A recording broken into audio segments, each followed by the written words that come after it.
Good afternoon, everybody. Welcome to the House Environment and Transportation Committee for Wednesday, February 28th, 2024. We will start with our colleague, Delegate Love. HB 991, Environment, Industrial Sludge Utilization Permit Establishment. And feel free to bring up your panel. Whichever commissioner is coming up. And back. We're the secretary right next to me. Thank you. Just one. Can you go on the second panel, please? Second. That'd be great. Go here. You want to pull up another chair? Okay. Good afternoon, everyone. Mr. Chair, Madam Vice Chair, members of the amazing ENT. Hello, good afternoon. I'm Delegate Sarah Love. I am here to present HB 991. We're talking about sludge. Industrial sludge, DAF residuals, food processing residuals. It goes by all of these names. So what is this? What are we talking about? There is a process by which materials that come from rendering plants go into a big vat, and the folks next to me can describe this much better than I can, but I'm going to give you an overview. And pressurized air and chemicals are shot into this big vat, and the liquid goes down, and that is sent to a processing plant, and the top, the nutrient-rich top, is skimmed off and used as a soil conditioner. It is an approved soil conditioner by our Maryland Department of Agriculture, sitting here with me right now. And many farmers use this very responsibly. In fact, most of the farmers that use this as part of their nutrient management plan use it correctly. They inject it. If they spread it on the top, they plant a crop within the right amount of time so that it doesn't wash off. However, some farmers over-apply, they apply it during rain. So this DAF, nutrient-rich DAF, runs off into our waters. There's also a challenge right now because we are becoming the dumping grounds for this material. Virginia and Delaware have strict regulations on the use of this material. We don't have any. And that's where this bill comes in. What's really nice about this bill is it brings together two legislators from two different districts, from two different parties with two different lenses agreeing on an approach. So I come to this with an environmental lens. My cross file is Senator Reedy, and he's coming to this with a constituent lens. So as I mentioned, some of this DAF runs off and gets into our water. There's also been a problem with the storage. There was a tank in Wicomico County in 2023 where 30,000 gallons of this leaked. So this gets into our waters, and because it is so nutrient dense, it really sets us back in all of our work to meet our water quality goals. It also stinks to high heaven. And this is where Senator Reedy comes in because his constituents are very upset because when misapplied, this DAF smells, and it smells for a really long time. And it's not just a manure smell. It is a rotting, dead body, nasty, horrible smell. And there are stories of headaches and dizziness and children waiting for the bus, vomiting. So what you have before you, and you have amendments on your desk, is amendments that are agreed to by myself, Senator Reedy, the Department of Agriculture, a number of environmental advocates, local folks. We've been working with Delmarva and the grain producers. I understand they still have some amendments that we're working with them on, but it is a consensus piece to create a permitting system to start regulating this material. So with that, I thank you for your attention. I ask for a favorable report, and I turn it to Secretary Addicks. Thank you, Mr. Chair, Mr. Vice Chair, members of the committee, Kevin Addicks, Secretary of the Department of Agriculture, and here truly just to say me too to support this bill with amendments Wanted to thank the sponsor for her diligence in not just working on the environmental side and the constituent side, but actually hearing from the industry about how this product and this process has been used responsibly, but that the time is now to encourage new regulations, and our department stands ready to support the industry, support the constituents, and support the environment as we do on a daily basis. But this bill will give us new tools and a new regulatory authority to make sure that this product is applied appropriately and that we are meeting the needs of the community. I will take the opportunity to say that I have yet to meet a farmer that is not concerned about the bay, that is not concerned about soil quality and soil health, and that frankly is not concerned about the perception of their neighbors. As you know, we are a right to farm state. And one of the reasons that our state and most states are right to farm is that the growing of food sometimes has noises, sometimes has smells, and we want to make sure that we protect those. But on the other hand, we want to make sure that the industry is a good neighbor, and this bill puts those controls into place. And I just wanted to urge your support of this bill with amendments, and thank the sponsor, thank all the groups that have been involved in this. Okay. Mr. Chair, Madam Vice Chair, members of the committee. So currently the MDA already investigates farms that report inconsistent information on their annual implementation reports for their nutrient management plans. And when conducting those particular reviews, MDA examines the farm's nutrient management plans and application records. But this bill gives extra teeth to the MDA and the ability to permit and to better track the materials. And so with the amendments, and again, thank you to Delegate Love and the other stakeholders, but this bill is going to require that storage structures used to store food processing residuals or the DAF material meet federal NRCS standards. It's going to help us to develop a permitting process for the land application of those materials. And that permit will be administered by MDA. We coordinated with MDE to work out similar language based on some permits that they have for biosolid applications. Even though this is food processing residuals and it's different, we did work with them and thank them for their coordination as well. The bill would require each farm operation applying these residuals to apply for and obtain that permit.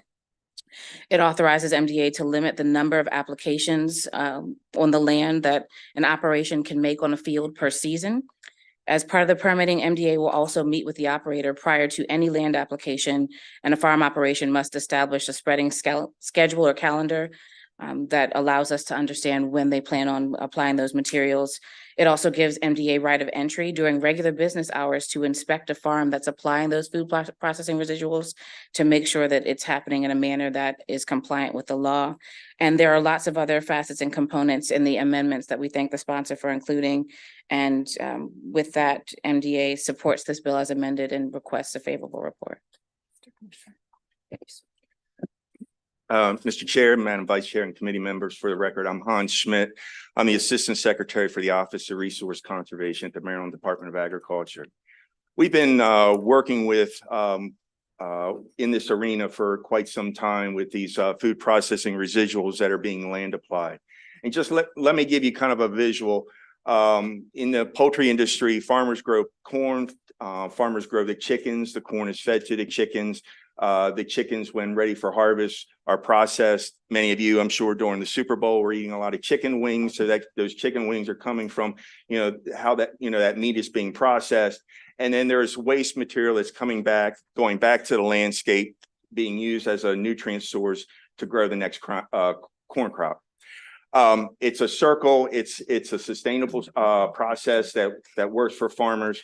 But there, as has been mentioned, there are some issues such as odor that can be problematic.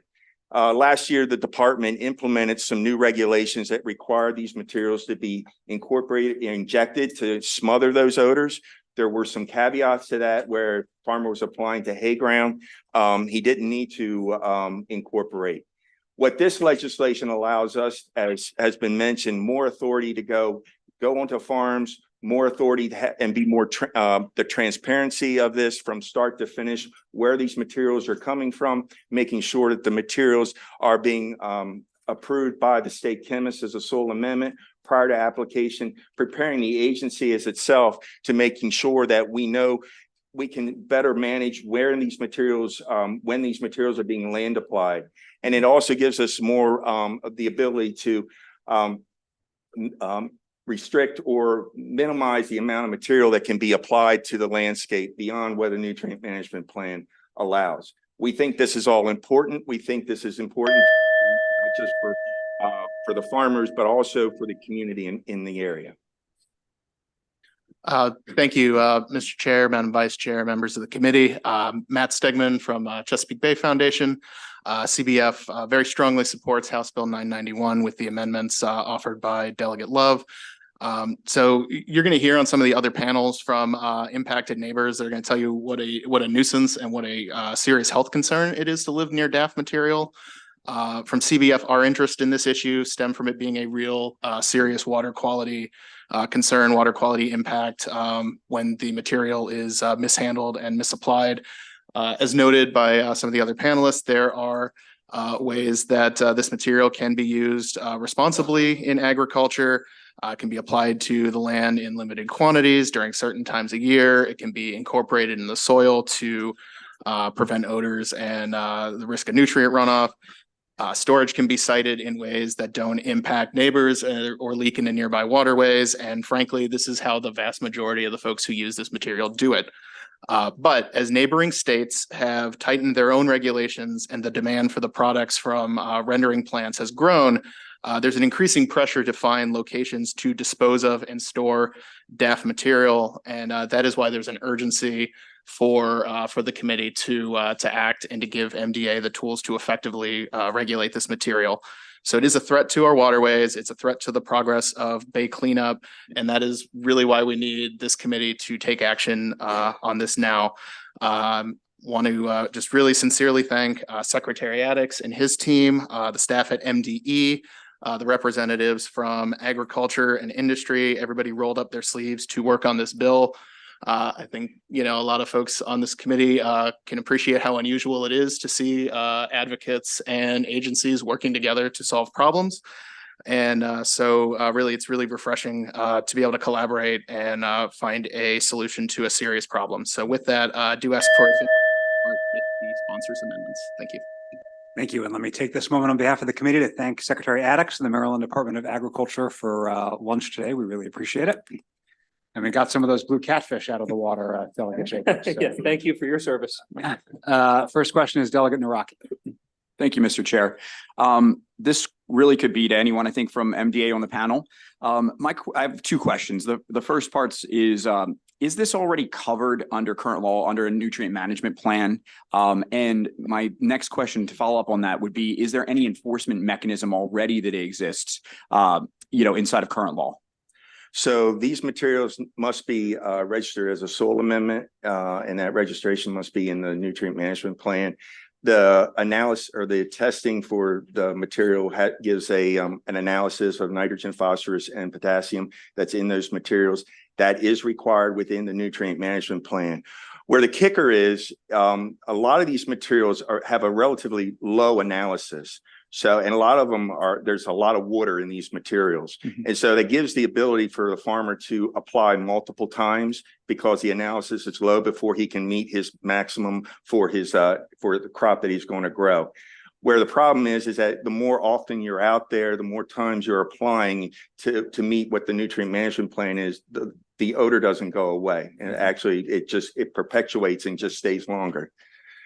So is there any enforcement mechanism if someone is not operating inside of their nutrient management plan currently in the law now? Sure. So there's a process where we can go through, we can give them, if they're out of compliance with nutrient management, being that if they are over applying these materials, if the material is, if they're not abiding by the buffer requirements, if the material is going into a waterway and so forth, there are mechanisms where we either go through a warning process first to a fine process, but our limits on our fines are $500 per violation up to $5,000. So we do have those limitations. Okay, I appreciate that. And if I can just add one thing to that, I think a lot of the enforcement mechanisms that the department currently has available to it through nutrient management are designed for when you're working collaboratively with the good actors, the people who are trying to do the right thing, which again is the vast majority of farmers. They have proven to not be an effective deterrent for some of the bad actors that you might hear more about later. If I could add to that, for some of the bad actors, that penalty is so low, they'll just continue to pay that $500 penalty over and over again, up to 5,000. And the cost what they're being paid to accept the material, it doesn't hurt them to keep paying the penalty. Delegate Seefler. So thank you, Mr. Chair. That was actually my question. I was going to ask if farmers are paid to take this material away. And then yes, obviously. And that's obviously a problem. But the other question I had was in terms of incorporating it into the soil, I guess that would mean you can't no-till your crops, right? Are we talking tilling? Are we talking a subsoil or what?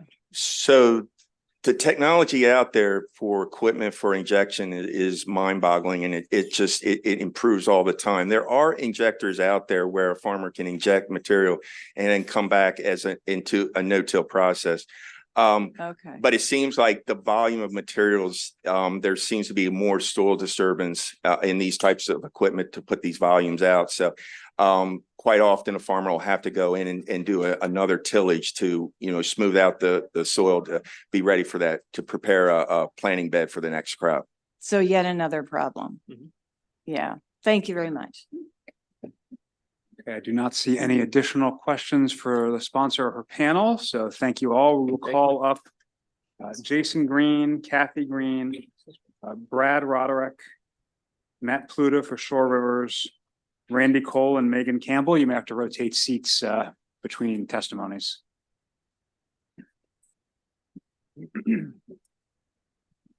Please go ahead when you're ready, sir. Yeah, you bet. Well, thank you, Mr. Chair, members of the committee. My name is Matt Pluta. I'm the Chop Tank River Keeper with Shore Rivers, representing the Eastern Shore today. So much has been asked or said already. The one thing I want to point out when we talk about sort of the adverse incentive, which you mentioned, haulers are getting paid to take this and then are charged with finding the cheapest way to dispose of it. And that, I think, is where a lot of the problems are coming from. We discovered that one of the strategies with the haulers is to actually buy farmers out of their cover crop program so they can apply these nutrients further into the fall. And so right there, it's an undermining of a Chesapeake Bay cleanup effort that, the state has really touted as a success. But I just want to point out, I've been dealing with DAF complaints for the better part of 10 years. And I'll say this is the only issue where farmers, even poultry farmers, call the riverkeeper out of concern that what's going on in their neighboring property or elsewhere around them, they're going to get blamed for the impacts of that. And so I always think that kind of speaks volumes to the community concerns around the use of this material. And the concerns are all of the same nature. Heavy use in land application, which was referenced earlier. We have a nutrient blackout period from December 15th to March 1st. And always the complaints are coming in right before December 15th and right after March 1st. We also have issues with heavy truck traffic and the potential of byproduct spillage. If you look at my testimony, there's photographs of a spillage that occurred showing different parts of this material on the roadway. And then finally, unsafe storage. Again, in this blackout period, storage is really a premium. You need to find a place to store this. And we have situations where some of these companies who are involved in this have been caught purchasing land with old lagoons and actually draining the contents of that lagoon into nearby waterways to make room for more DAF storage. And so these regulations that are proposed with the amendments will help to address, I think, all three aspects of this with support to the counties who really want to be able to control the storage here. So in closing, I'll just say thank you to everybody who's been part of this process, and we urge a favorable report on this. Good afternoon. I'm Kathy Green, citizen. Thank you for your time. 2 years ago, our lives turned upside down when our Mayberry community became a storage and dumping ground for DAF industrial waste. The sludge is stored year-round in an open pit, not certified for industrial waste storage, and is dumped on the property from March through December. The smell of DAF is unbearable. Imagine a field of rotting carcasses. It takes your breath away for weeks after each application. As a result, we honestly can no longer go outside. The waste comes from a plant in Virginia via a hauler in Pennsylvania, and the farmer is paid $1,000 to $2,000 per truckload. Our community is a waste disposal site for big industry, and current regulations do not provide sufficient protections for the safety and welfare of the public. I am concerned about long-term environmental and health impact. Research documents high levels of heavy metals, PFAS, and disease, which runs into our waterways. The type of sludge used in our community has already tainted wells in Pennsylvania. This is an industrial waste problem which requires oversight. The state needs the ability to regulate storage and application, monitor environmental impact, inspect operations, and stop illegal operators. DAF is industrial waste and should be treated as such. The bill creates a regulatory process in alignment with other industrial waste. I ask for your support with the following amendments. Deny permits to those with a history of noncompliance of their DAF nutrient management plan. On-site storage only during field application. And restrict application to a time-limited window once per year to allow us relief and enjoyment of our own properties. Please take action to help us limit the impact of DAF industrial sludge on our quality of life, health, and environment. Thank you. Good afternoon, and thank you for the opportunity to speak. I'm here today to request a favorable report on this legislation. As a lifelong resident of Carroll County and a member of the Mayberry community, the last 2 years have been very challenging for my family due to the use and negative impacts of this industrial waste. My family and others within the community are not able to open our windows, plan cookouts with family, or enjoy outdoor activities due to the terrible smell this creates. The year-round open storage and spreading of this industrial waste from March through early December does not provide community members any relief. We are equally concerned with our wells and waterways that can be negatively impacted by those taking advantage of the relaxed laws and lack of regulation currently in place. Maryland is taking the brunt of this material. This legislation and proposed regulation changes by MDA will begin to provide sufficient oversight of this waste. I support MDA and MDE working together since they have experience with similar programs and the necessary backgrounds and knowledge in environmental issues. Please to consider adding language that allows spreading once per year during a specific window and that storage can only occur during this time. I'm hopeful through your leadership, this legislation is passed and the state will begin to have the required oversight to ensure safe water and community health and welfare. My family and others in the state are being negatively impacted and we deserve better. I look forward to your favorable vote on this legislation so the citizens of Carroll County and Maryland can begin to get their quality of life back. Thank you. Sir, to that last speaker, could you just identify yourself? You didn't say your name. Jason Green. Thank you so much. Hi, my name is Brad Roderick, and I own a farm right outside of Westminster in Carroll County. Thank you, Delegate Love, for bringing this forth. And obviously, we're grateful for Senator Reedy, and I want to specifically thank Delegate Rose for listening to our concerns within Carroll County. As a fourth-generation Maryland farmer, I am a strong advocate for agriculture in our state. For the past almost 2 years, the residents on my road, Humbert Schoolhouse, and another close-by community, Mayberry, have had their lives upended by the same owner-operator storing and spreading poultry processing waste, commonly referred to as DAF. I've lived near farms all my life, including large dairy farms, and the smell is like nothing I've ever experienced. Think rotting flesh in a concentration of skunk spray. You cannot open your windows in the summertime, and even then, the smell makes its way into your house. Forget hosting a summer picnic or having an outside family gathering. At worst, we have seen upwards of 6 to 8 volume liquid tanker trucks come barreling down our unmarked single-lane country road and empty their contents into a uncovered holding tank, which was originally installed via grants to safely store on-site manure from heavy-use livestock areas. This material is brought in from an industrial processing plant in Harrisonburg, Virginia. While this material is technically lawfully allowed to be used as part of their nutrient management plan, the mechanisms to enforce the tight controls are extremely weak and based on trust that the owner operators are following the rules. They are received upwards of $1,500 to $2,000 per truckload for this material, so they are incentivized to take and spread as much as they can from the haulers. The concentrations of nutrients in this material, such as nitrogen, can vary truckload to truckload.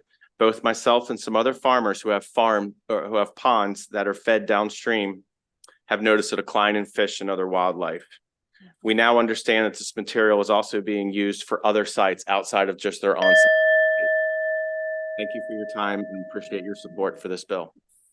Thank you. Would you mind rotating for Randy Cole and Megan Campbell to get in there as well? Thank you. Please go ahead when you're ready.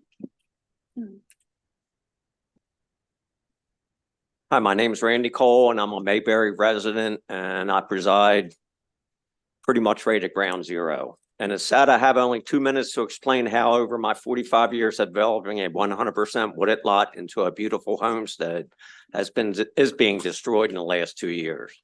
There's total disregard for Maryland residents' quality of life with the most putrid smell that lasts for days, and it's 8 to 9 months out of the year. During these times, there are no more outdoor gatherings, no barbecues, Mother's Day, Father's Day, or any holidays. You have to hope you have enough time to cut the grass. There are no or not enough permits, laws, or rules in place, especially for the bad actors. The Maryland residents have no idea what is confined in those tanker trucks. We have seen the field saturated from brown to black with this sludge and not turned under. The bad actors do whatever they want and whenever they want with no consequence. We have seen as many as 48 tanker trucks in a 10-day period delivering a sludge to the open pit. The owner of the property mistakenly told me one time that he has seen as many as 20 trucks in one day go in and out. That is roughly 275 to 375 gallons of the sludge in a small amount of time. And this goes on the majority of the year. The residents of Maryland elect our delegates to help our state, but it seems this issue is not getting a whole lot of response as of now. And we can only pray that you guys help us. During the nutrient management meeting, I asked if there was an additive that could be mixed with the sludge to help the stench. A Denali Group advocate chuckled and said that would cost $1 million. How about all of our homes values that are diminishing if we could even think of selling our house? If there's a delegate in this committee member in session today that had to live with this horrible problem, I do believe it would be a whole new situation. Thank you very much.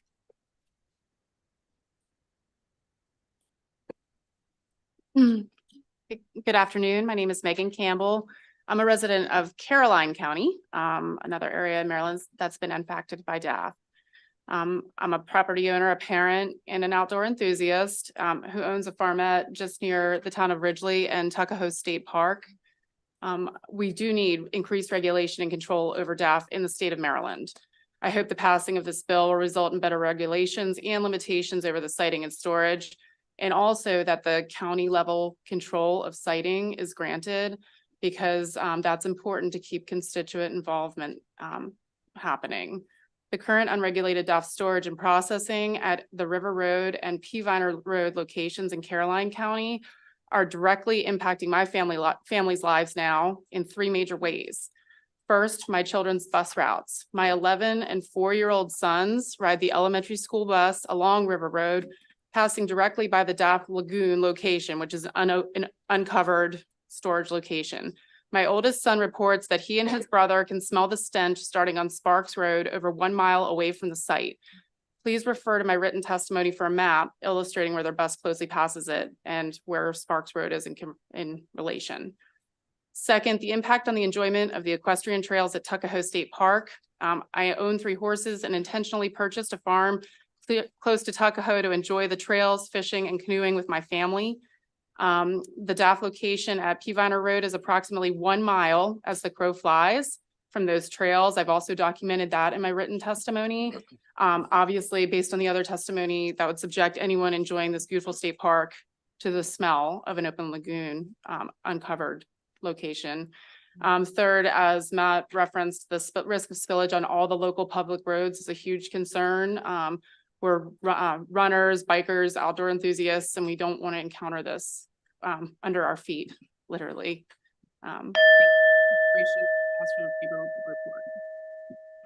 Thank you. I do not see any Delegate Stein. Thank you, Mr. Chairman. This is a question for Mr. Roderick. Brad?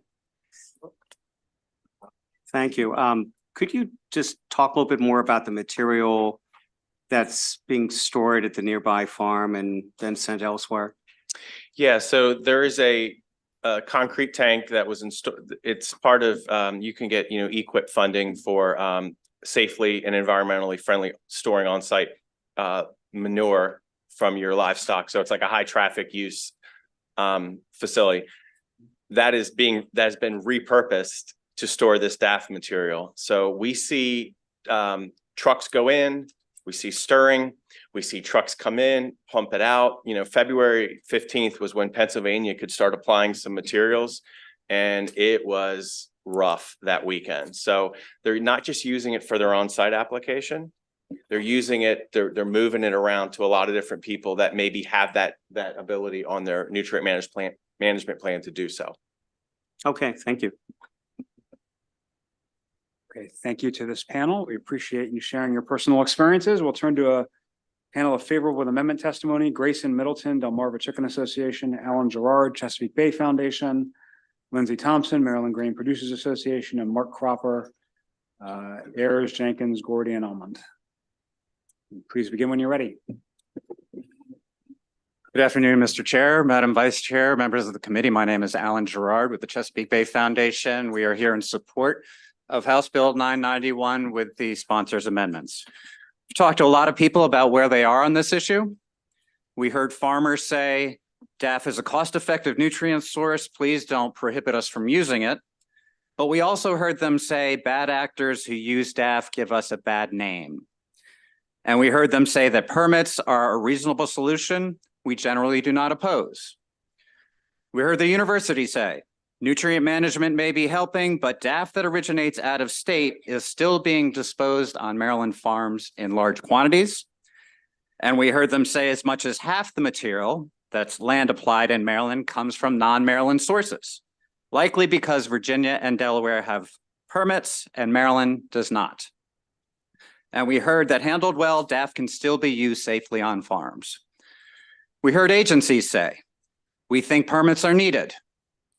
We think permits should include effective controls and meaningful penalties. And we don't want to preempt local government from citing authority over DAF storage. We heard counties say the state should not preempt local government citing authority over DAF storage. Regulating DAF is the state's responsibility, not ours.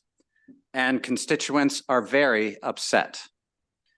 And finally, we heard citizens say, the impact on our communities is massive.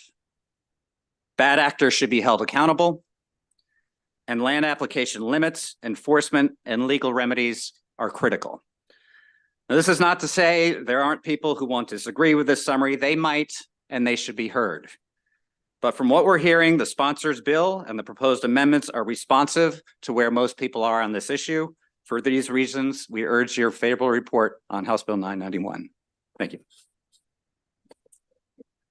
Good afternoon, Mr. Chair, Madam Vice Chair, members of the committee. My name is Lindsay Thompson here today on behalf of the Maryland Grain Producers Association, favorable with amendments.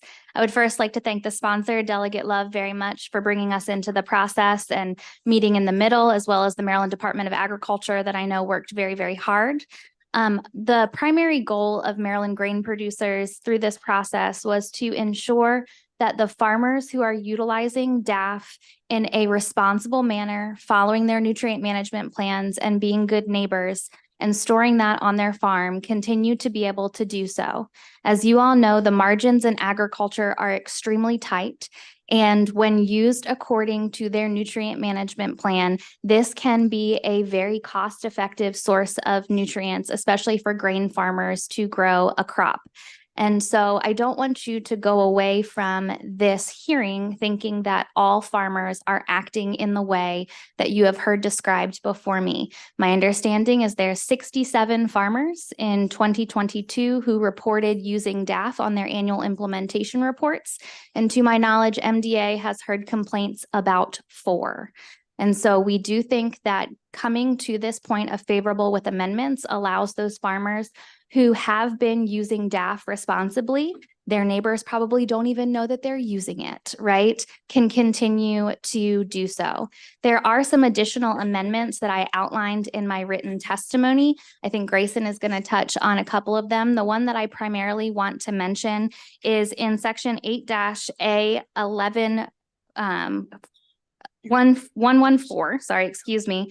There is a provision in there for MDA to adopt additional regulations for the application of this material. We would like to see that refer back to the nutrient management law, that they are applied at agronomic rates based on the University of Maryland nutrient management recommendations. Thank you. Thank you, Mr. Chairman, committee members. My name is Mark Cropper of Ayers Jenkins, Gordy and Almond. I represent Denali Water Solutions LLC. I want to thank you for the opportunity to speak on HB 991 and the amendments presented to the committee through negotiated efforts with the Maryland Department of Agriculture. I also wish to thank the Delmarva Chicken Association and its leadership in being a voice for growers, integrators, processors, and recyclers such as Denali. While Denali opposed the original version of HB 991, it supports with amendments, the amendment suggested by the Maryland Department of Agriculture and the DCA, and would like to offer its operational expertise in further clarifying definitions and the intent of this permitting bill. As such, Denali supports with amendments HB 991 as reviewed to date. However, it anticipates additional amendments as bill language is perfected through committee deliberations. Denali believes that while regulatory agencies should possess the authority to enforce standards, checks and balances must be in place to prevent arbitrary decision-making. Additionally, language allowing MDA to take actions based upon any good cause determined solely in its discretion raises some concerns regarding accountability and transparency. Denali respectfully requests the opportunity to coordinate with committee members and MDA staff to clarify questions related to the potential implementation and future permitting requirements. It suggests language revisions that provide greater clarity, specificity, and accountability within a clearly stated permitting structure and regulatory framework, and looks forward to working with the committee members, staff, MDA, and DCA to achieve this goal. Thank you for the opportunity to be heard.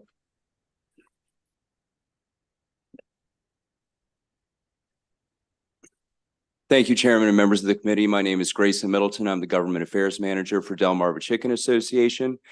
We are here today in support of HB 991 and to offer a couple amendments.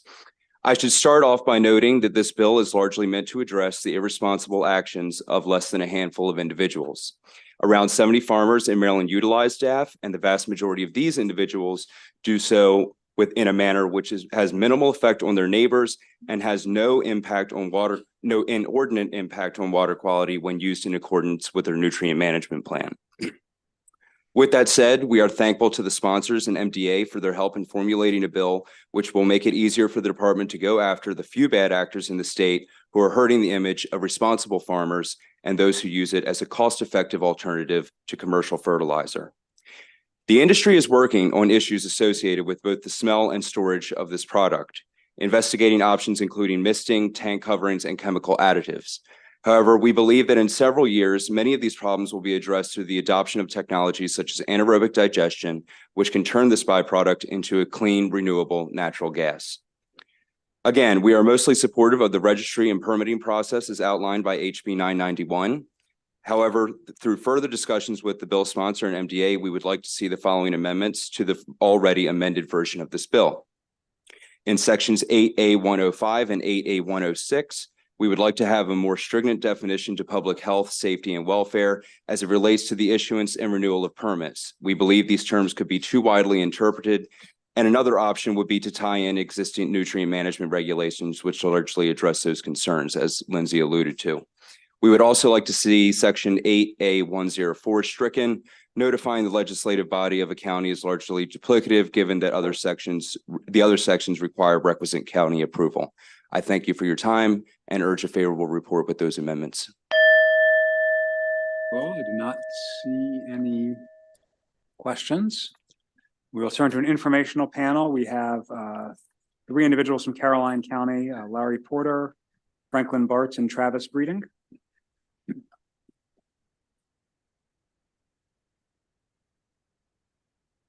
Please go ahead when you're ready.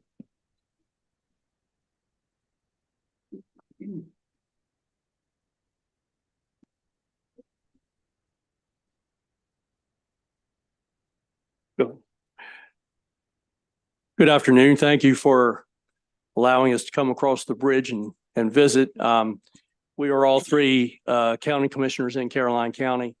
Caroline County is an agricultural county. We are used to odors and noise and traffic, combine traffic, and we deal with that.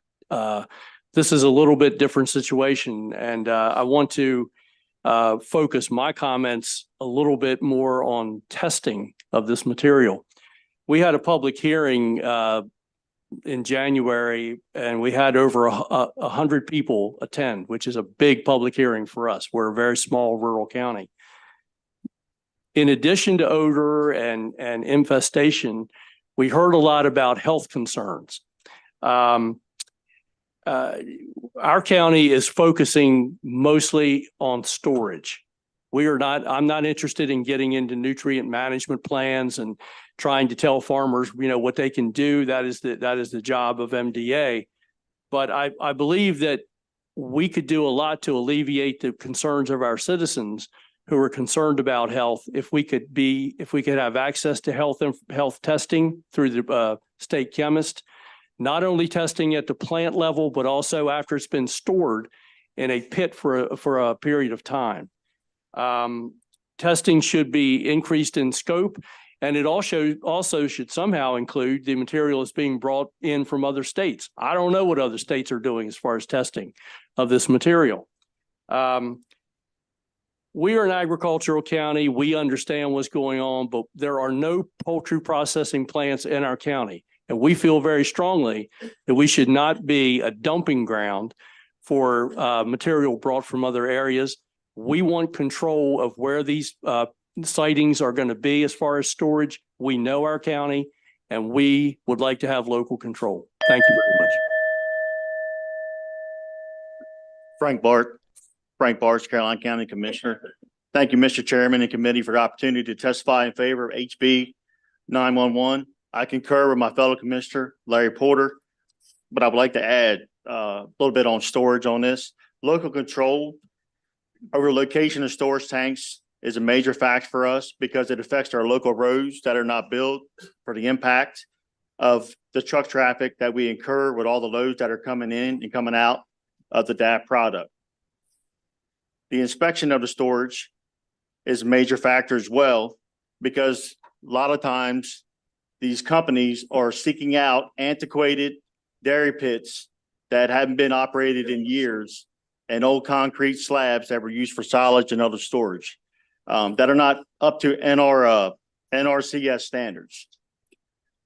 The storage of this material has flown on the radar for a long while, and that's because our farmers in Caroline County and elsewhere have done the right thing. It's just a few handful that hasn't. And their recent actions by a few of them has caused a current health risk that we feel that needs to be addressed.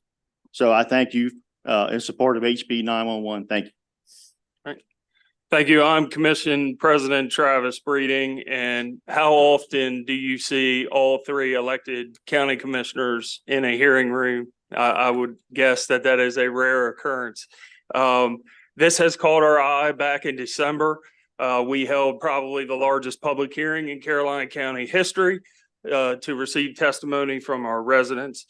I would say that there is an issue here, and we would like for the state to assist us in gathering the information necessary so that we can make informed decisions. Currently, we have struggled to figure out what material is being hauled into the county, and this research has been done since December. We are searching, is it ammonia water? Is it DAF? What is it? As these different regulatory agencies such as MDE and DNREC in Delaware, our particular issue comes out of Delaware, have strengthened the discharge requirements. The water that they're discharging from their wastewater treatment plants is cleaner. So more of this material is being generated. I don't know if any of you have been to Sussex County, Delaware recently. They're building houses like crazy there. So there's less and less farmland for them to apply this material to. We're the next county over. We're in a state that doesn't regulate it. They found a hole. They're using it.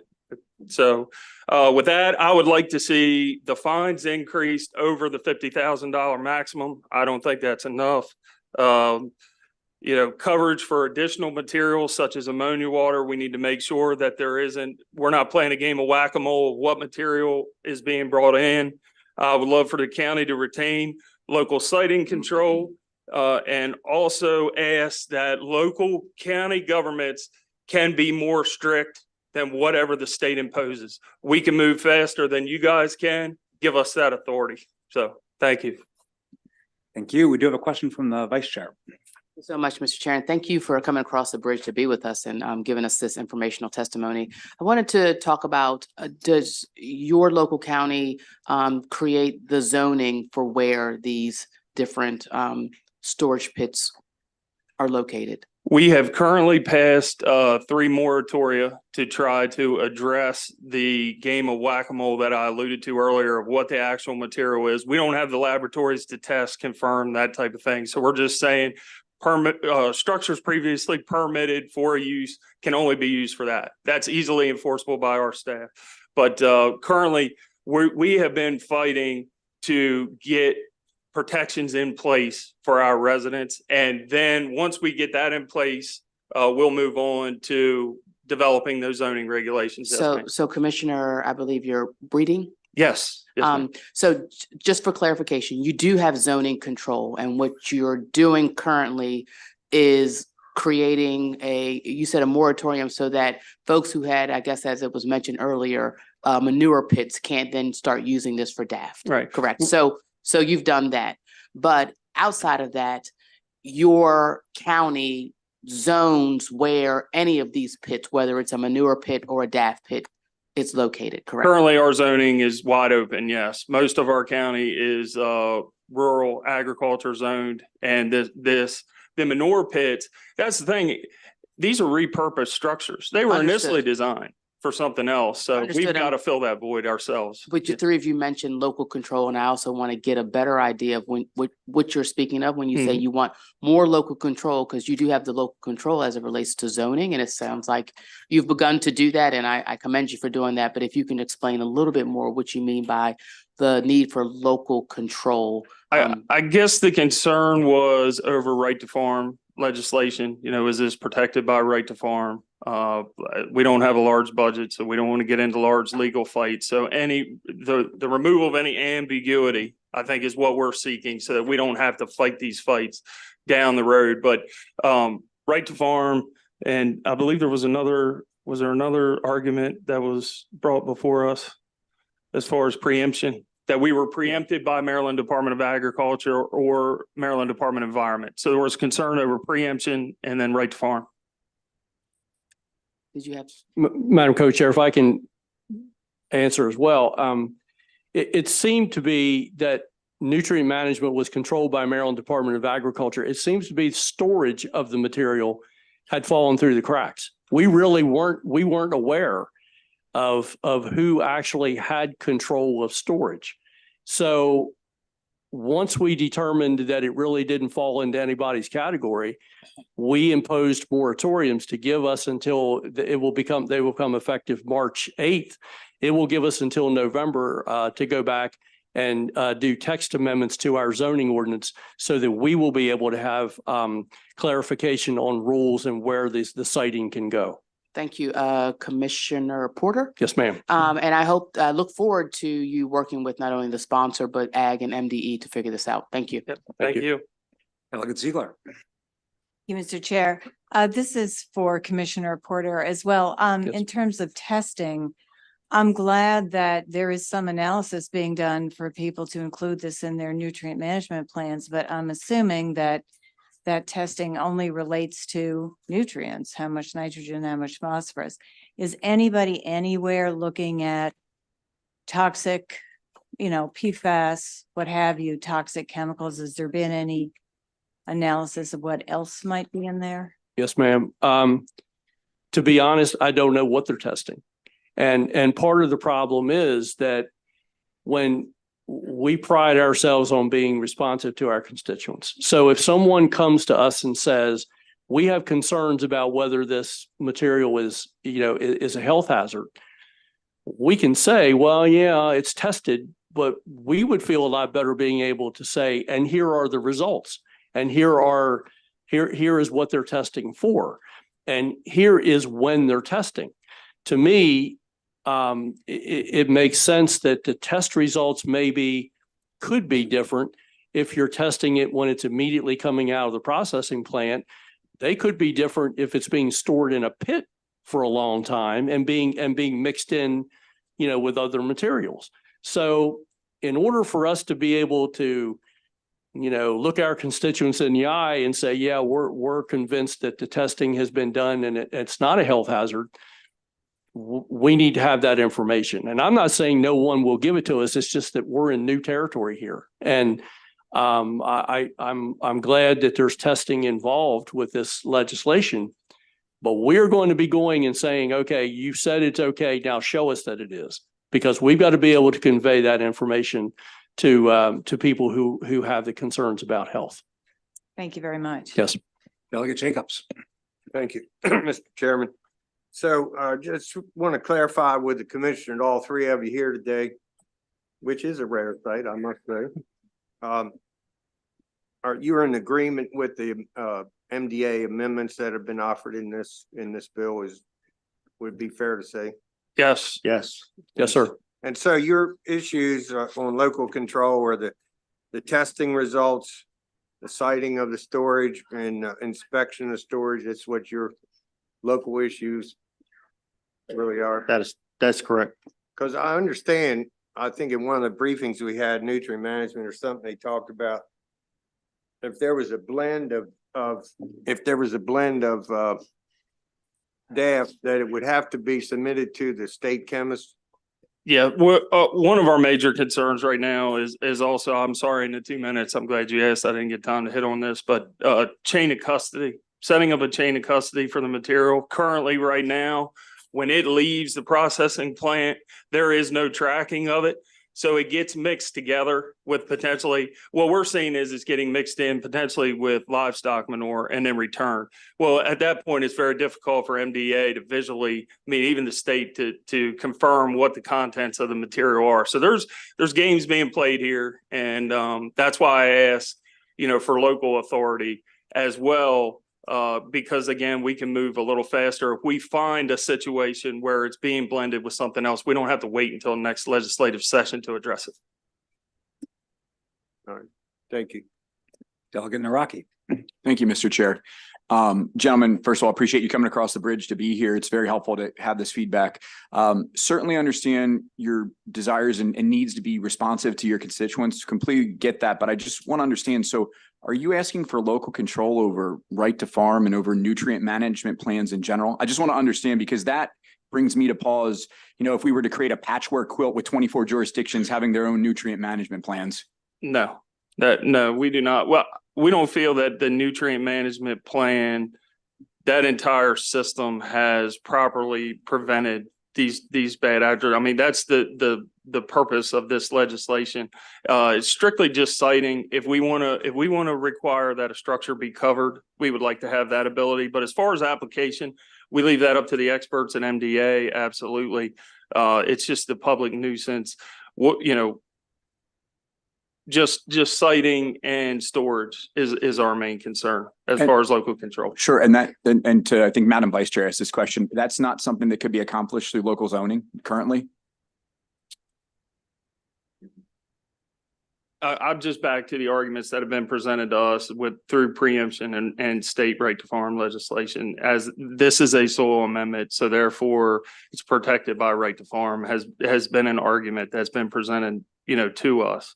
So, we believe we have control through zoning, yes, but we're trying to avoid any ambiguity in that situation. Okay, thank you, sir.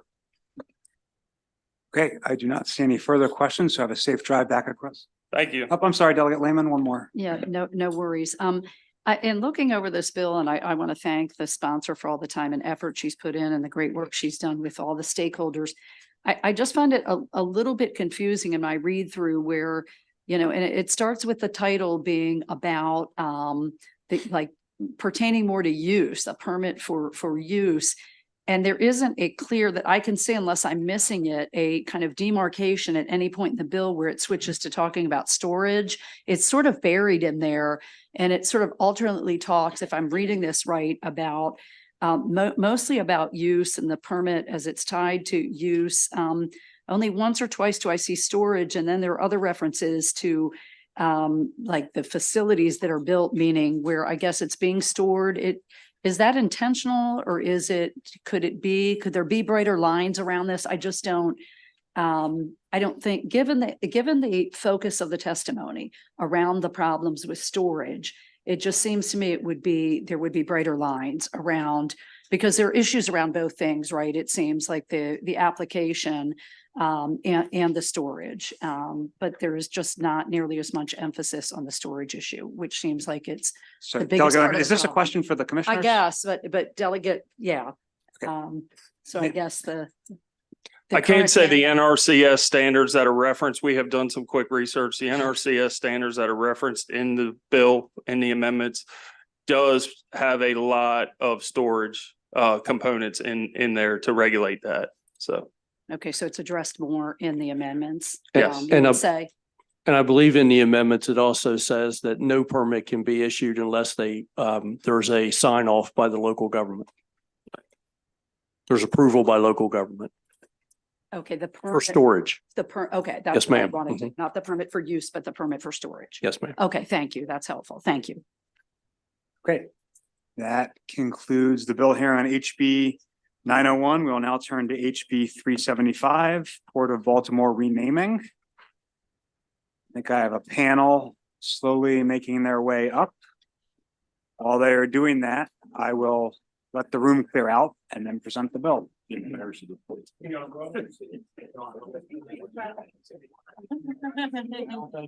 Thank you.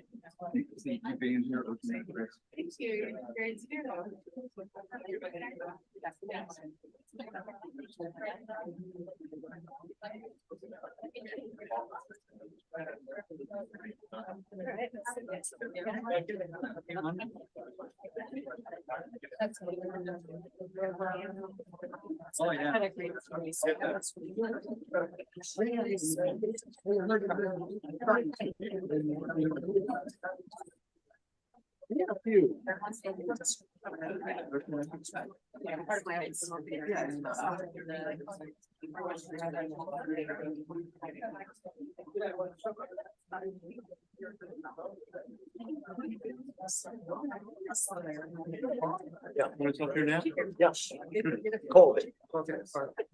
All right, we are presenting House Bill 375, Helen Bentley, Port of Baltimore naming bill. I am the sponsor, as I think everybody on this committee probably knows. Congressman Bentley was a 7-term congresswoman from Baltimore County, and she was a real champion of the Port of Baltimore, obviously a great asset to our state. A number of years ago, former Governor Ehrlich named the port after her via executive order, and this bill seeks to codify that. So as we like to say, codifies existing practice. So simple bill. I have to say, if you look at half of this panel or maybe 3/4 of the panel, it's not the normal panel that I would have in support of one of my bills. But I just want to draw your attention to your packet on your desk, which includes a letter from Congressman Ruppersberger in support of this legislation. And that's important because Congressman Ruppersberger ran against Congressman Bentley when she was seeking to regain her seat when this gentleman here became our state's governor. And he supports this bill. And I feel like a letter like this from Congressman Ruppersberger represents sort of a simpler time in Washington when people could get along from different parties. And the great news is it actually represents the current time in Maryland where we all get along much better. So I think this is a nice bipartisan effort. And with that, let me turn it over to the panel. Governor Ehrlich, if you'd like to begin. Mr. Chairman, well put. It's great to be back in the House. Great to be here with so many friends, and especially my buddy to my left here, Congressman McMillan. Secretary Ports and First Lady Kendall Ehrlich and Delegate Bariano too. I appreciate his support here today. I'm not going to go over the resume, Mr. Chairman. Everybody knows it.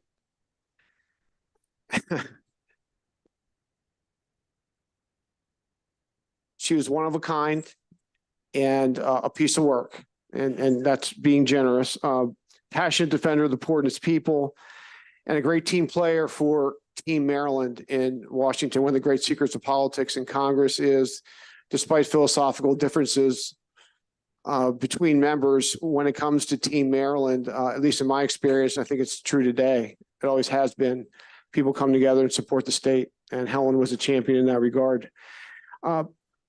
So the adjectives are plenty, but I just thought it appropriate as I was preparing brief remarks here today. I looked at a Politico article written on the occasion of her passing, and I quote from the Politico article. In 1954, when a dock worker compared her nose to a ski jump, Bentley punched him in the jaw. And I'm surprised she stopped at the jaw. I'll just add one little vignette here. Kendall's here, and the fact of it is, some of you may know, we did not start off on a good foot. We got off on the wrong foot. She thought I wanted her seat, which I did, but I was never dumb enough to run against her.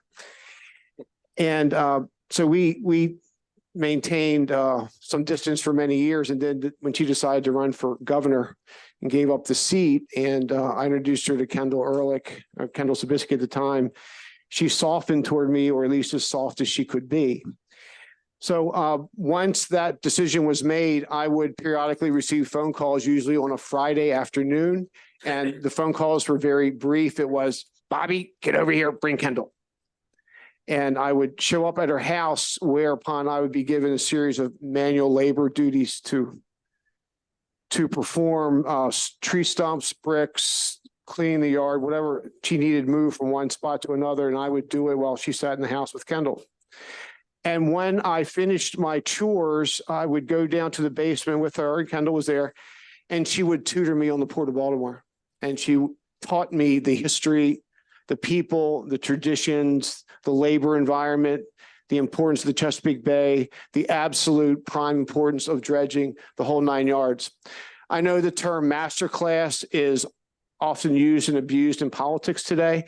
That truly was a masterclass in the importance of the Port of Baltimore with respect to its people, with respect to Baltimore County, all the county, Anne Arundel County as well, Congressman, and obviously the state of Maryland. So I thought it important to, on that fun night in 2006, to name the port for her. I actually shut her up for about 2 minutes, which was really something that was part of my goal, but she was surprised. She took it as a great badge of honor. It's known around the world as Helen's Port, and your willingness to make it part of the law of the state of Maryland is much, much appreciated. I'm really glad to be back here today. It's good to see everybody. Thank you, Governor. Congressman, please go ahead. Mr. Chair, members of the committee, thank you for this honor to testify today in favor of this bill. I submitted testimony for the record, if you'll please include that. I came into Congress in '86. Helen came in '84. And we really our district surrounded the port. Mine was northern Anne Arundel, hers was Baltimore County. And as a result, we ended up collaborating on a lot of issues surrounding the port and otherwise. But I vividly recall when we had our delegation meetings, Helen was indefatigable. She would not stop pushing issues. Now, I always had to get her to sit down so I could see eye to eye with her. But on so many issues, she was a real stalwart. And one in particular was the dredging of the port to 50 feet.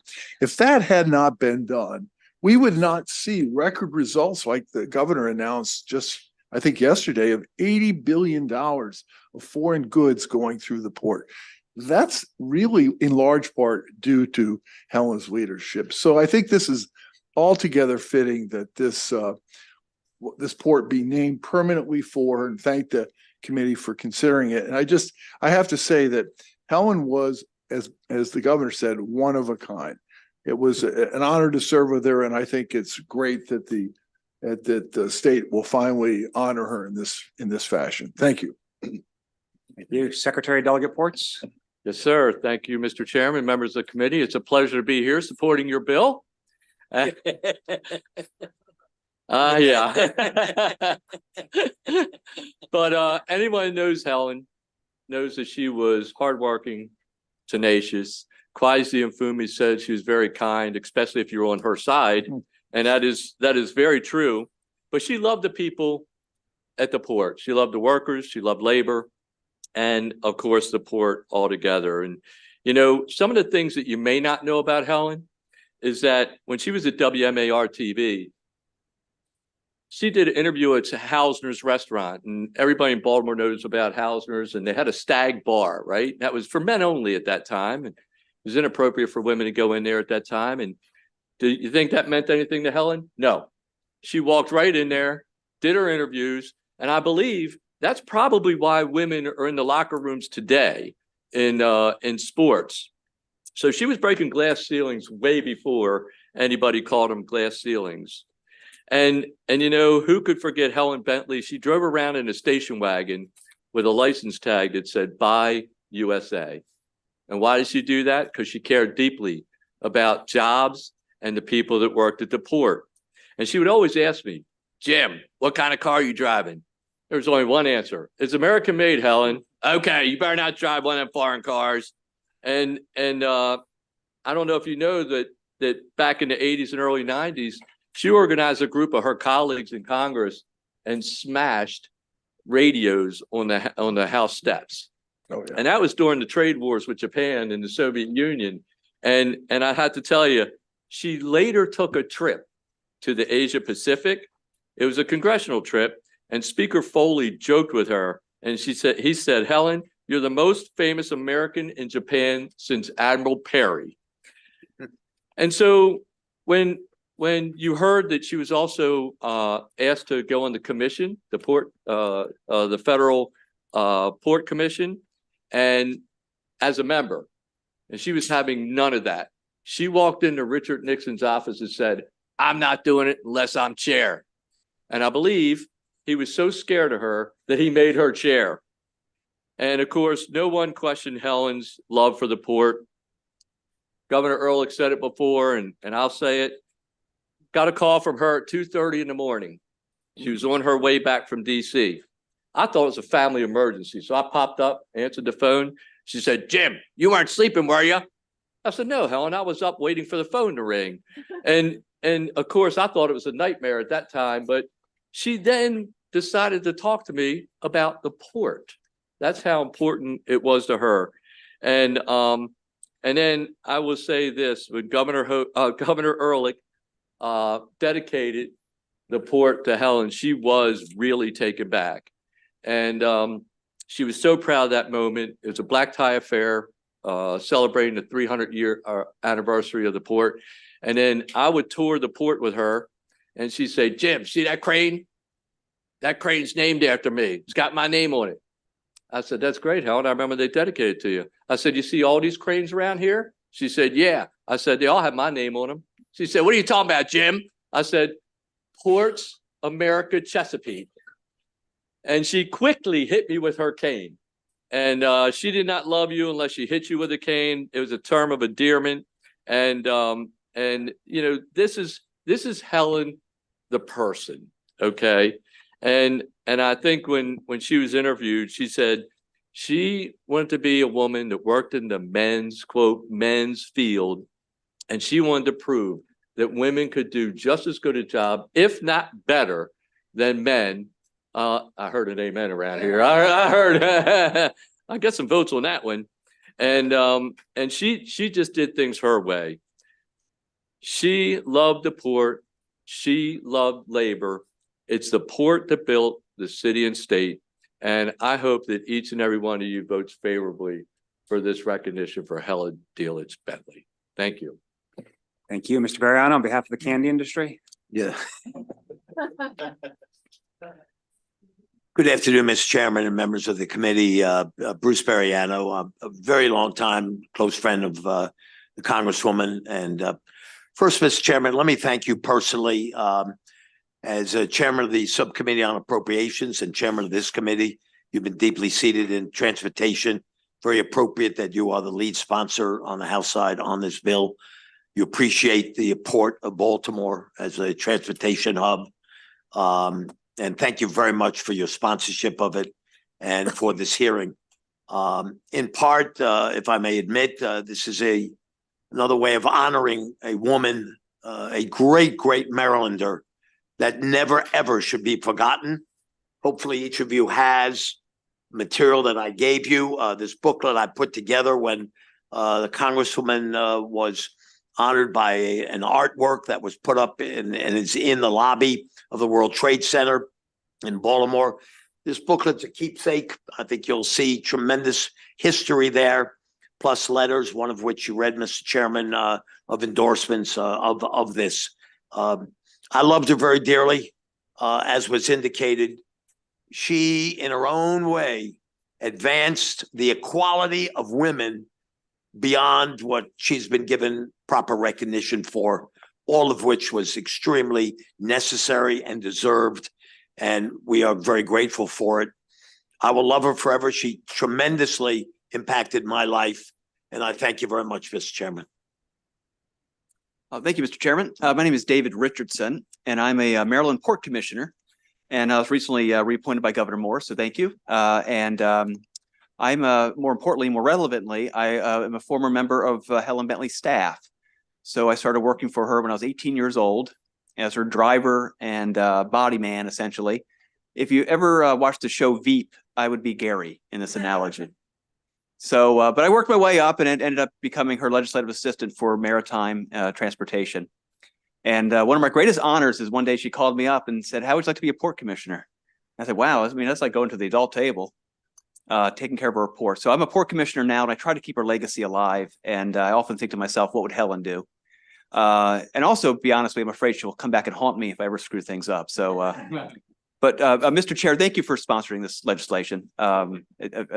She was, I tell you, as her driver and staffer, I was in with her in close quarters often.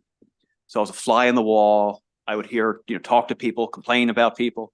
And I swear to you, I have no memory of her ever judging or sizing someone up based on their political positions, their race, gender, religion, etc. She loved that Port of Baltimore. She had a two-part lens. Were you a friend of the port, and could you keep your word? And if you check both of those boxes, she was a friend of yours. And as a staffer, I have to say she was very, very loyal boss. She was a tough boss, but a very loyal boss, and again, a woman with a great heart. So I'll leave it there. But thank you very much for any consideration of this legislation. Sir, please go ahead. Hello, everyone. I just want to make some comments about Helen Bentley. I'm not anybody's special governor, congressman, or whatever. I'm just Johnny Q. Public. My name is Paul Kelly. But she took me under her wings. I ended up on a Baltimore Port Alliance, which is all of the members of getting imports and outports in the Port of Baltimore. Everybody's represented there. Labor, everybody is represented. And I know it's just from a standpoint, I guess she felt like I was a person dedicated, trying to get it through for the truckers and other, and that she took me under her wings. She was just a complete individual dedicated to the Port of Baltimore, and her name should be named after her. She did so much for that, a driving person. We need more people like her. She is well known in the Baltimore. I could just give you some examples with her in our relationship, because again, I'm Johnny Q. Public. She would call, we would come down to Annapolis, maybe entertaining, and everything with little sessions. And she would call me from there and she said, "Paul, are you going to Annapolis tonight?" And I said, "Yes." She says, "Good. I'll be outside the World Trade Center at 4:30. Don't be late." Bing, slam the phone down on me. That's all it takes, And then in other times, people be going down to the port to see what the port is all alike. And some of the ships were pretty large. You have to walk up the side of it. And when she got ready to come off of that, she had a cane at that time. She always had her cane. And when she got ready to go down, she would look back because she knew I was just a short distance behind her.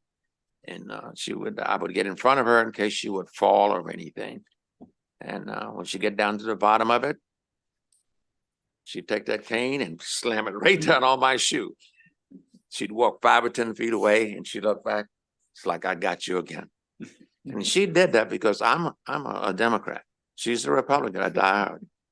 And I hate to mention this right now, but if she was here now, Donald Trump would be catching hell because she's destroying the Republican Party. But anyway, I'll get beyond that. But she did wonderful things like that. But she found someone that's also dedicated to Port of Baltimore. You know, she took you on her wings.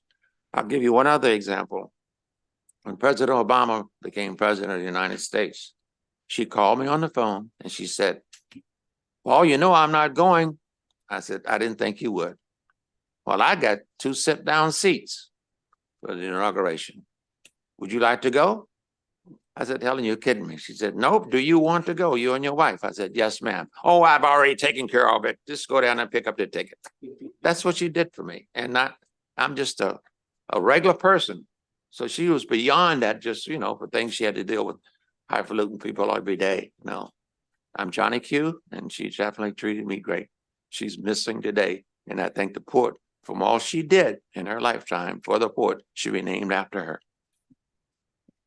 Thank you all very much. Are there any questions, any old vetoes people want to ask about? Delegate Naraki? Thank you, Mr. Chair. Governor, Mr. Secretary, Congressman, Mr. Commissioner, thank you for being here.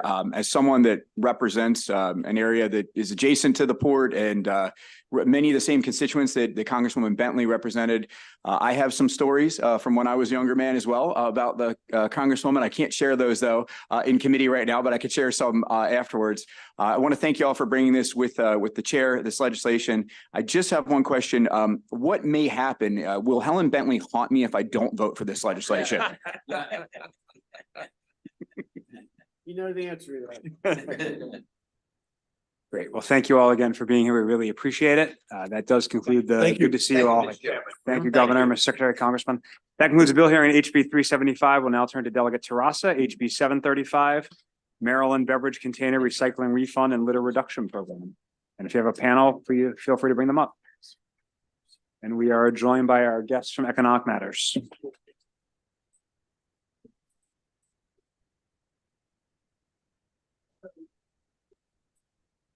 All right.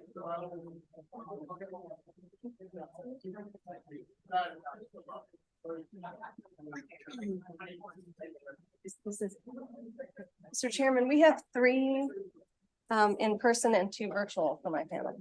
Just letting you know. Thank you all very much. Are there any questions, any vetoes people want to ask?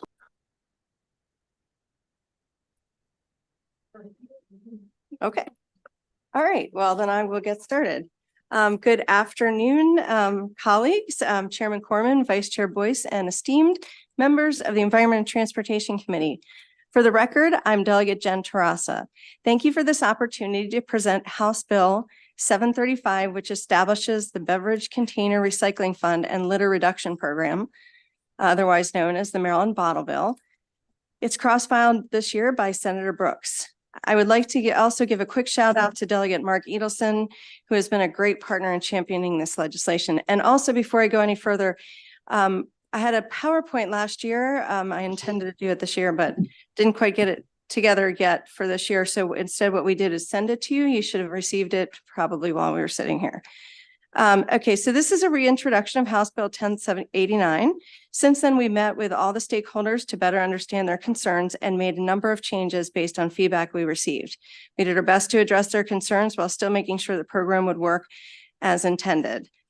But the basic idea is still the same. The program requires the collection of a small deposit of 10 cents or 15 cents when a beverage is sold, which is then returned to the customer when the bottle is returned. So here's the real problem, and you can see some of them on the slides in front of you. 5.2 billion, that's 5.2 billion, not million. I know the fiscal note says million, but that's just a typo. It is billion. Beverage containers are sold annually in Maryland. That's 863 per person each year. But only 1.5 billion are recycled. In other words, only 23% of total beverage containers sold in Maryland are recycled. That includes glass and aluminum, of course. That leaves 4 billion ending up in landfills, incinerators, and littering our environment. In fact, single-use beverage containers are one of the most common items littered across the state, as you can see from these pictures. They account for more than half of the litter in trash traps on the Anacostia River. Most of these wasted containers are made of plastic. They are polluting our waterways, posing a risk to wildlife and our health. They break into tiny pieces that are ingested by marine life, causing sickness and death. These small particles are also in our food and our bodies. And in fact, we know the Maryland's beverage container litter problem is so severe that our state, which is home to the largest estuary, of course, in the country, also has the dubious distinction of having 2 of the 3 water bodies in the country that have been declared impaired for trash and regulated by the EPA under the Clean Water Act. These 4 billion beverage containers are also a waste of energy. Rather than conserving and reusing these, new beverage containers are being manufactured from virgin material every day. But what we know is that recycling refunds work. That's the good news. Bottle bills with recycling funds work. 10 other states have deposits on beverage containers: Connecticut, Massachusetts, Hawaii, New York, Iowa, California, Vermont, Maine, Oregon, and Michigan. And according to the Container Recycling Institute's 2022 analysis of 2019 data, those states have reached between 59 and 91% recycling rate of beverage containers, as opposed to our 23%. So what the bill does is it would create a beverage container deposit program with a refundable deposit, like I said, of 10 cents for metal, plastic, and glass beverage containers, 24 fluid ounces or less, and 15 cents for beverage containers between 24 fluid ounces and less than 3 liters. Distributors of beverage containers collect the deposit when they deliver the product to a retailer for sale. The retailer gets refunds from the deposit when the customer purchases the beverage, and the customer gets their deposit back when they return the container for recycling. Think of this as buying the beverage, but borrowing the container. The deposit ensures that empty containers are returned. And remember, the goal is to get the bottles back. Restaurants, bars, hotels, large venues where customers consume beverages on premise will obtain a refund when the empty containers are picked up by the system operator. So how's this going to run? It will be implemented by beverage producers as part of a nonprofit beverage container stewardship organization with strong oversight from MDE. It'll be self-financed, and the program goes into effect January 1st, 2027, giving everyone plenty of time to implement it. What's different this year, there's a number of changes, but I'm just going to highlight a few. The startup costs for MDE are covered now. They're charged to the general fund, but they'll be reimbursed retroactively in the first year's program registration fee. So the bill has 0 impact on state budget. And the program will be administered by a single beverage container stewardship organization. For restaurants and hospitality hospitality industry, the stewardship organization is responsible for financing any receptacles in which the empty containers will be placed for picking them up and transporting them. Restaurants will receive a small per container material handling fee for collecting and primarily and doing a preliminary sorting. A full list of those changes that we made from last year is included in my written testimony. So we've heard from folks that we should be waiting for the recycling needs assessment that came out last year's bill about producer responsibility for packaging. But we already know that Maryland has a plastic pollution and litter crisis, as you probably saw in the pictures that were going by before. We know bottle bills are a proven and effective solution for reducing beverage containers, and that the needs assessment is not and will not address litter issues. Both container deposit and packaging laws are needed. They complement each other. In addition to reducing litter and plastic pollution, deposit programs increase the quality of recycling, provide for a transition from single use to reusable and refillable products. We do have a couple amendments just for drafting errors, which I think I'm going to skip over for now, but I'll send you something with it. You'll see them in an amendment. And So beverage container litter is a major contributor to plastic pollution crisis that has been impacting our health and the environment. And we know what works to solve the problem based on decades of experience from bottle bills in other states. This doesn't require additional information. We just need to spark a change in behavior. Every year we wait, another 4 billion beverage containers are entering the environment. We need to stop kicking the can down the road and pass the Maryland bottle bill now. I respectfully urge a favorable report. Chris.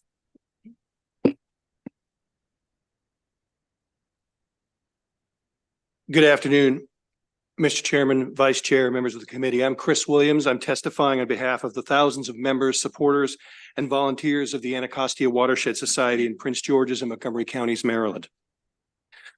5.2 billion single-use beverage containers are sold in Maryland every year. That's an average of over 14 million plastic bottles, aluminum cans, and glass bottles purchased, used, and disposed of every day. That's a lot of waste, and it has to go somewhere. Well, at least that stuff is recyclable. That's a relief. But unfortunately, it isn't. Because despite curbside pickup, less than a quarter of all that trash is actually captured for recycling. For those keeping score, the rest, 4 billion otherwise recyclable containers never get into the recycling stream.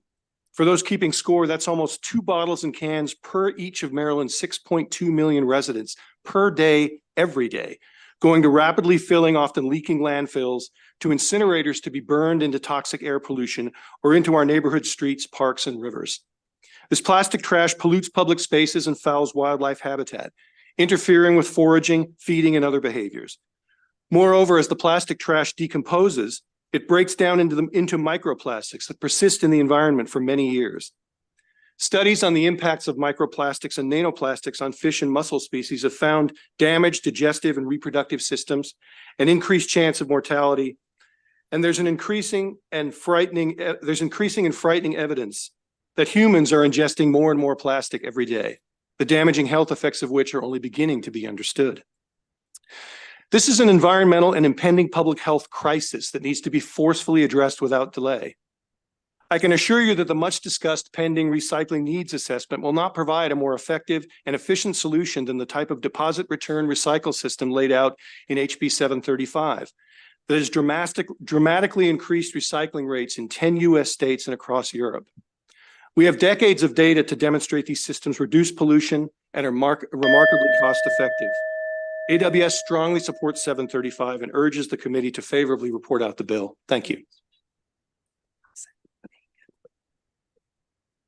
Mr. Chair, Madam Vice Chair, and members of the committee, thank you for your time. My name is Allison Blood, and I'm here on behalf of the Waterfront Partnership of Baltimore.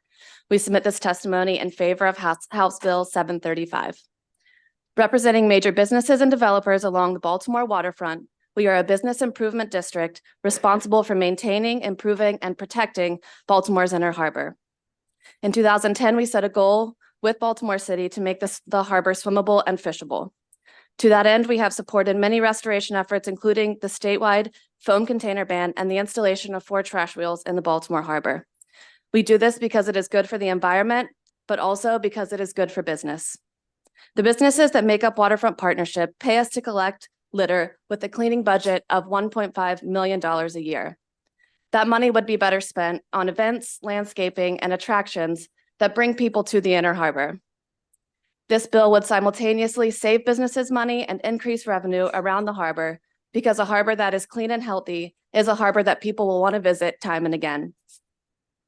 The inner harbor sits at the end of the Jones Falls stream that drains 64 square miles of land in Baltimore City and Baltimore County.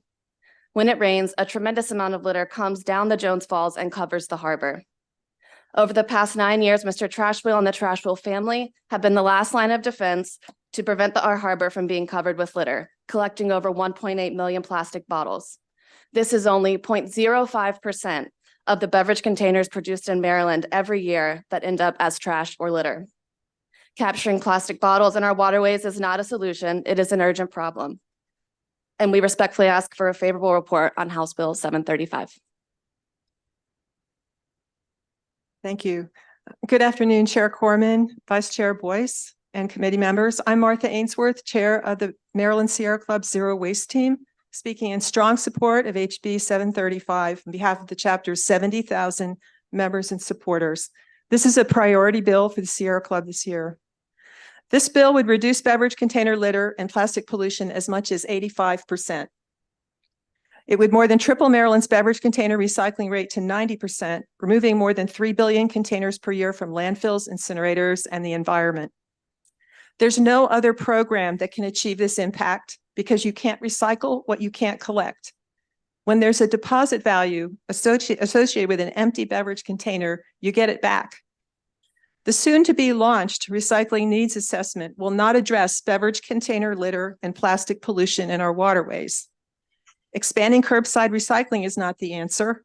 The litter containers are being consumed away from home. That's why we need a deposit. It'll deter littering and make it profitable to pick up discarded beverage containers. The bottle bill would not fundamentally change our recycling system. Even the opponents admit beverage containers are a small percentage of the waste stream.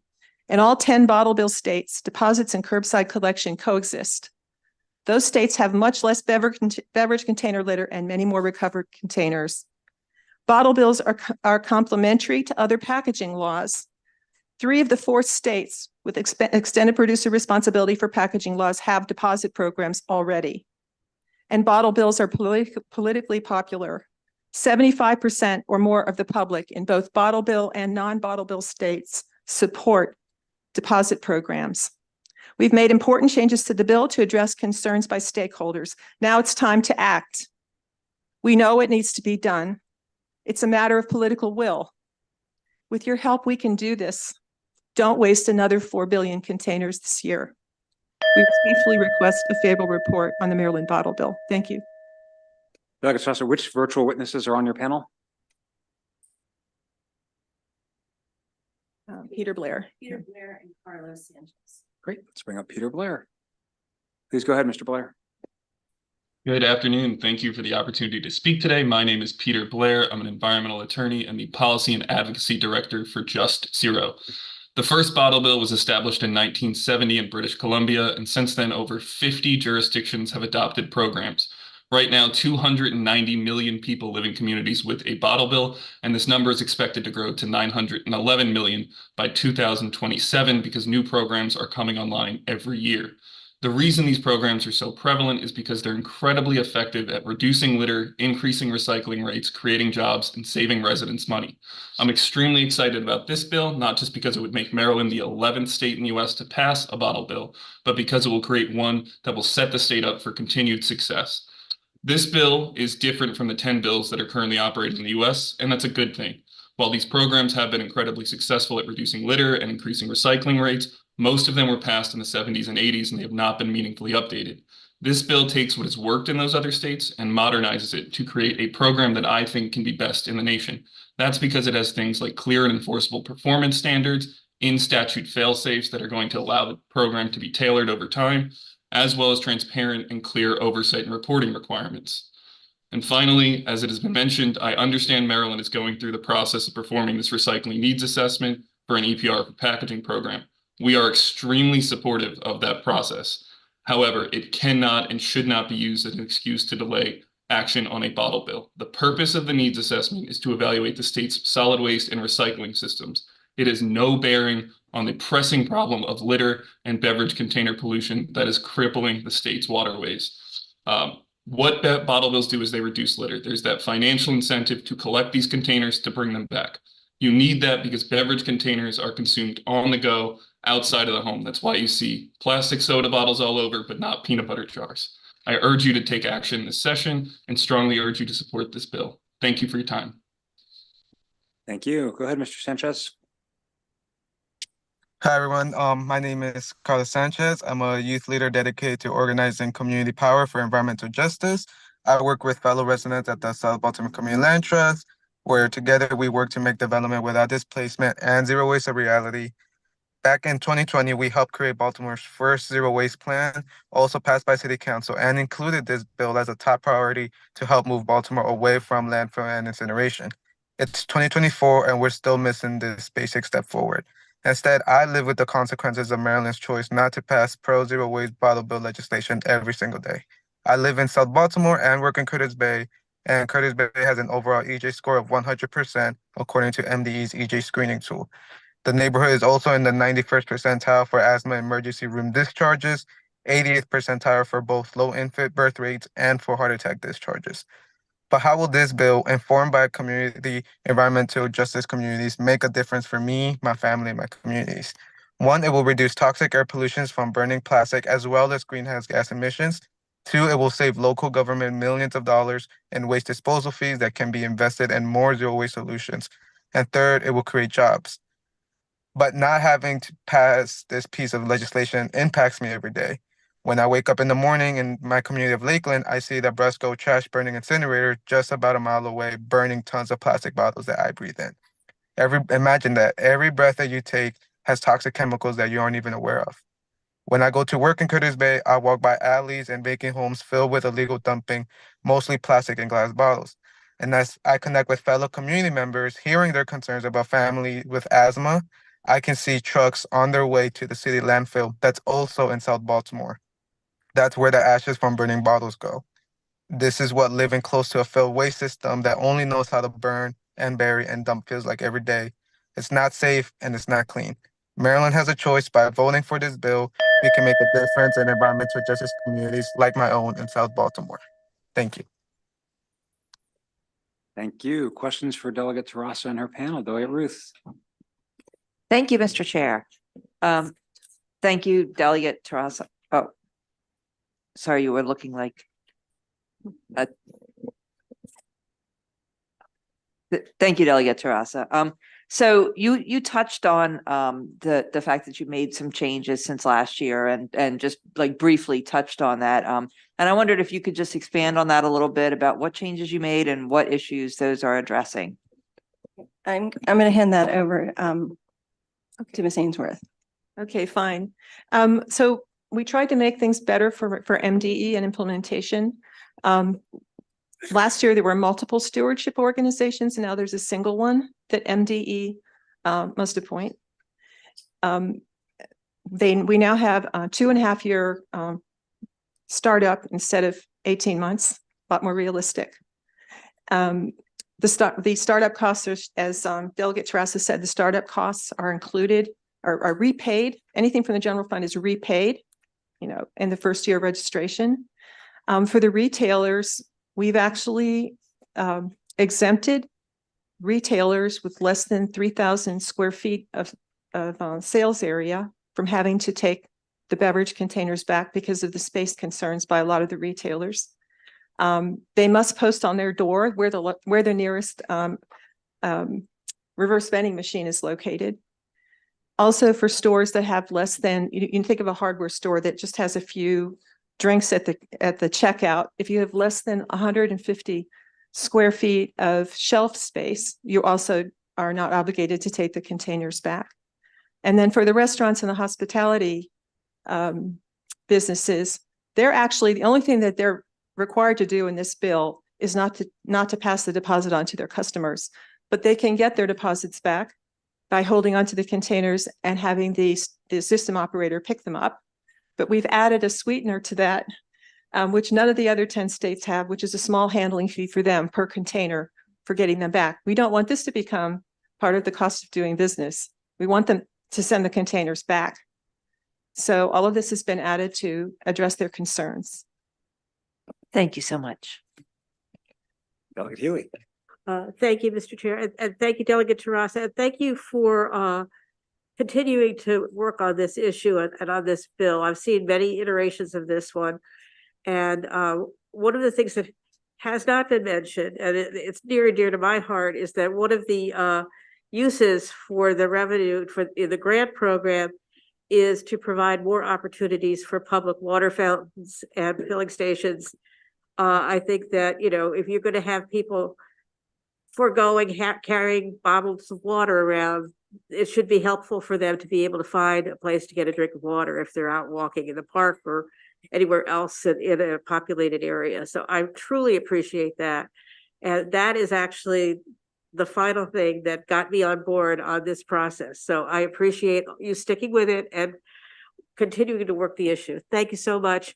Do you know how much, then I'll get to my question. Do you know how much is going to be available for these grants? How much money is going to be involved? Yeah, there'll be a special grant fund, and it would be $5 million a year that they'd be giving out. It's funded through 10% of the unredeemed deposits. Great, thank you. Yeah. And Delegate Healy, I appreciate your comments on that as well. As somebody who always carries around something that needs to be refilled, I really appreciate your comments on that. It looks like these virtual witnesses, we're going to get to you virtual witnesses. We're just doing the sponsors panel first. So just sit tight. And Chairman, I do have a second sponsor panel. I don't know how that works here, but Yep. I should, but just make sure we're done. I think with those two all are the part of it. Questions? Should we? Okay. That looks like it for you, Delegate Terrassa, in your first panel. I'll start with the virtual witnesses. We have Melissa Schweithguth and Miriam Gordon and Trey Sherrard. And Scott DeFike is here. Yeah, I'm starting with the virtual witnesses, Yep, Delegate thank you. Terrassa, and then I'll Yep, get to thank the you. in person. Please go ahead when you're ready. Ms. So, Chair- Why don't you go first? Yep, go ahead. Yeah, Chair Corman and the committee, thank you so much for your time. I'll be quick because the panel has provided a lot of details already. I am a resident of District 22, and I'm also on the board of the Neighbors of the Northwest Branch, a local 501c3 nonprofit citizen-based action group dedicated to restoring the health of the Northwest Branch of the Anacostia River. Neighbors of the Northwest Branch works to ensure that this urban treasure can be safely enjoyed by wildlife, our families, and Montgomery and Prince George's County residents for generations to come. We've got about 150 active members, and our the Northwest Branch does feed into the Anacostia that Mr. Williams talked about. So Neighbors Northwest Branch takes a favorable position on House Bill 735. We respectfully ask that you issue a favorable. I think you were muted. Sorry, you got muted. All right, the sponsor panel has already given you a lot of details, so I just wanted to share our experience. Neighbors in Northwest Branch, and I personally do a lot of cleanups. We have adopted 2 sections of trail along the Northwest Branch, and discarded beverage containers are the #1 source of litter. There are many we can't get because they build up in the river and actually form their own trash trap, sadly. We pick up all the litter we can. Unfortunately, many of these bottles are already, they're very dirty, and they may not even be recyclable despite us being able to clean up the litter. So this solution of having a bottle bill is really the solution that we need to keep this plastic, keep the glass and the cans out of our rivers, out of our watersheds, off of our roads. We are, every day we're picking up more. You clean, and it's a Sisyphean task. And this is a proven solution, as the panel have noted, that this bottle bill, this container recycling program, refund program, would help triple our rate, and it would engage equitably producers, consumers, and retailers into building and participating. So please do issue a favorable report in HB 735. Thank you so much for your time. Thank you. Ms. Gordon, please go ahead. Good afternoon, Chair Corman and members of the committee. I'm Miriam Gordon, the Reuse Program Director for the Story of Stuff Project. We're a US-based nonprofit organization with more than 1 million changemakers worldwide, including nearly 1,000 in the state of Maryland. Our mission is to change the way we make, use, and throw away all the stuff in our lives. We wholeheartedly support HB 735. It's time for Maryland to have a bottle bill. With only 23% of Maryland's beverage containers collected for recycling, the remaining 4 billion containers litter road and waterways or are incinerated or landfilled, which wastes precious resources and creates more pollution. Deposits are the best way to ensure that beverage containers get returned for recycling and prevent litter. But HB 735 is also a part of a new wave of bottle bill proposals that recognize that recycling alone isn't enough to solve the epic challenges of climate change and plastic pollution. The 10% reuse target in the bill tells beverage producers that it's time to bring back reusable beverage containers that were once the norm. In the 1960s, the US beverage industry switched from reusables that it collected, washed, and refilled to single-use containers that became a waste stream local governments have to deal with. but refillables are still used by the beverage industry in 170 countries and represent 23% by volume of the global beverage containers market. Reuse achieves significant greenhouse gas emissions reductions and lowers the natural resources and pollution impacts of single-use containers. According to OSHA, a 10% increase in the share of beverages sold in reusables would result in a 22% decrease in marine plastic pollution. In sum, it's time to bring back refill, and we urge a favorable vote on this important measure. Thank you.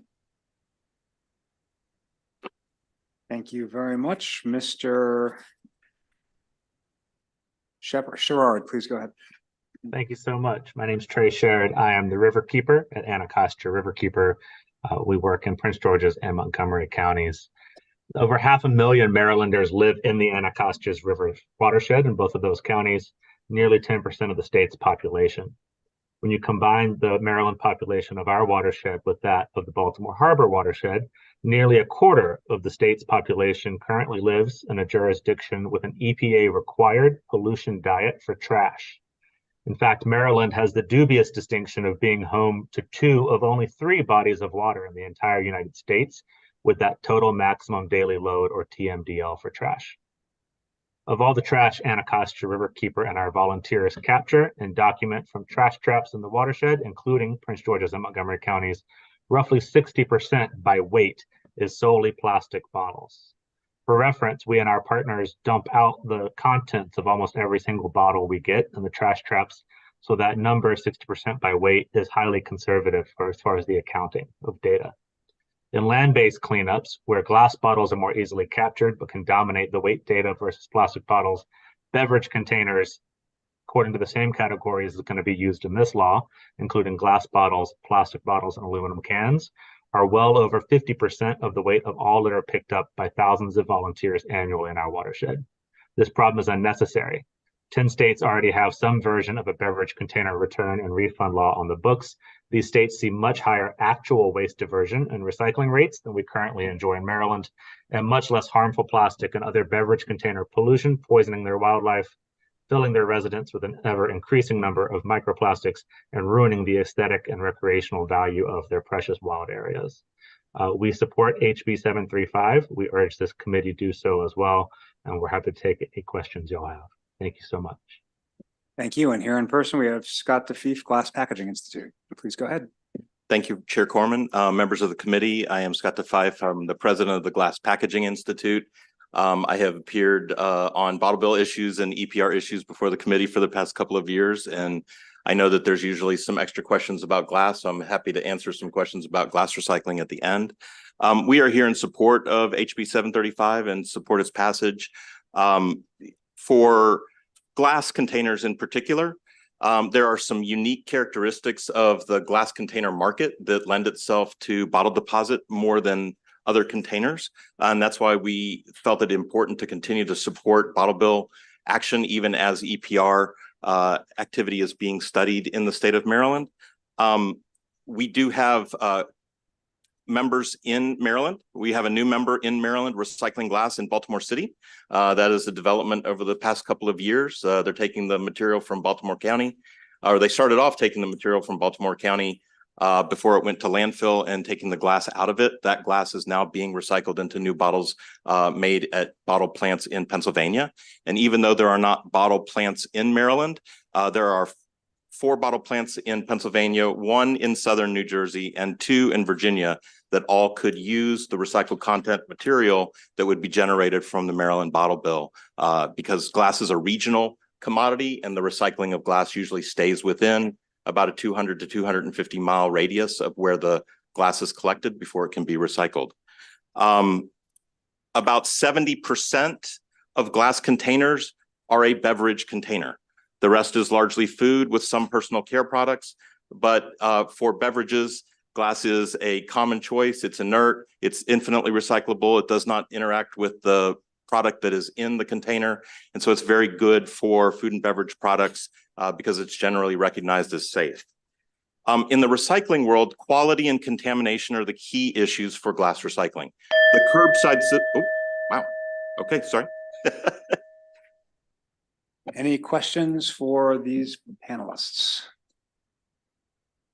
Okay, thank you, sir. Thanks to our virtual witnesses. We will do a panel of joint unfavorable and informational just for efficiency. We'll bring up Bruce Bariano, representing the Licensed Beverage Distributors of Maryland, Pam Casemeyer, NWRA, and then Chaz Miller, Maryland Recycling Network, who is informational.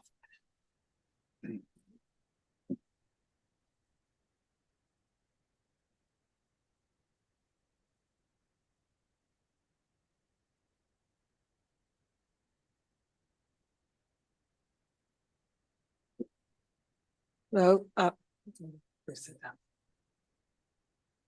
Mr. Chairman, members of the committee, Pam Casemeyer here on behalf of the Maryland Delaware Solid Waste Association, which is essentially the private sector waste industry. We have recycling facilities, haulers, collectors, and the like, but we do work in collaboration with the public sector as well, although I'm not here to speak for them today. Here respectfully in opposition to this bill. I could start out by making reference to the needs assessment of the that you passed that still needs to be done.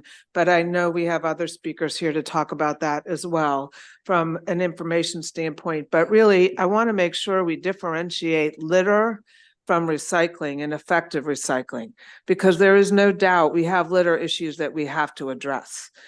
But we also have to be very careful that we're not upending our recycling system and the way that the revenues run and how those revenues are gained by the local jurisdictions, by the recycling facilities and the others, because yes, single stream collection is quite common now.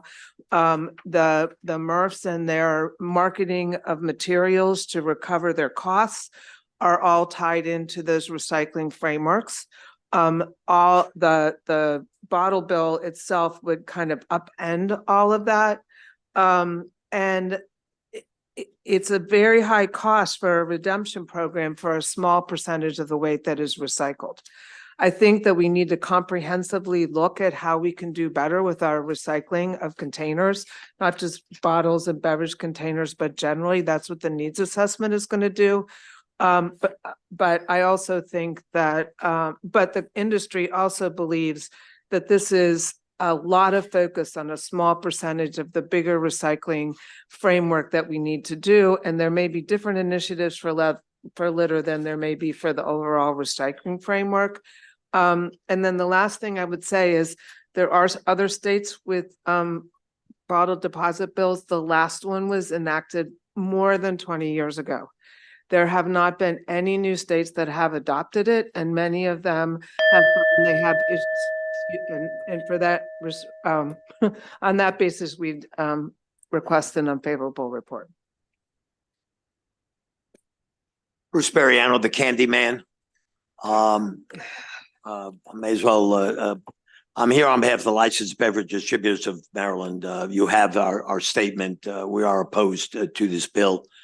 A lot of you are not going to believe this, but I've been recycling stuff for about 50 years. I live in a community in Anne Arundel County. We have a very solid recycling program. We recycle our newspapers, our cans, our bottles, our cardboard, and it works. And it's functioned smoothly. This bill puts a cost and a bureaucracy, which is very unnecessary, and also interferes with those successful recycling plans. It really does. And the bill just doesn't help. It creates problems and is not really the solution. And I'm not just saying this as a lobbyist. I am involved in recycling. I'm frankly a maniac at recycling, things that I see. And recycling works. And we should continue that, improve upon it, as the other witness indicated, and go from there. And this bill would not improve the very unfortunate filth and litter I continually see around the state on the roadways and the ramps and what have you. It has nothing to do with that. Would urge an unfavorable report. Let's improve our recycling programs, incentivize them, and strengthen them, not have a new tax and a new bureaucracy and more costs to the budgets of local and state governments. Thank you. I'm Chaz, excuse me, I'm Chaz Miller. I chair the Maryland Recycling Network's Legislative Task Force. I'm here simply for informational purposes only. Our members are public sector recycling managers, private sector recyclers, and advocates. Our members manage local government recycling programs throughout Maryland. SB 222, the Packaging Extended Producer Responsibility Law, enacted last year, requires MDE to conduct a needs assessment of Maryland's recycling and waste infrastructure. That study will provide a complete picture of how and what we recycle, along with the costs and revenues of those programs, the extent of the MRF processing infrastructure in the state, and how to improve it. That will give us the data we need to resolve so that we can have packaging recycling legislation that will meet Maryland's needs. MDE is concentrating on meeting the requirements of the EPR law. The RFP for the assessment has been released. The advisory council has been appointed, and I note that several of us are in this room today. And the members are getting ready to fulfill their responsibilities. We urge you to wait for the results of the needs assessment and then move forward on how to best and most comprehensively manage our recyclables. Thank you. Thank you. We do have a question from Delegate Ruth. Thank you, Mr. Chair. Hello, everybody. So I think a couple of you mentioned the recycling needs assessment that's being done. And I just wondered what you expect to learn from that would change whether or not a bottle option is a bottle deposit is a good option. You learn what's being recycled, you learn what's not. You learn how the system will work, and if the answer to the needs assessment is a deposit, then so be it. If it's not, then we can move on. You can tell Oregon is the only other state that decided to do a needs assessment before it passed an EPR bill. Oregon, of course, had the first deposit law passed in this country, about 1970, I believe. Oregon also realized it had to write a bill that would meet the needs of its existing infrastructure and how to improve that. And that meant a lot of the emphasis on the MRF infrastructure and how to best manage the MRF infrastructure under an EPA system with an existing bottle bill. And that is what a good deal of the Oregon effort has been focused on.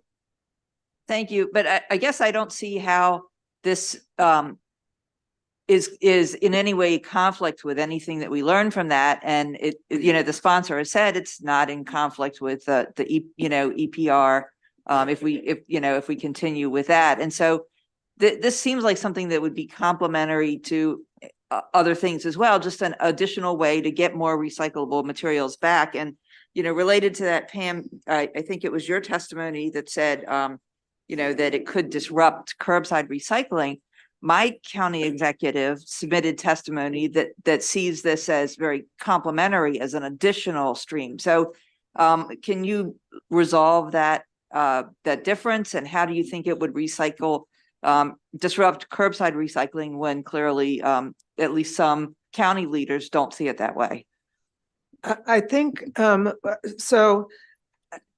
It's really back to what Mr. Miller said in terms of this whole needs assessment, because lots of jurisdictions manage material differently. We're doing kind of a comprehensive look at how we can maximize certain kinds of things. But the deposit bill does have the potential to upend the markets and the dollars for different facilities or different jurisdictions, depending on how they take that product. Because if you take a certain amount of the product out of their overall MRF volume, they then have less dollars that flow back, which give them fewer dollars for the overall comprehensive recycling program that we have. And so the needs assessment will give us a good idea of how different things are being handled in different areas. There's not a one fit answer across the state. And it's how we understand that infrastructure better and where the weaknesses are and how they can become strengthened. There's traumatic potential for unintended consequences. Not that this isn't well intended. We're not saying that, but it is not as straightforward and uncomplicated as it would seem. Yeah, you don't. Sure. If I might just add to that, Delegate, to emphasize what the needs assessment is going to show we really need to know the economics of all of this, because a lot of the recycling, it should not be, but it does have a component of economics, of incentive. I mean, it should be done because it's the right thing, but it does. And as Ms. Casemeyer indicated, right now, I mean, like my recycling in my communities, I'm in a community near the Bay Bridge. They go to recyclers, the newspapers, the cans, the bottles, all that kind of stuff. And presumably it's economically, it works out and what have you. But because I have to pay a tax on a bottle, it's done a different way. It's going to impact those entities that are doing it now. And you really could have a disincentive. And we really need to have a solid understanding of the economics of recycling that's going on now and how it could hurt and how it can help.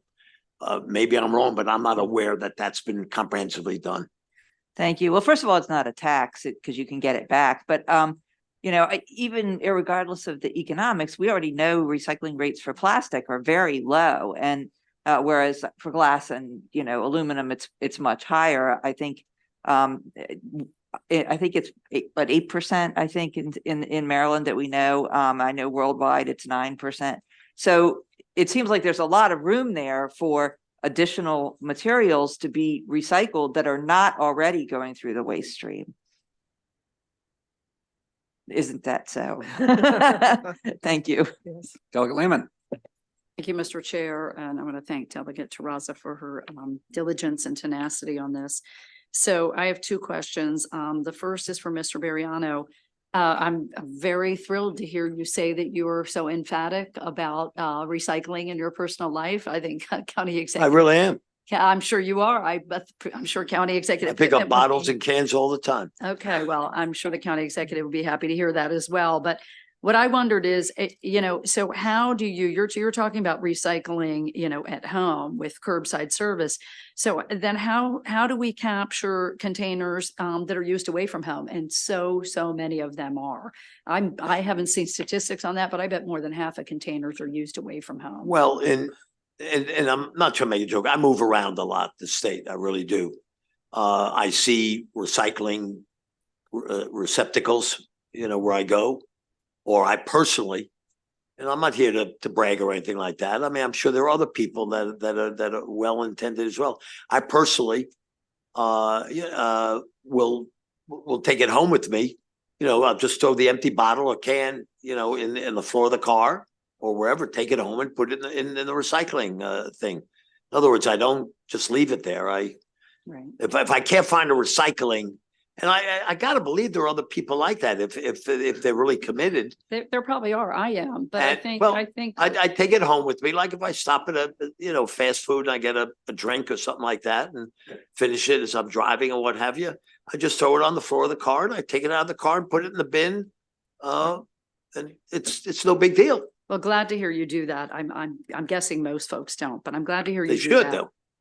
Well, you know, I think ours is a society is very disposable and one of convenience, and people probably just throw it wherever the closest receptacle is. But in any case, my other question is for Pam Casemeyer. And so, do you not agree that we have a beverage container pollution problem? Or do you dispute that? I don't think no, we're not disputing the litter related issues. And they do need to be addressed, but there's a difference between presuming that this solves a litter issue, but also enhances recycling. And I think what we're saying is the right parameters for addressing litter may or may not have unintended consequences for recycling and increasing the recycling rate. And so I don't think you can wrap them into one answer. And so until we get this needs assessment done, we need to figure out where the infrastructure is an issue. Is containing litter or addressing litter a component part? Yes. But once again, you have to remember there's also a large commercial waste issue where they are doing recycling and doing collection.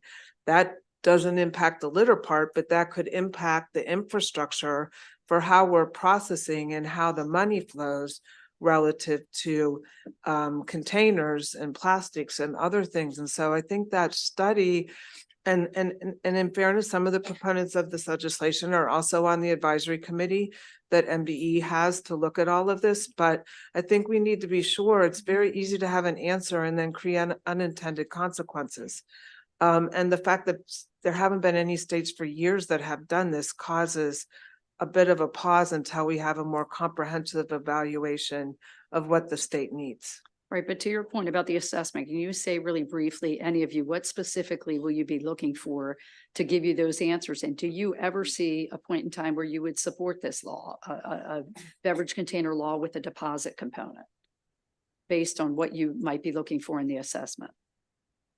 I wish that I could say on behalf of my clients, I could answer that question. I think it's also a local jurisdiction question. I don't know that I can answer that question for them while they're not here.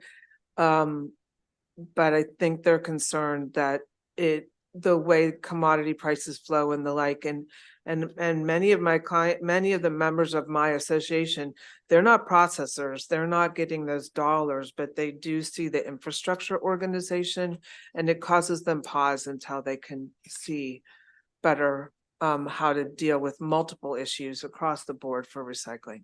Okay, thank you.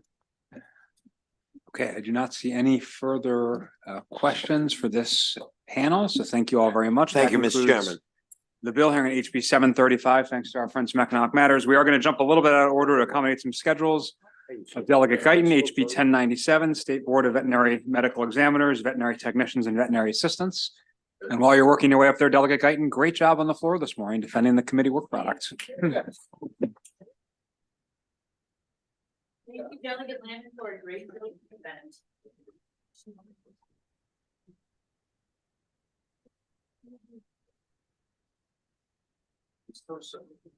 Thank you so much, Mr. Chair, Madam Vice Chair, members of the best committee in the House and Senate.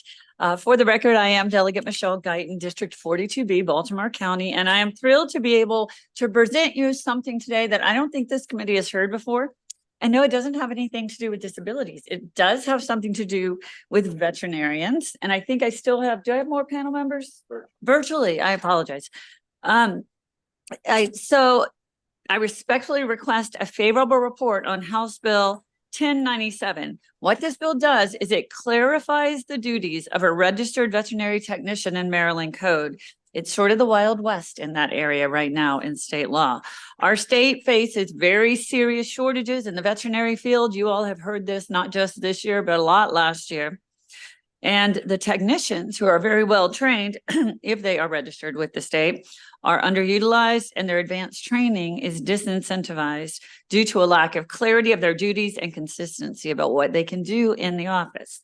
There are very few regulations currently on veterinary technicians in Maryland law, and so we sought to fix that problem. And we did that because we went and visited a lot of veterinarians. And I know a lot of you know that my own puppy, who has been the subcommittee chair mascot this year, has been sick a lot.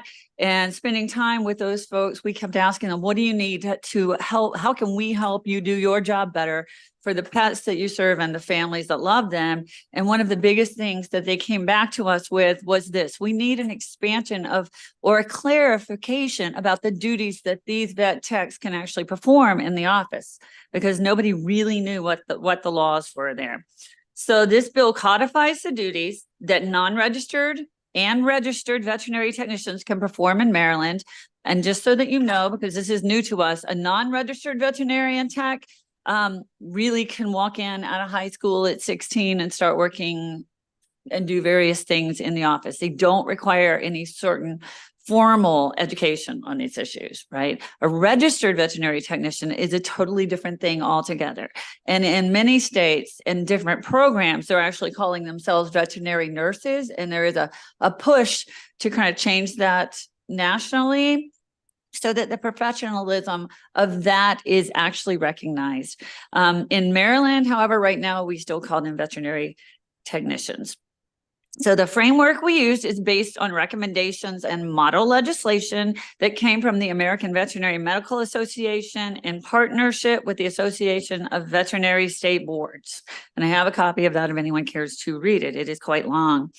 House Bill 1097 also defines levels of veterinary supervision, which Maryland had not included currently in any sort of law, and enables the State Board of Veterinary Medical Examiners, which is why Deputy Secretary Jones is up here with me today, to define levels, to develop an alternative certification path for experienced veterinary technicians who choose to become registered. So this bill does not, this is important based on what you may hear from, I don't think I actually have any real unfavorables anymore, which is wonderful. But this is very important that you hear this does not expand the scope of practice for veterinary technicians beyond what is codified in the surrounding states. And I will say that our bill is actually much more conservative than, say, Delaware. After hearing the testimony last year in this committee, there was no way I was going to push, for instance, for rabies shots, which is something that they can do elsewhere, but that is not in the bill. It puts us in line with a bill that's passing in Pennsylvania right now and with what West Virginia is already doing, but it is actually very, very conservative compared to the states surrounding us. It also does not allow them to develop an independent relationship with their clients. So you can't hang up a shingle that says, I'm a registered vet tech and see animal patients, right? That's not part of this. The veterinarian in charge, the supervising veterinarian, has to be still the supervising veterinarian at all times. And it is up to that veterinarian's discretion how many or if any of these duties in the law that they will allow their registered veterinary technician to do. So there are 3 levels defined nationally and sort of levels of veterinary technical utilization from the Animal Hospital Association, and we only use the most basic level. So the things that we know they are trained to do in programs at the simplest level in this bill. There are 2 other levels that we chose not to go there because of pushback. I've worked with the Maryland Veterinary Medical Association for many months on this and several other pieces of legislation of interest to them. I appreciate their continued engagement, their willingness to make this work. We disagree on just a few provisions, and we went from probably 50 to like 2 that we disagree on. So I think that's a win. We probably want to agree on everything. And then I also have to point out that because of the letter from the Department of Ag, I had to go back in and look at this bill carefully and was up all night doing so. And I really, really appreciate that they helped us recognize that there were some drafting errors in this book on this bill based on some amendments that we had already put in. So we have, I believe, solved all of the problems that they listed in there, what was initially a letter of concern and is now only a letter of information, right? And we have also worked with the other favorable with amendments that you have in front of you to pretty much give them everything that they want. So with that, I hope that you will help me move 1097, enabling veterinarians to better utilize well-trained individuals. It supports our state economy by keeping better paying jobs here rather than having them go to other states where they can do more exciting things and be paid more. And it also helps our animals and the families who love them. So thank you very much. Deputy Secretary, before you begin, I just want to note, you're not signed up to testify. I'm going to let you testify, but please try to sign up so we know who's testifying today. Who is that? I'm sorry, to whom are you speaking? Well, Delegate, you're signed up, but Rachel. So yes. So go ahead. I'm just reminding you, please sign up Sure. in the future. That wasn't an error that we just, I'm only here because she asked, due to the fact that there was initially a letter of concern. Okay. Just for the record to say, this is now a letter of information based on the amendments that were submitted this morning. Initially, the State Board of Veterinary Medical Examiners was opposed to the bill, and we had submitted a written letter, just written, of concern. And as of this morning, that changed. And so in case there were questions, that's the only reason I'm here. But great. Thanks for working it out. We'll call our virtual witnesses. Ashley Nichols, DVM. Please go ahead. Let's see. Hello, I am Ashley Nichols, a practicing veterinarian in the state as well as president of the Maryland Veterinary Medical Association. And I am happy to represent the MDVMA because we are very excited about this bill and codifying key responsibilities within veterinary facilities across Maryland. This legislation is empowering registered veterinary technicians working to maintain their job security and responsibilities. However, there were a few concerns around current language of this bill, which prevented our full support.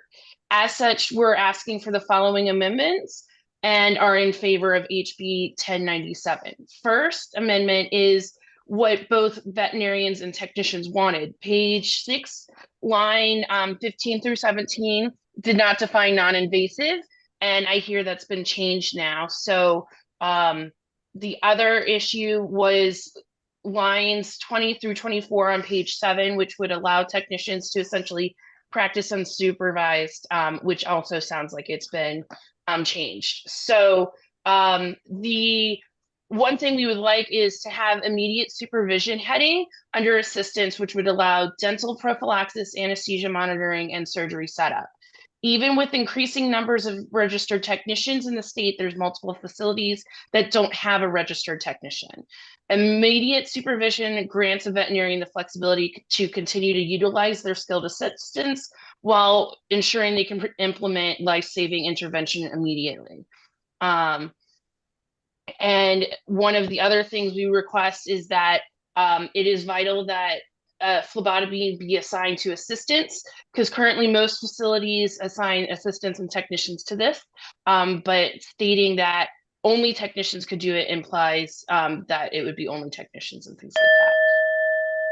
So I want to thank Delegate Guyton for all of her efforts on this bill and we continuing to work with us. So we greatly appreciate this and all of the discussions that we have been having over the last 24 hours. So thank you so much. Thank you. Dr. Weeman, please go ahead. Thank you. Yes, on behalf of the Maryland Veterinary Medical Association, Dr. Weeman, and I'm here to submit testimony that is favorable with amendments on HB 1097. We really do appreciate the sponsor of this bill and thank her for the work that she is doing that we think really is important to clarify the support roles of individuals within veterinary hospitals across the state. We request a separate category of immediate supervision as one of the amendments to the bill. We'd like that to be created for veterinary assistants when performing dental prophylaxis, monitoring anesthesia, and when setting up for surgical procedures, which includes machines, delivering anesthetic medications, respirators, and monitors. The difference between life and death during anesthesia can really mean seconds, and it's critical that a licensed professional be providing immediate oversight during these times. And please refer to our written testimony for a more comprehensive reasoning on that. I do appreciate that page 6, lines 15 through 17 have been addressed. We don't want to allow an assistant to perform any non-invasive procedure, particularly if non-invasive is specifically defined. And while we trust the majority of veterinary professionals will delegate responsibly, it's critical to ensure only licensed individuals are allowed to perform certain procedures. Furthermore, on lines 20 through 24 of page 7, allowing technicians to function with indirect supervision, we think that inherently, while we're certain is not the intent, might open the state up to the potential for minute clinic type practices, essentially operating without a licensed veterinarian. We obviously know and trust that Delegate Guyton does not intend that. And so we look forward to working to just make sure we can finalize that language with SBVME, State Board of Veterinary Medical Examiners, help as well. Finally, we'd like to see phlebotomy listed as a task for veterinary assistants. We understand it seems like semantics, but veterinarians are a law-abiding profession, and we think it's going to create a little bit of consternation among practitioners in the state if the tasks of the veterinary assistant aren't delineated. Thank you for your time and consideration of our request to build on the foundation of this already great bill and make it something we believe all veterinary professionals will enthusiastically support. Thank you, Delegate Helen. Thank you, Mr. Chair. Delegate, I just want to thank you for bringing this bill, first of all. You know, especially I was reading some of the favorable testimony, especially colleagues, if you haven't read the letter from Mr. Alfano about you know, the utility that this bill will provide, it's an incredible letter. And I know, you know, when we're talking about the patients here, we're talking about family members as well, as he said. So I really appreciate that. I did note on his letter, he did talk about the timeline for the bill of being October 2027. I know there's been a lot of amendments, still amendments coming. I just want to make sure that that timeline is still in place because that seems to be rather key.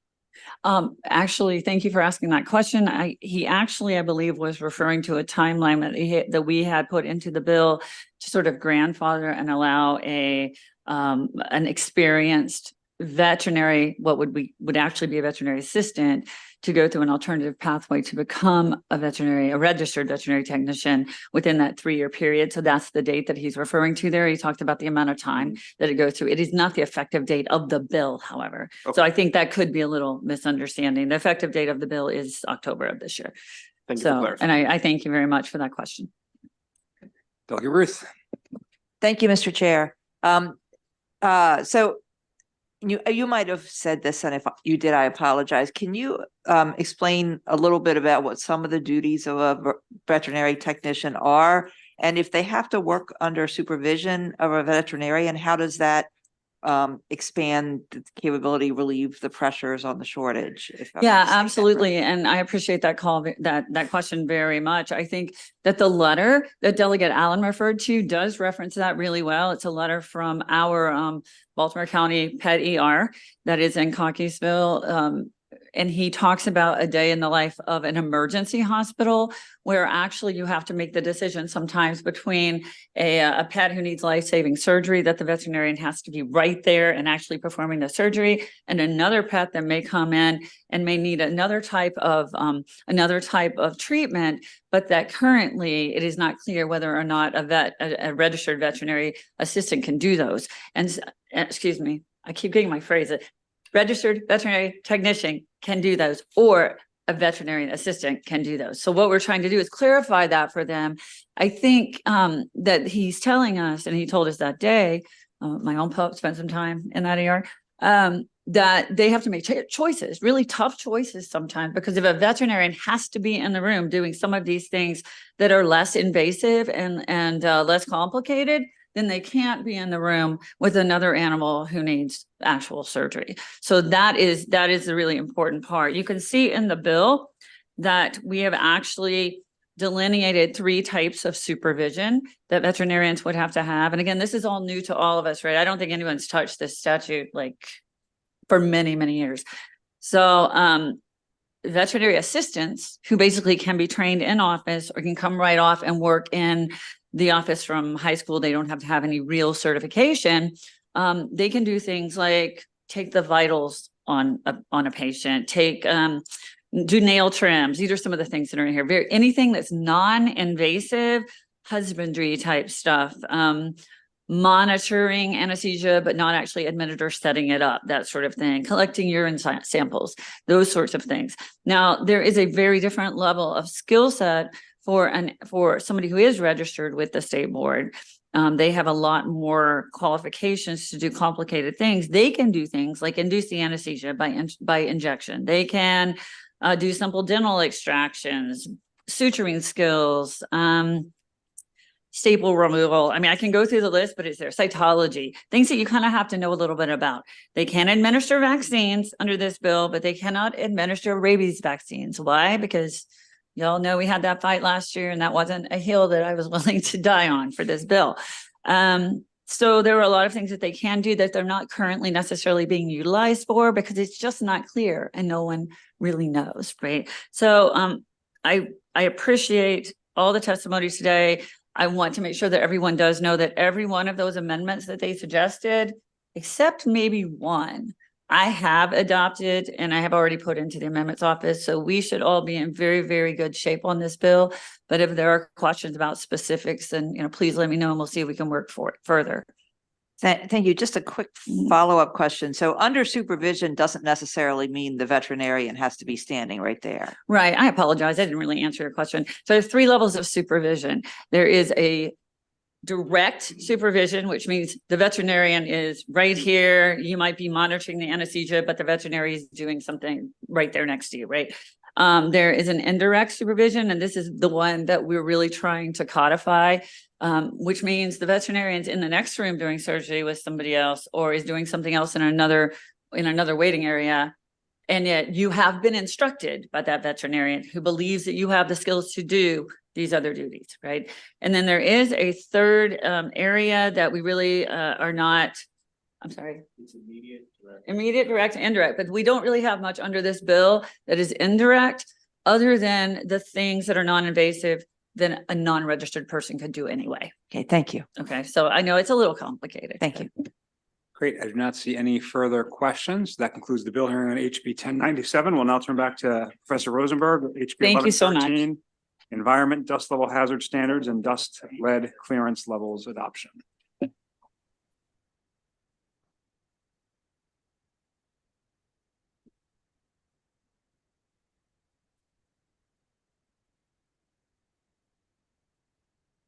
Thank you, Mr. Chairman, for this opportunity to testify in support of House Bill 1113. Maryland has been in the forefront of reducing the risk to principally our children and pregnant women from lead dust and from lead itself over the decades. And this bill would continue that process. It's prompted by an announcement by the EPA that they will be lowering their standard to any trace of lead in certain circumstances being considered a violation. And since there are instances when we, as a state, when the state of Maryland, by virtue of legislation passed by this through this committee and then the full legislature, where we regulate the lead level, where the EPA standard would not prevail. So to make sure that we have the same standard and the same appropriate standard as EPA would have, this bill with the amendment that I'm offering today and would require that within 6 months of the EPA adopting the proposed standard of any level being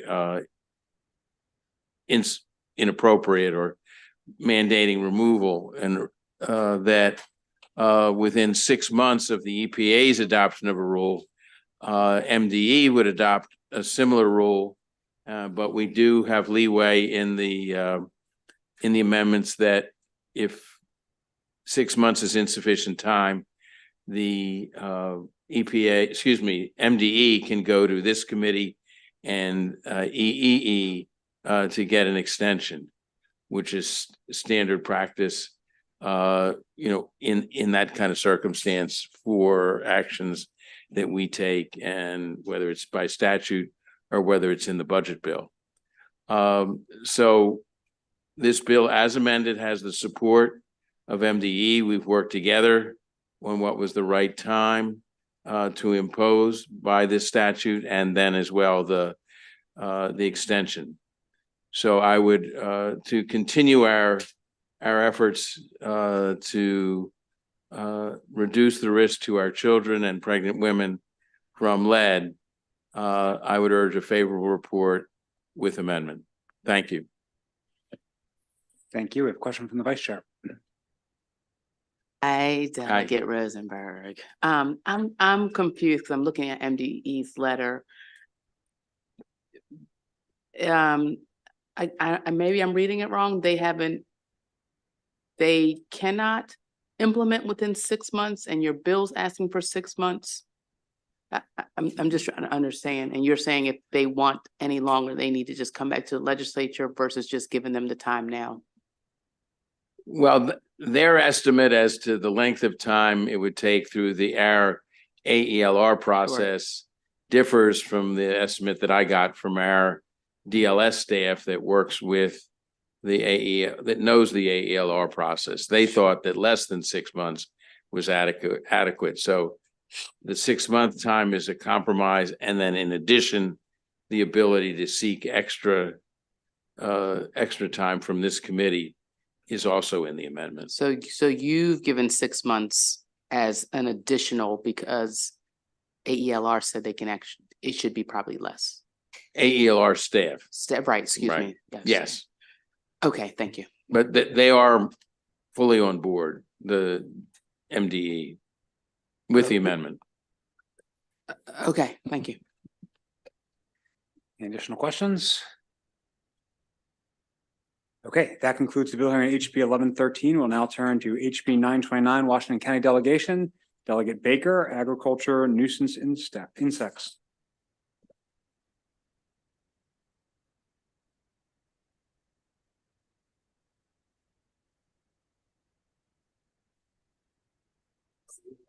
That's perfect. Thank you.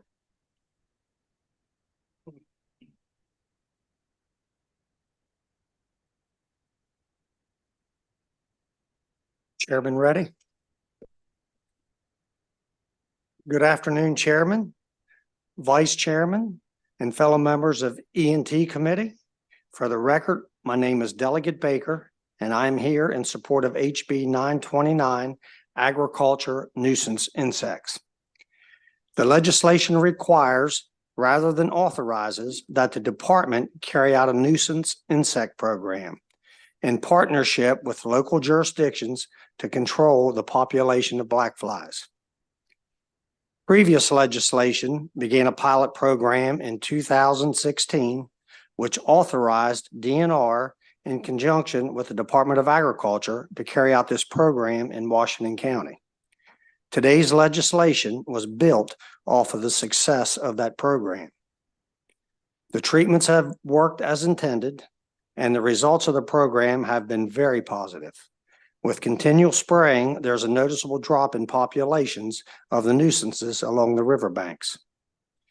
The 50-50 cost share is between the locality and the department.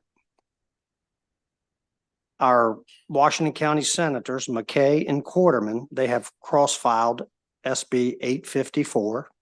We also have a letter of support from MACO.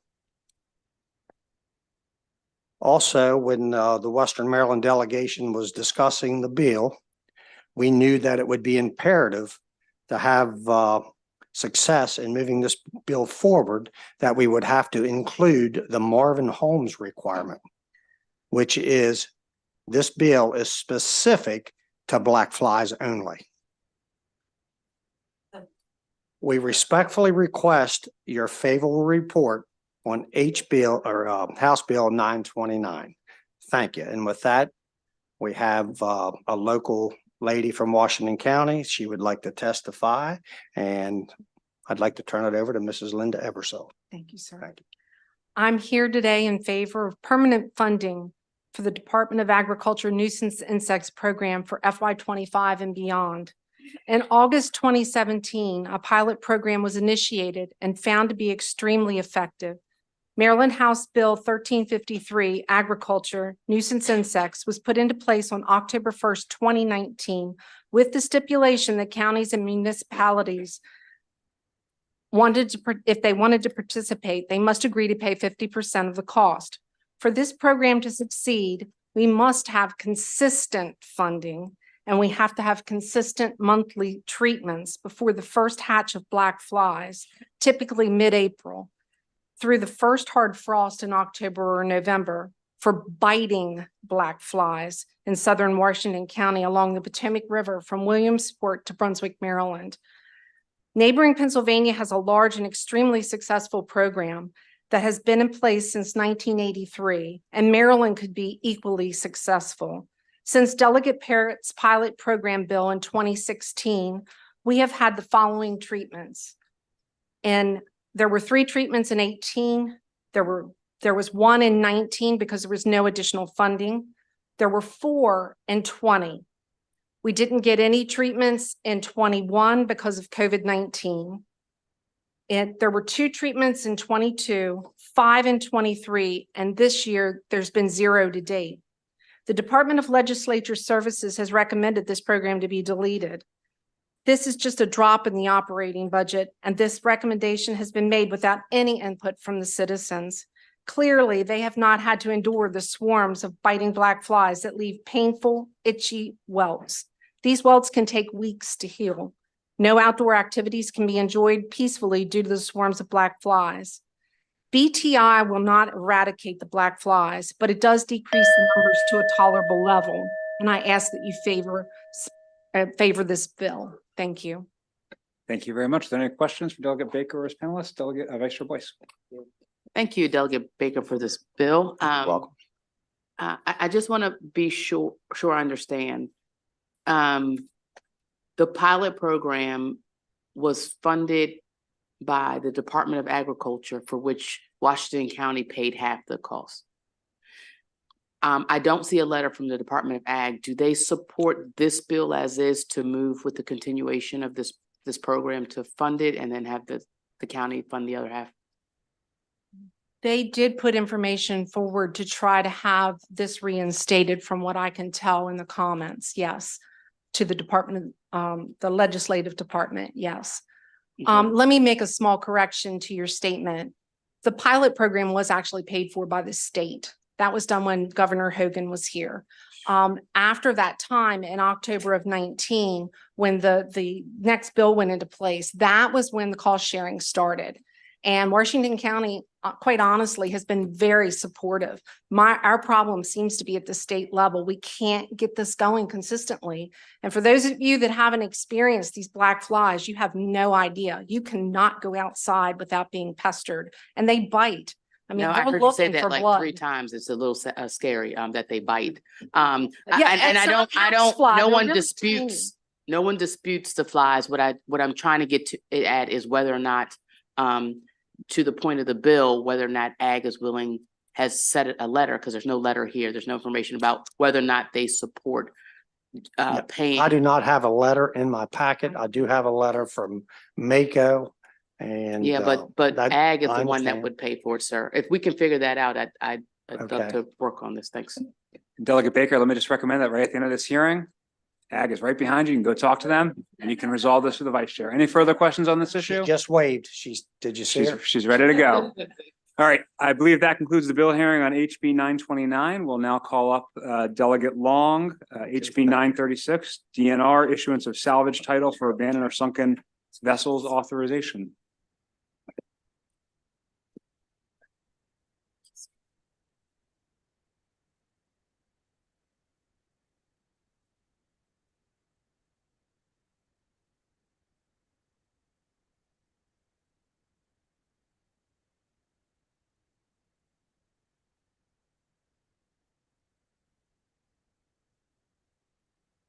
Thank you. Thank you, Mr. Chair and Vice Chair and esteemed members of this great committee. Originally back in we had HB 1253. It started addressing the sunken and abandoned boats.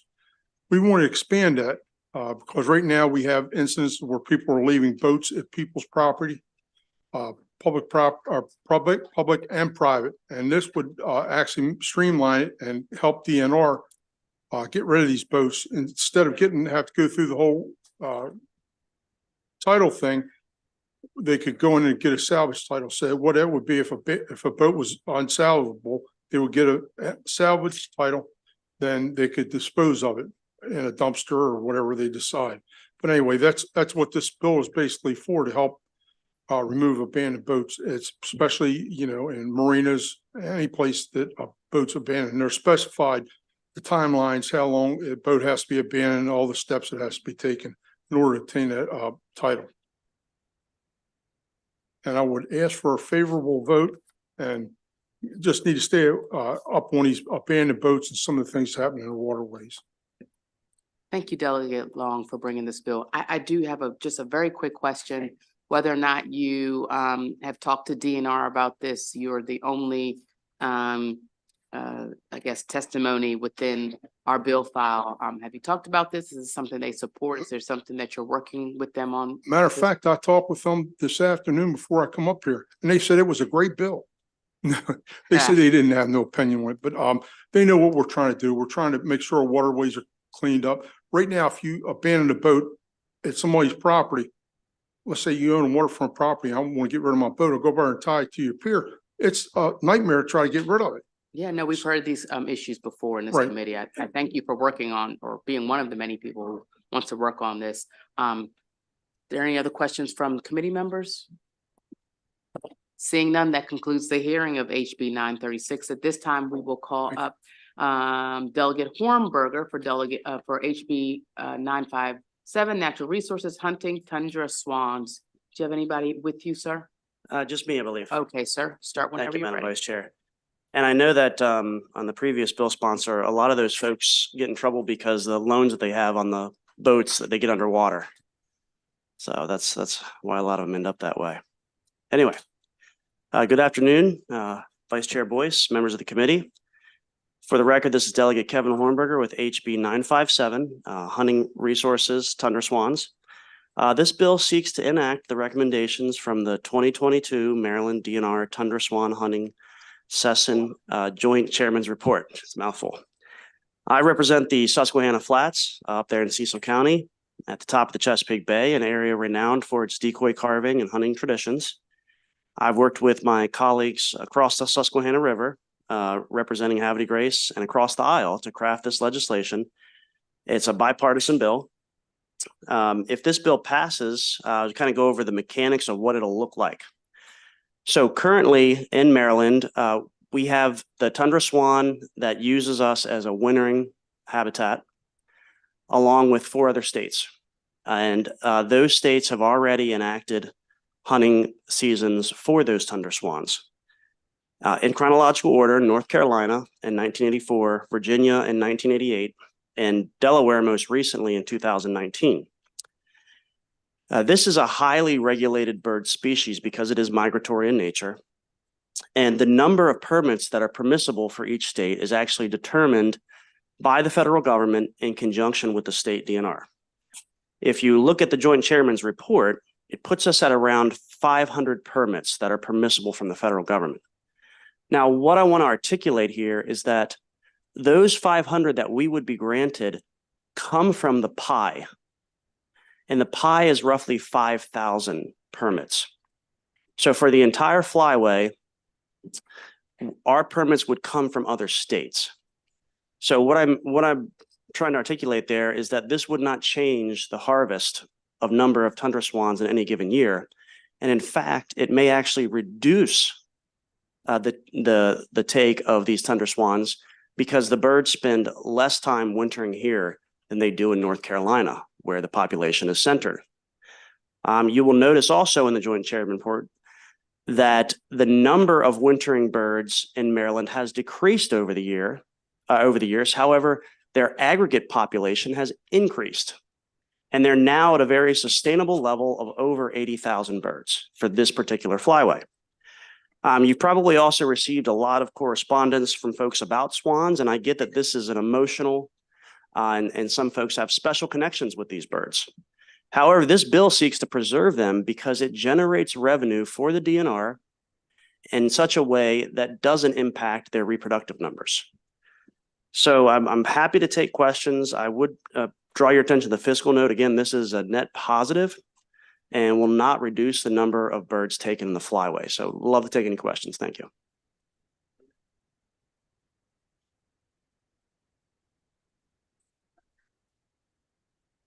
Okay. Yes.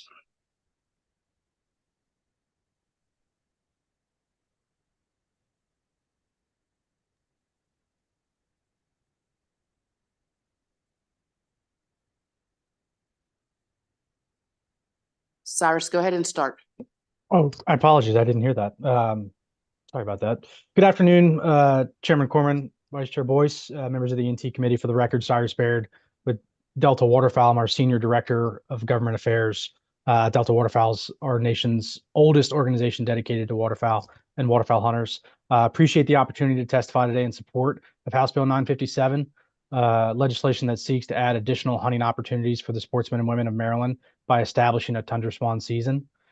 Tundra swans are some of the most highly regulated waterfowl species in North America, with cooperation and coordination from state and federal wildlife agencies in assessing population levels and setting harvest limits within flyway jurisdictions. Currently, there are 9 states across the country that allow for tundra swan hunting, including, as Delegate Hornberger mentioned, Delaware, Virginia, and North Carolina here on the East Coast, or the Atlantic Flyway. And overall populations of tundra swans have increased dramatically since the mid-1960s. The sale of these permits through a highly regulated process and lottery system conducted by the Department of Natural Resources would result in tens of thousands of dollars annually for the agency to help assist with conservation efforts for both game and non-game animals alike.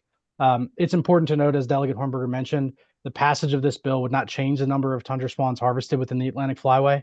The Flyway as a whole is allotted a certain number of tags for all the states that have established seasons, and Maryland would simply take a small portion of those tags currently allotted. The science is very clear in Maryland that they can support establishing a season for tundra swans.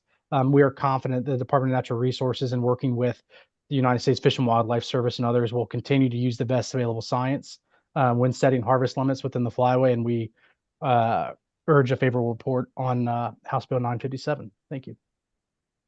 Thank you. Go ahead, Kaylee. Thank you very much, Chairwoman Voice for this hearing. My name is Kaylee Leager, and I'm the Senior Coordinator for the Mid-Atlantic States with the Congressional Sportsmen's Foundation. I appear before you this afternoon and express my strong support for House Bill 957.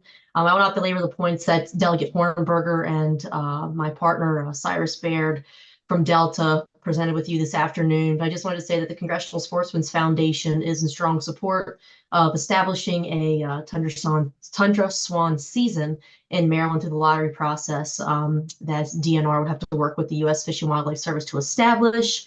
The information's there that they provided you. We're in support of access and opportunity, and this is increasing such here in Maryland. So with that, I do ask for a favorable report on House Bill 957. Thank you. Thank you. Are there any questions? There are no questions. I do, and thank you, Delegate Hornberger, for mentioning the tons of emails that we have gotten in our inboxes. We thank you. Yes. I've got plenty of them. But I will bring up, I want to ask 2 questions, and one is per those emails is about the tundra and the trumpeter swan. Can you add some information about that? And then the second question is, would these be hunted on Sunday? Thank you, Madam Chair. I'll answer the second one first. This is a sister bill to the one that I presented earlier, equally it's controversial. In terms of the questions that you received via email, the trumpeter swan, and if you reference my written testimony, I actually have some maps that I've included in there. So the trumpeter swan does not utilize this flyway. The farthest east that it goes is roughly Ohio and some parts of Pennsylvania. So the only two examples that I know of trumpeter swans in Maryland are actually at the Baltimore Zoo. They do not occupy this flyway. So I will say this, many of those emails that you received, I received the same ones. There's a lot of disinformation there. I would encourage you to do some research. There are numerous swan species and different levels at different postures throughout the country. However, this one is narrowly focused on trumpeter swans. I'm sorry, on tundra swans. I'm even confused myself here. And I will also say that there's also a precedent. Maryland did enact a swan season for mute swans in the state of Maryland in the early 2000s. That was also controversial. But the mute swans were an invasive species, and they were actually attacking other forms of wildlife, migratory birds and the like. However, and this is why I believe that the DNR isn't pursuing this effort on their own, because we don't need legislation for this. This can happen organically. Is that they were faced with numerous federal lawsuits when they enacted the mute swan season. Again, even though for an invasive species. So yes, I get it. From a public PR standpoint, this might be controversial. However, our neighboring states are doing it, and I believe that it'll lead to the preservation of the species along with all of our natural resources. Thank you. Thank you for that. I just want to do a follow-up. Some of the commentary in the emails spoke about how much alike the trumpeter and the the tundra swans were. So I think a lot of that was a main point, more than anything else, and the fear that they would be hunted versus the others. But you also made your point about Okay. Any other Great questions? questions. Concerns? Thank you so much, Delegate Thank you Horvath. all. That concludes the hearing for HB 957. Next, we'll have Delegate Foley, HB 979, Agriculture Invasive Plant Species Regulation, Biodiversity and Agriculture Protection Act. Do you have a panel, Delegate? I do. Please bring them up. And then, and also I would like the Department of Agriculture to join me on the panel. We might have to move chairs, but.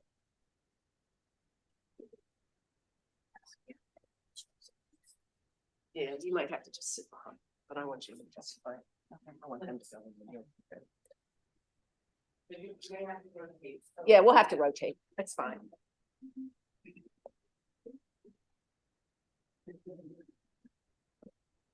Thank you, Madam Chair. And I passed out amendments. This is like not the official language, but we did file amendments that are already at the committee. Chair Boyce and members of the Environment and Transportation Committee, the best committee in the House, the best committee in the world. For the record, I'm Delegate Linda Foley, and I'm presenting HB 979, the Biodiversity and Agriculture Protection Act. This legislation is necessary to control the unchecked spread of terrestrial and aquatic invasive species and protect Maryland's natural heritage. The bill would streamline and accelerate the assessment protocol used to determine and prohibit invasive plant species, a crucial step in protecting our native ecosystems, biodiversity, agricultural interests, and Maryland's crown jewel, the Chesapeake Bay. Now, those of you who were here last year will remember the famous bamboo bill. Consider this like the son of the bamboo bill, okay? First, and it was actually the bamboo bill that got me interested in this because we couldn't ban bamboo on a state level because of the way the invasive species law is currently. First, I want to thank the Maryland Department of Agriculture, the Department of Natural Resources, and the State Highway Administration for working with us on this bill to get it into condition that everybody is good with it. So first, I'm going to talk a little bit about the current law. In 2011, Maryland enacted its first law regulating commercially sold terrestrial invasive plants.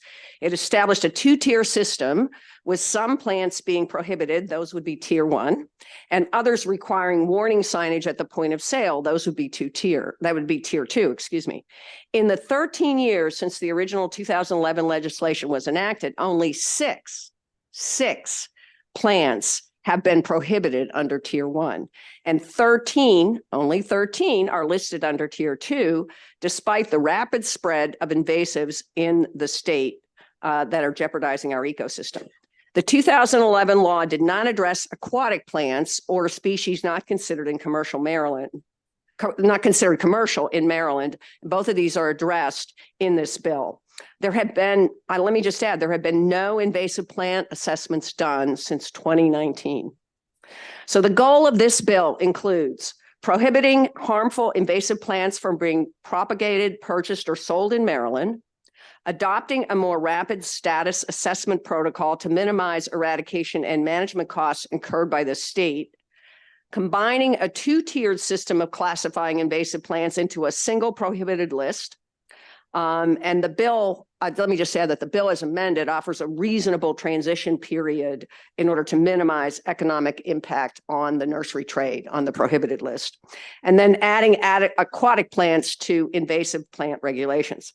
So I'm not going to get into the weeds, so to speak, about the had to make that joke, about the assessment protocols and streamlined procedures outlined in this bill. I'll leave that to my panel, but I do want to address some of the issues that are raised in the written testimony on this bill, which is extensive. First, I'd like to point out that the governor's budget contains funding for 3 additional agriculture department staff specifically assigned to this program.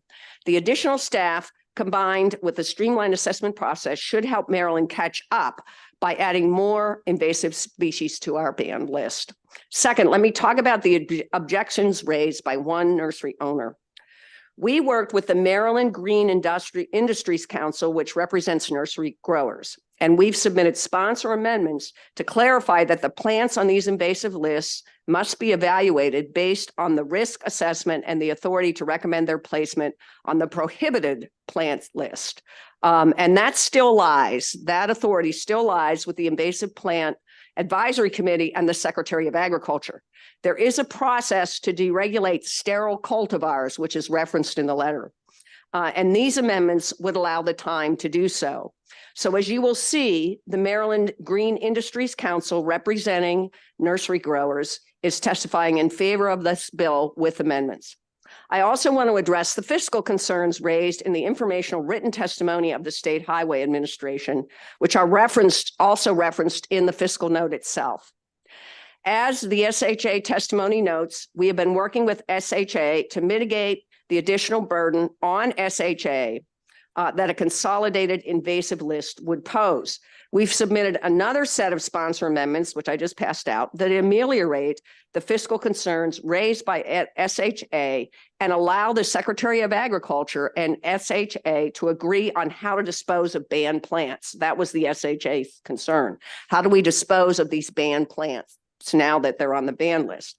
It's our understanding that this will reduce and mitigate the additional costs to SHA identified in the fiscal note, and hopefully will completely eliminate those. Finally, I want to talk about a Virginia farmer, William P. Mays, who has submitted compelling testimony that I recommend that you read.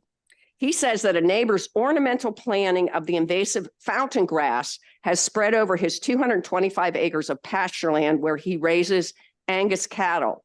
In just a few years, it has covered 25 to 30% of his fields. He's now facing the possibility that sometime in the not too distant future, he will have to close down his livestock business. The economic impact of invasive species in Maryland is substantial, significantly reducing productivity in key business sectors and requiring huge sums for ongoing efforts to manage and mitigate these impacts. The net effect within Maryland could easily be in the billions of dollars. For example, the Maryland Department of Natural Resources has spent approximately $1 million since 2014 to control one invasive species, hydrilla, in one location, Deep Creek Lake. Invasive plants have a serious impact on agriculture. The agricultural yields are reduced by 12% due to invasive plants, despite the $6.6 billion spent annually on pesticides, which can be harmful to workers and to the environment. And then there's the dreaded spotted lanternfly. This invasive pest host is a terrestrial invasive species commonly known as tree of heaven. This bill, it's not banned currently. This bill would ensure that tree of heaven is listed as prohibited and may not be commercially sold in the state. Some invasive plants, I might add, have a direct impact on human health and healthcare costs. Japanese barberry is a host for mice and black-legged ticks that carry Lyme disease. Where there is greater infestation of barberry, there's a greater spread of Lyme's disease, which impacts human, equine, and canine health, as well as livestock. In fact, the Department of Defense considers this to be a threat to military readiness when it comes on military property.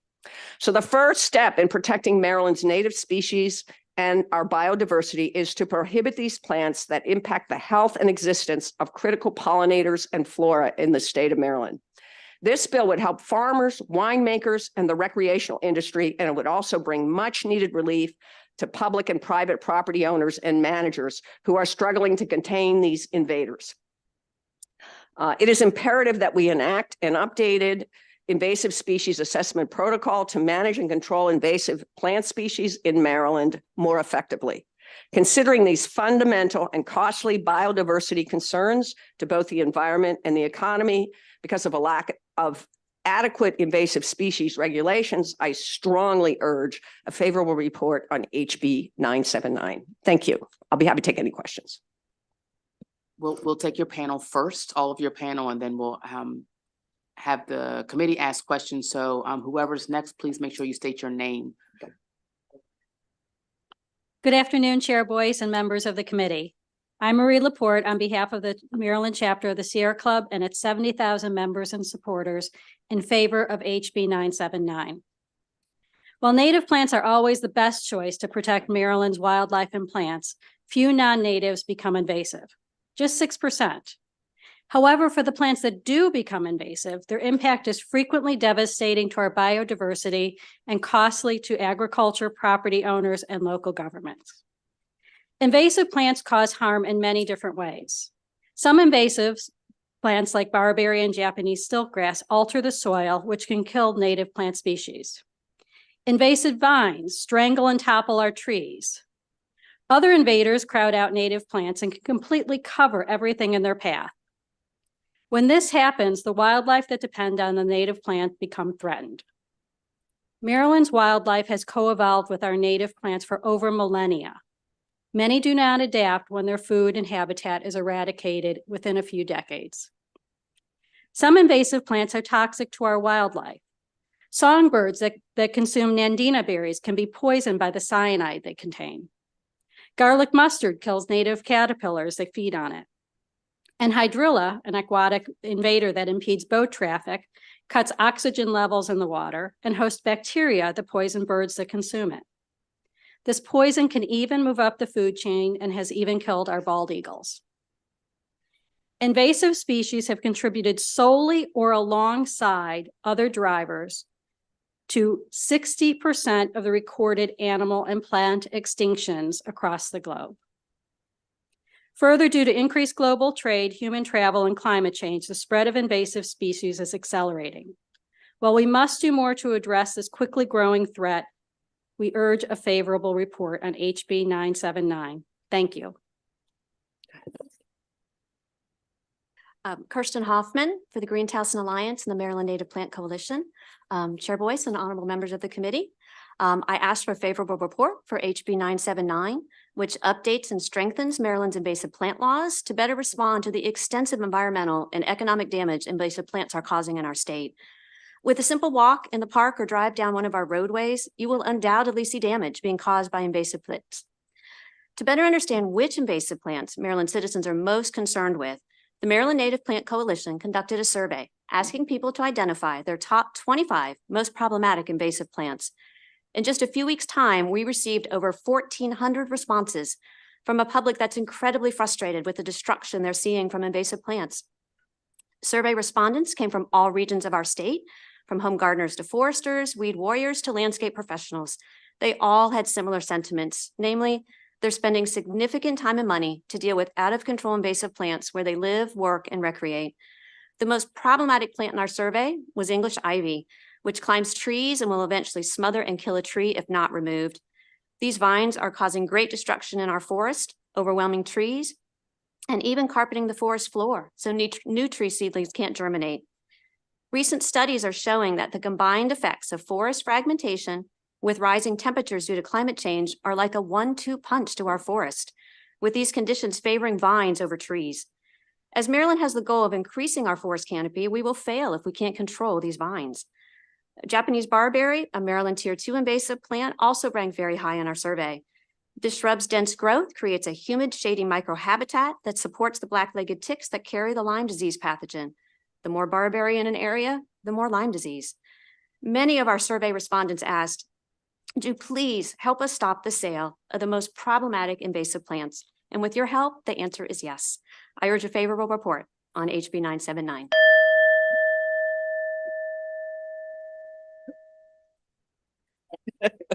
Just don't touch the button. Good afternoon, Judy Fulton, Vice President of the Maryland Native Plant Society and invasive plant expert. We are in favor of House Bill 979 because of its importance to the health of the environment, Marylanders, and the economy. This is a good bill. It simplifies implementation of our current law and makes it more effective. HB 979 will speed up the process of keeping the worst invasives from being grown and sold.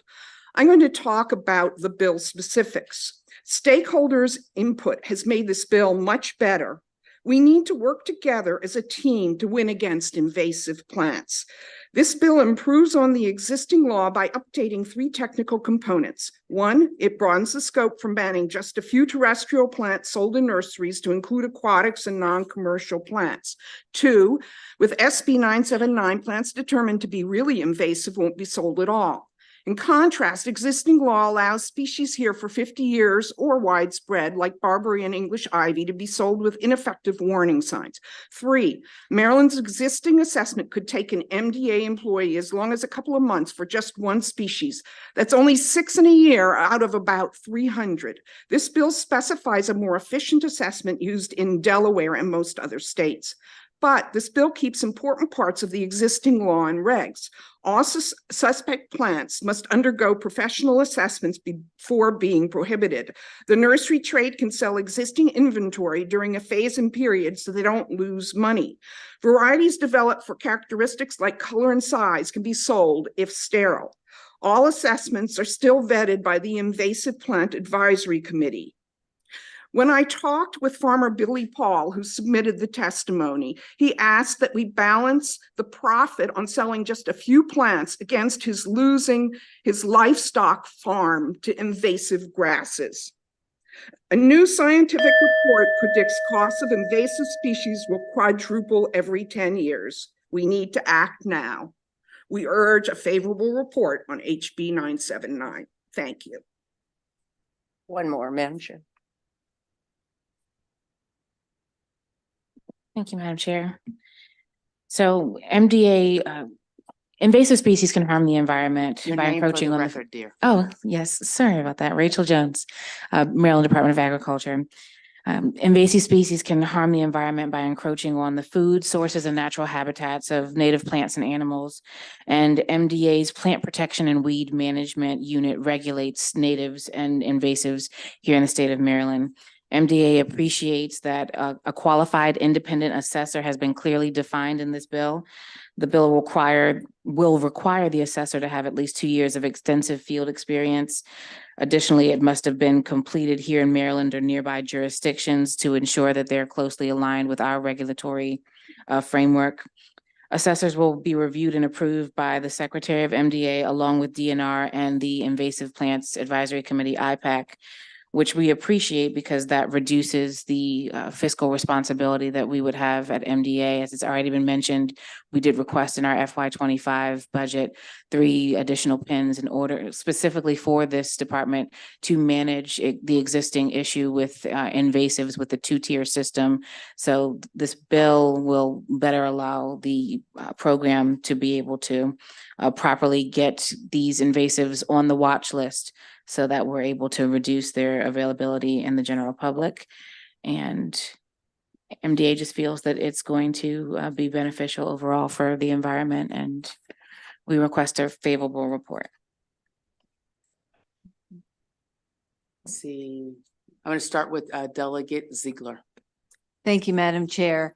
Thank you for bringing this bill. This is a huge issue. It really is. But I was curious, what are other states in our region in the Mid-Atlantic doing about this? Are there other state laws that, okay, thank you.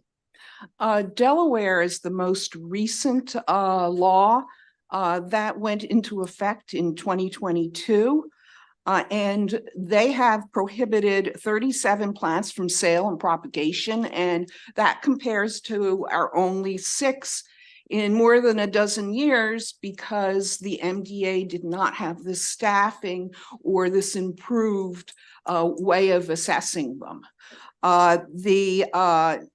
Pennsylvania has 20 that are banned. Virginia has banned 15 and is currently working on additional legislation to address invasive plants. New Jersey has legislation that's been introduced that would ban about 30 plants. New York, it's way ahead with 69. Wow. So most states, maybe it might be 44, has some form of banning invasive plants.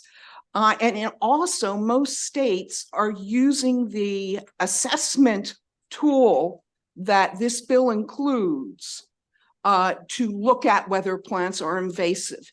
And the more that we operate not just as a single state, but as, for instance, the Mid-Atlantic, the more effective it's going to be, because I don't know any plants that can recognize a state border. Excellent point. Thank you. Thank you. Delegate Ruth. Thank you, Madam Chair. Thank you for this bill. I remember last year in subcommittee working on the bamboo bill, and so I think this is much needed, this streamlined process. Are there any exceptions to the prohibited list? Definitely. Delegate Foley referred to that, and also sorry, did. I missed that. No, it was just in passing. So if there's no risk that an invasive species is going to spread, then information on that species can be submitted. This is not a change from what's been done all along. This is just keeping what we've done in the past. Now, that was not in the law before, in the existing law. So we've made it explicit in the law because that's something that the nursery trade really wanted to see in writing. Okay. And plants can spread either by seed, or, you know, if the roots get taken off, or different parts, it can spread by that. So it needs to be sterile in, you know, whatever way they might start spreading. Okay, thank you. Delegate Tarasa. Thank you, Madam Chair. Although I apologize, wasn't going to be my question, but I'm now curious as how something that's invasive wouldn't spread. Like, isn't that sort of what just from a lay perspective, I thought that sounds like it would spread. So if there's say a burning bush or a nandina, they're different.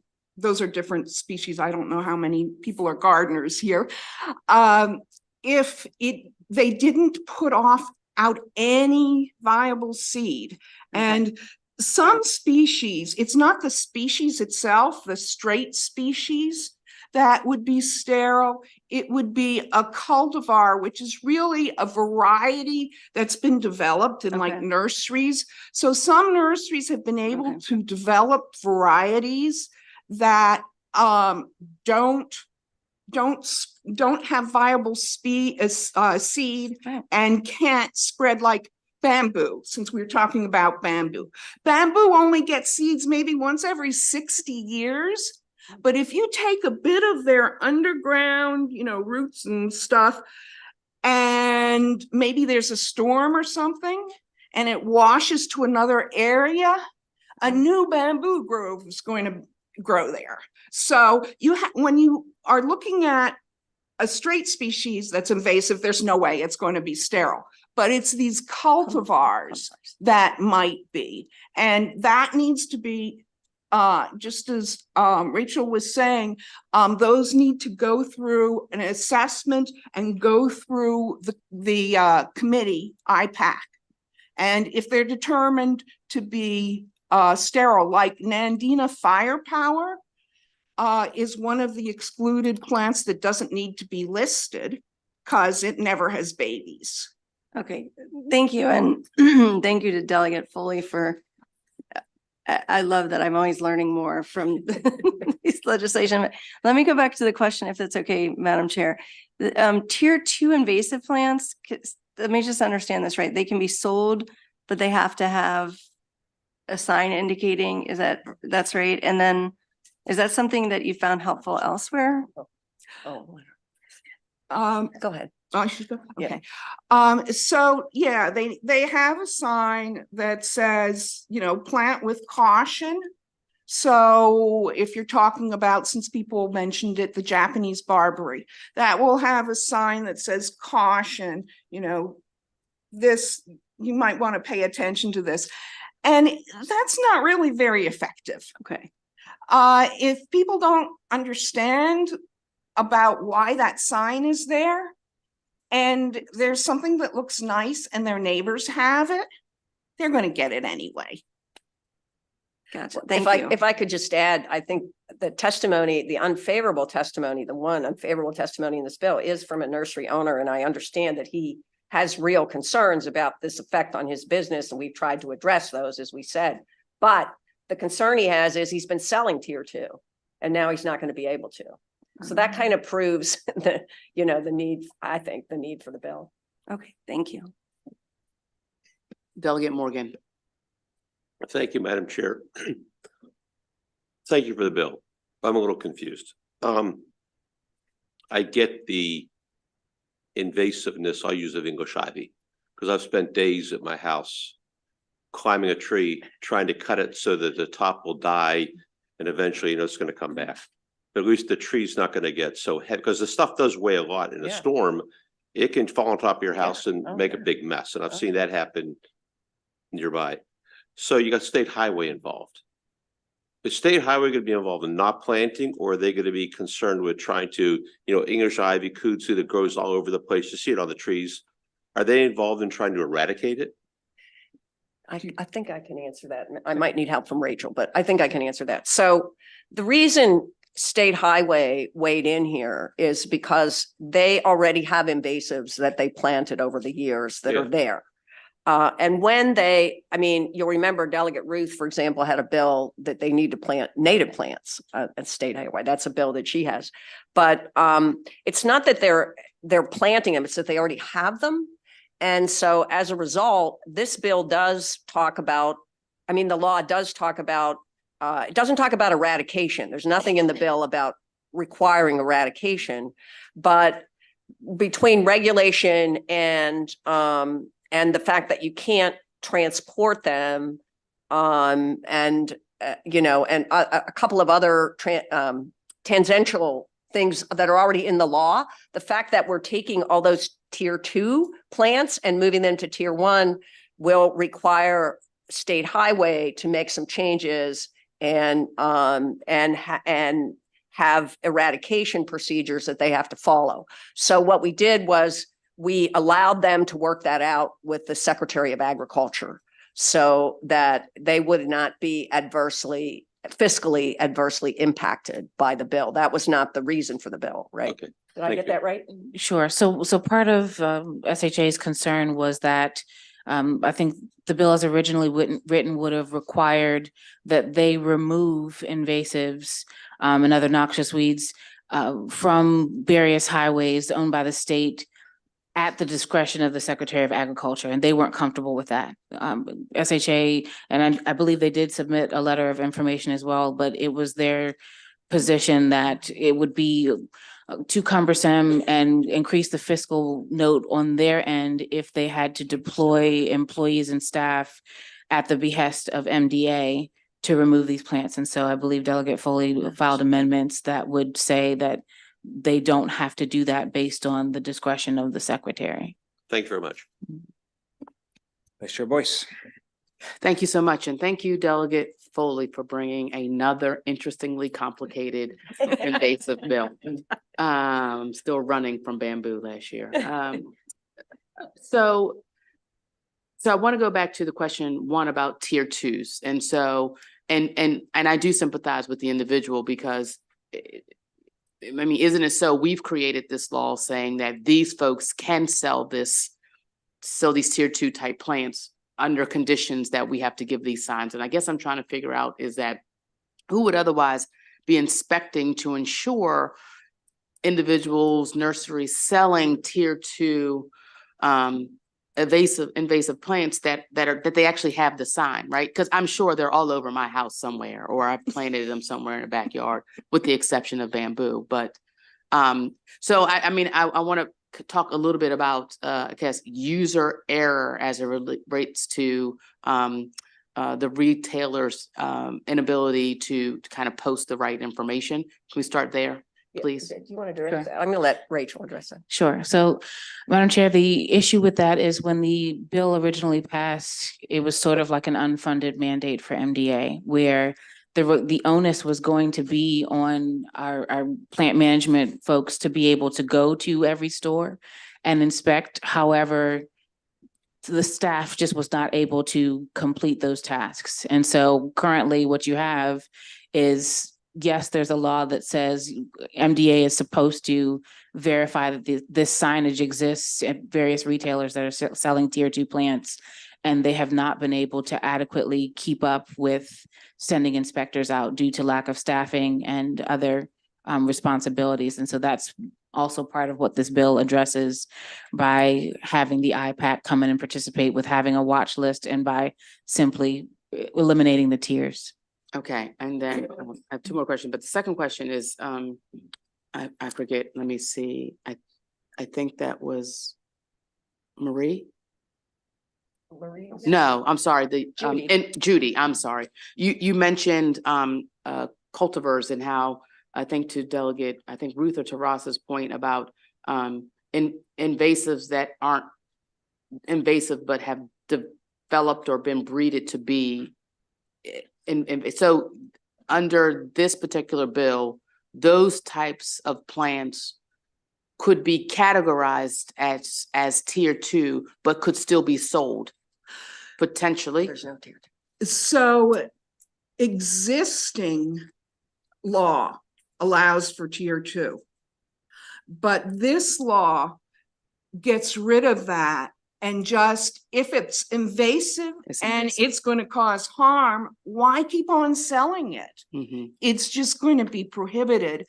And as Rachel said, one of the problems was those tier 2 plants had the signage, and the inspectors had to go and check, walk through a store and see that those signs were up. That's taken away. There'll be no more tier 2. However, for the trade, because the trade might want to sell a sterile cultivar, those again can be excluded. The way the law has worked. So you've answered my question. So someone would check to ensure that they were sterile, and they could still be sold traditionally as a tier 2, but under this bill as just a total. They could just plain be sold. They would no longer be tier 2. Oh, I get that part. I'm talking old versus new. I'm working towards that. It's a formal assessment that would be done, and that would go through the existing committee. But that's always happened. Like I mentioned, Nandina Firepower, that went through IPAC. That's a variety that's sterile. Sure. Okay. So my last question is how many plants are we talking about in Maryland that would be potentially quote unquote banned? And could you give us an example that's not bamboo, that is something that we may all have either in our houses or planted somewhere that we're talking about, so people have a bit more context, like myself, please? So I mentioned that there's 6 plants, and so did Delegate Foley. So that was 6. Okay. But there are 13 that are tier 2 right now.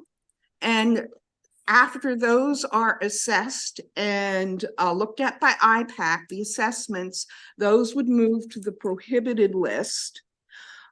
Those include, I bet a lot of people have wisteria. Do people have wisteria?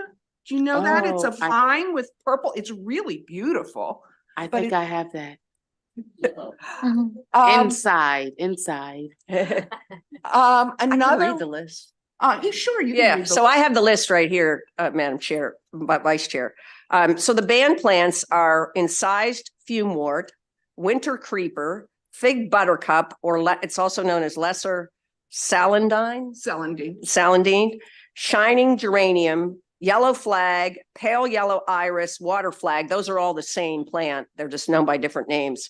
And Amur honeysuckle. Those are the banned ones. Okay. Okay. Thank you. They're not all varieties of honeysuckle, just this variety, right? So then the ones on tier 2 right now that would become banned under this law are Japanese angelica tree, Japanese barberry, which we mentioned, Scotch broom, which is another one that people really don't like, burning bush, or also known as winged mine. How do you say euonymus? Euonymus, thank you. Delegate, just give us one that would be common. Nandina. Okay. Nandina, but not sterile Nandina. Another one is wisteria. Japanese and Chinese wisteria are 2 different ones. And then there's there's a calorie pear. I don't know what that is. Is that a Bradford Yeah. pear? I thought so. Yeah. So if you're going down in the spring, you're driving down the highway and you see all these yellow flowers of these like short trees by the sides of the roads, that's calorie pear or Bradford pear. So that's escaped all over. And in fact, that's one of the plants that State Highways is most concerned about because it's by the sides of the road and they know that they need to remove it because it's causing damage. So that's one of them that they're concerned about. There are also about 45 additional species that are included in the 2022 delegate Senator Elfreth's bill on invasive plants. And she said that there's a book, which actually I'm on the co-author on a more current version of that called Plant Invaders of Mid-Atlantic Natural Areas. And there is a list of plants in there that according to the 2022 bill need to be assessed. And then there are additional bills that are not, additional plants that are not in those two groups that have in the meantime or all along been considered to be invasive, and those could be assessed. You mentioned English ivy, that's in the Plant Invaders book. Delegate Terrassa. Thank you, Mr. Chairman. So Bradford pears, I don't know if it's just in Howard County, but that was sort of like the developer tree of choice. It was, and it's bad. That's my, okay, thank you. Delegate Healy. I'm also, two things I wanted to ask. The Bradford pears, I know probably in the 80s or the 70s, they planted them all over the place along, and the Park and Planning Commission did it, the county governments did it. It was like given or sold to as the solution of, boulevard kind of trees. And so how did, they're invasive? Where did they come from? I thought they were like developed on a farm, like Bark or someplace. So originally they thought the Bradford pear was sterile, but the only problem was it didn't have a date. So they developed other varieties besides Bradford, and all of a sudden, they could cross-pollinate. There was a date for that. So that's why it's so important when you're looking at a species and you're looking at a variety that you check that it really is sterile. The other thing they didn't realize and has turned into a big problem is the structure of the tree is such that branches tend to fall off and hit people on the head or hit cars. So when they decided to plant that all over the place, they didn't realize it wasn't sterile and they didn't realize it was dangerous. Okay, so are we in a better position now to have that kind of information before we start putting stuff out for the public to use? Yes. Okay, that's really my question. The other question I had was about the English ivy, because that seems to be everywhere. I mean, the Ivy League, the wine colored walls, all of that stuff that's English ivy, right? That's English ivy. And that's been around a long time, but it's English, it's not native. It's not native and it's really damaging. And it's not on tier 2 because it hasn't been assessed yet. But if it were assessed with the existing law, because it's been around for more than 50 years, there's no way they'd put it on the banned list. So that's a good example of a plant that with the existing law could still be sold. But with Delegate Foley's law, it would no longer be able to be sold once it was assessed. Thank you very much. Do not see any additional questions for the sponsor or her panel. I know there are additional favorable witnesses. First of all, I'm not positive if we got Marie Laporte from the Sierra Club. If not, was here. great, terrific. So I wasn't in the room. So Jesse Iliff, Severn River Association, Ashley Bowers, City of Baltimore Department of Recs and Parks Forestry Division. Jeremy Todd, Bonatera LLC.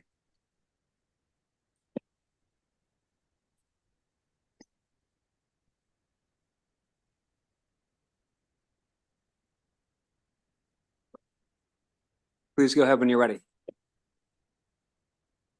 Sure.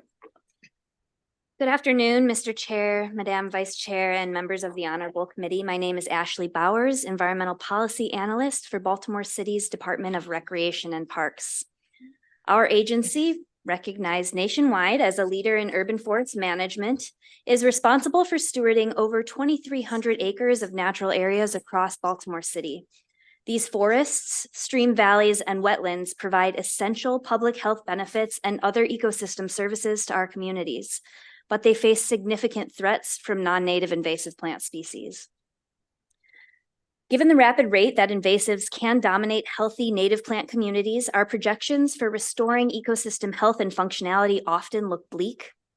Scientific consensus is clear that the best chance we have at maintaining resilient natural areas in our urban and suburban communities come down to two things: preventing disturbances of these landscapes to begin with, and slowing the rate of invasive plant infestations.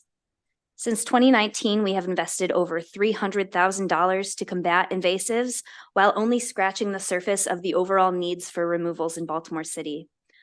Unaddressed, all 13 species on Maryland's Tier 2 invasive species list run rampant in our park system.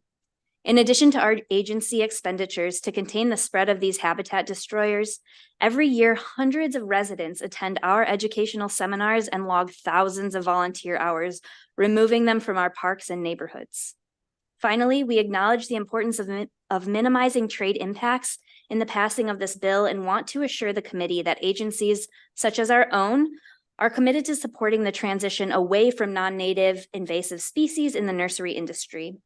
Our department annually orders on average $1.5 million worth of native vegetation. We're actively shaping industry demand to enhance and protect biodiversity within the Chesapeake Bay watershed. A favorable report for HB 979 is vital to preventing the spread of economically and environmentally harmful species. Thank you for your consideration. Thank you, Chair Corman, Vice Chair Boyce, members of the committee. My name is Jesse Iliff. I'm Executive Director of the Severn River Association, strongly in support of this bill. Many of the prior witnesses explained a lot of the environmental damages and economic damages and risks to human health that these invasive species pose. So I don't want to repeat all that, but I do want to come from the position of a watershed advocate to explain how the vines, especially that kill trees, will result in degradation of water quality in a few different ways. The first is that they kill the trees, so the trees aren't going to infiltrate stormwater like they usually do, which is much better than many other plants. The second is that as they kill the trees, they fall over oftentimes when they're next to a stream, and the root beds can cause erosion of the stream channel. Also, when the trees die, they no longer shade the streams, and so the water can warm up, and that causes more algal blooms downstream. And then finally, there's emerging science that indicates that many of these plants can alter the soil chemistry, which causes the soil to be less absorptive of stormwater, and therefore there's more runoff and more pollution. The delegate mentioned that the prior process has basically exempted plants that have been well established in the state from being banned for sale. And this strikes me as just a really silly way to go about regulating things. It's sort of like telling a lung cancer patient they can go ahead and keep smoking because the damage has already been done. And anybody that cares about somebody like that wouldn't give that advice. If we care about our natural areas in the state of Maryland, we shouldn't be allowing people to keep pouring more and more of these problematic species into our natural areas. So for all those reasons, I think that House Bill 979 is a great bill, and I urge a favorable report. Thank you. Hi, my name's Jeremy Tidd. I'm the owner of Bonatera Native Plant Nursery, and I'm strongly advocating for the passage of Bill HB 979.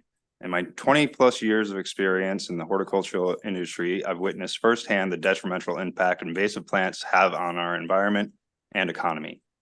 During my early years at a conventional plant nursery, I saw people's desire to connect with nature through landscape. They would come in with the best of intentions to steward their land and often leave with invasive plants in hand. Those customers rely on nurseries to sell them plants that enhance their property and all too often leave with plants that not only take over their properties, but also wreak havoc on the surrounding community. It requires expertise to determine if the plants are going to be invasive, and only a small fraction of consumers have that expertise. This bill would provide consumer protection. As a landscape contractor, I've worked on thousands of gardens. Every single property I've worked on has been negatively impacted in some way by invasive species, whether homeowners inherited these problems or inadvertently caused them. Many clients were overwhelmed or didn't fully grasp the importance of addressing the issue. Others simply couldn't afford to fix the problem someone else created. A science-based Maryland state list of invasive plant species would provide a crucial resource for contractors guiding clients towards informed decisions and help mitigate hidden expenses being passed to future property owners. As an owner of a native plant nursery in Maryland, invasives take my time and divert my clients' resources before they even come through the door. 50% of the time it takes to establish a new production garden bed in the nursery goes to removing invasives. Once it's established, controlling invasives consumes up to 50% of my maintenance budget, which significantly impacts retail prices, my ability to scale up my business, and the effectiveness of my efforts to provide native plants. The passage of this bill is an essential step towards protecting Maryland's environment, economy, and native biodiversity. By banning invasive plants, we can mitigate their harmful effects. Thank you all. Are there any questions for this panel? Okay, thank you very much. We have a bunch of favorable amendment testimony. Lindsay Thompson, Maryland Green Industries Council, Larry Hemming, same group, John Murphy, same group.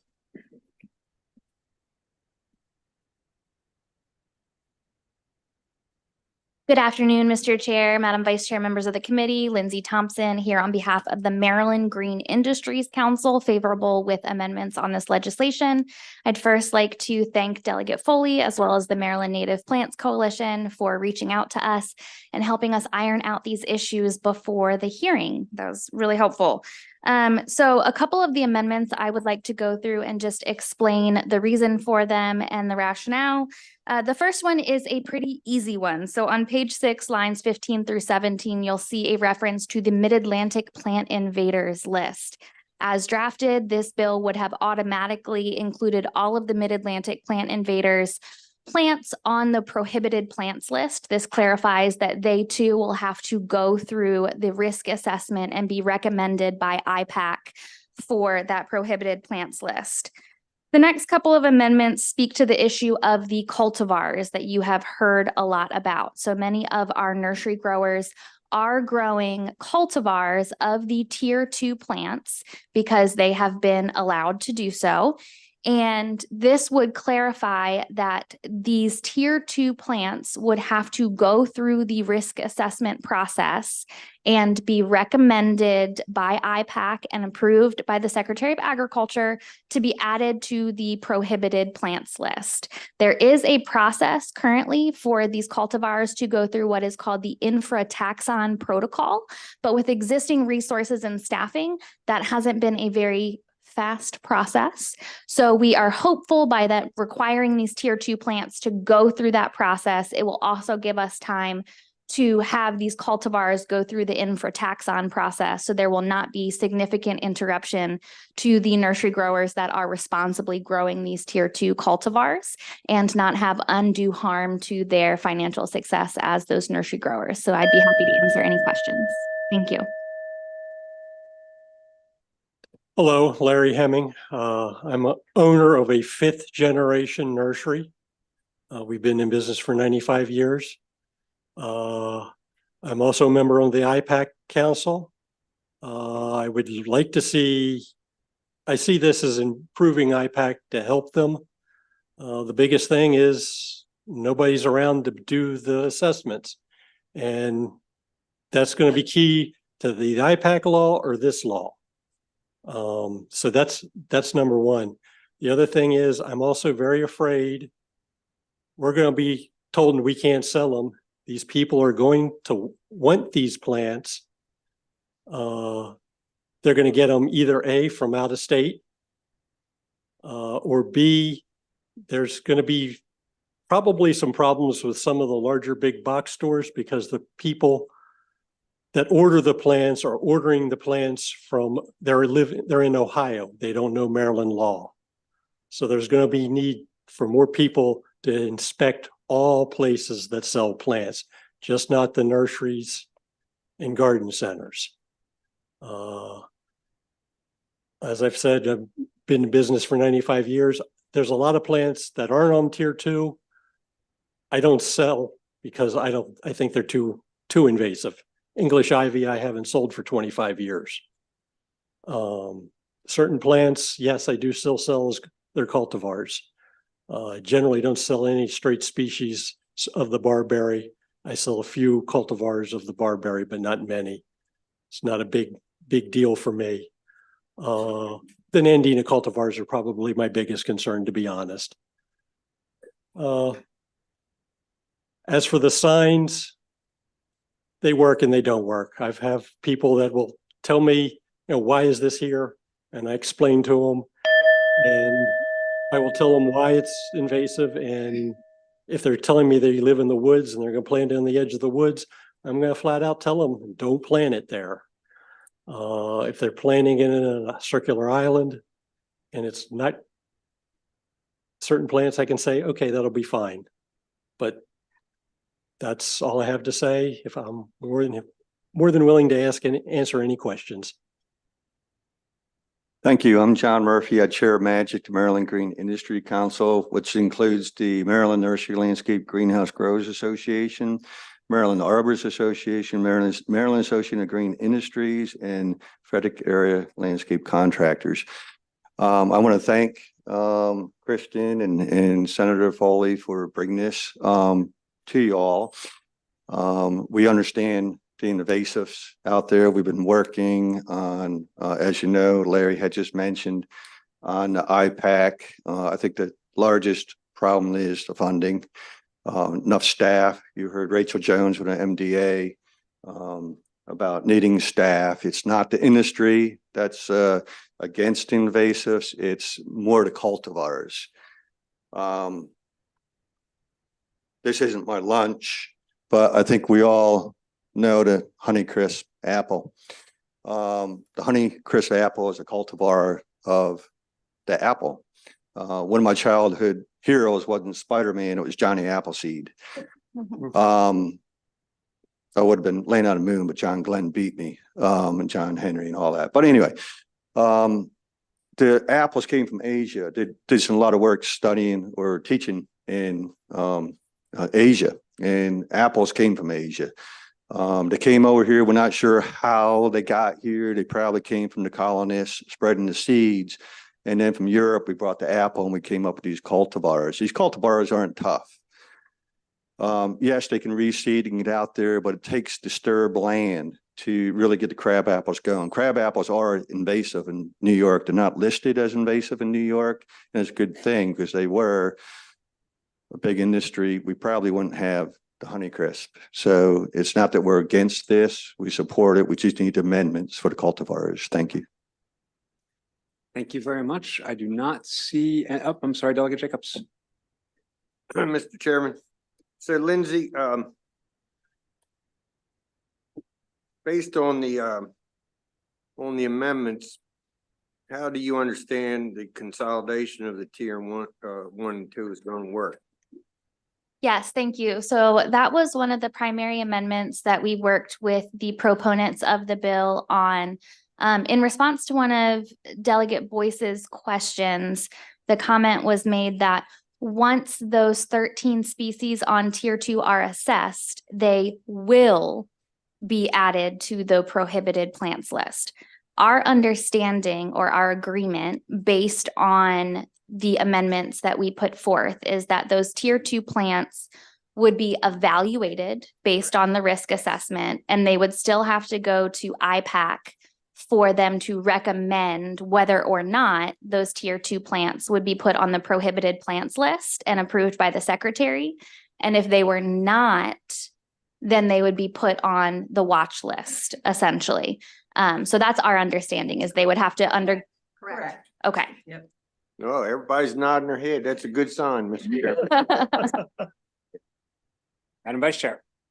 So to be clear, we have two new lists, banned and watched. I So see head shaking in the back. we already have a tier 1, Yep. which is banned, right? And a tier 2, which requires the signage, right? This would move to a prohibited plants list. And then there would be a watch list. So there's two lists. So under this bill, there'll be two new lists replacing the old lists per se. Yes. And so, and maybe this is not related, but explain non-native and invasive. Yeah, Is it the same difference? Or No. Okay, okay. I can try to explain it. Invasive is like the English ivy that everybody agrees that just takes over the world if given half a chance. A non-native plant would be, say, something like a Katsura tree. Doesn't really seed itself. It's pretty sterile. It's a nice tree, but it comes from Asia. People like it because it has pretty fall color. Also, people like it because deer don't eat it. Sensitive topic here. So that would be a non-native tree that probably would still be sold because it's not invasive and it is aesthetically pleasing to people. I just want to make sure that I'm clear that non-native and invasive are not like synonymous. No, they're not. Good, I understand. We can have native plants that are also invasive. That is true. Thank you so much. Okay, I do not see any additional questions for this panel, so thank you. We do have one unfavorable in-person witness, John Marshall from Marshall's Riverbank Nurseries.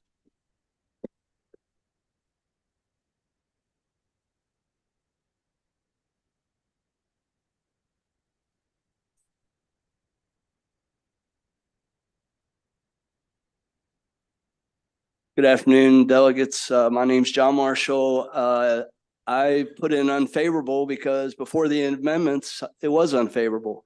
I am still concerned that this issue, which has been interesting to hear everybody try and understand, of growing cultivars of plants that can potentially be invasive, it isn't very clear. It's a complicated issue.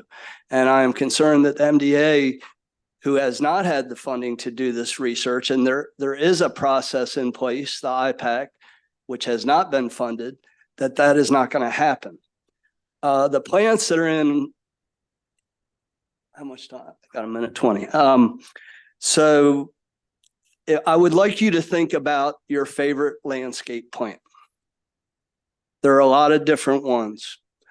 Nandina, crepe myrtle, roses, lilacs. Have my list here. I can't remember all of them.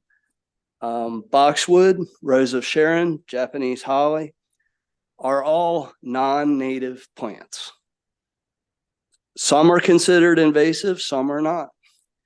If you look in the shopping centers, your churches, places of worship, public spaces, and in your yards, many of these plants, and some on the tier 2 list, are what is in your yard. This is what our customers ask for. Uneducation is a problem. Bradford pear was not known to be an invasive plant when it was planted, but it became an invasive plant. It's become a big problem. Our nursery, we employ 100 people. In 20 years, we've gone from not having a nursery to we have over $5 million of payroll. We have 100 people that are local people. They all live in the United States year round. They don't go to another country. I think the biggest thing, I'm going to take a few extra seconds. The biggest thing is when you think about a business like McDonald's or Chick-fil-A to sell their hamburgers and their chicken sandwiches, they need milkshakes, French fries, and whatever to go with it. Taking these plants away from our business will take 7% of our revenue, about $1.2 million. The problem is some of my customers start their orders with some of the plants that are on this list. And only about a third of our production goes into Maryland. Much of it goes to 12 other states as far as Maine and as far west as Michigan. If those customers cannot get the products that they want from us, it's like going to the store. If their bread is not there, you're going to go to a different store. We're going to lose some business over that 7% by not having what our customers ask for. Landscape architects are not great about worrying about invasive plants. So we're just, I think enough has been said, but it is still a concern that the MDA will be able to assess all these plants that are still so popular. So, Great. There is a question for you, sir. Okay. Pop up, Vice Chair. I want to be done. Thank you.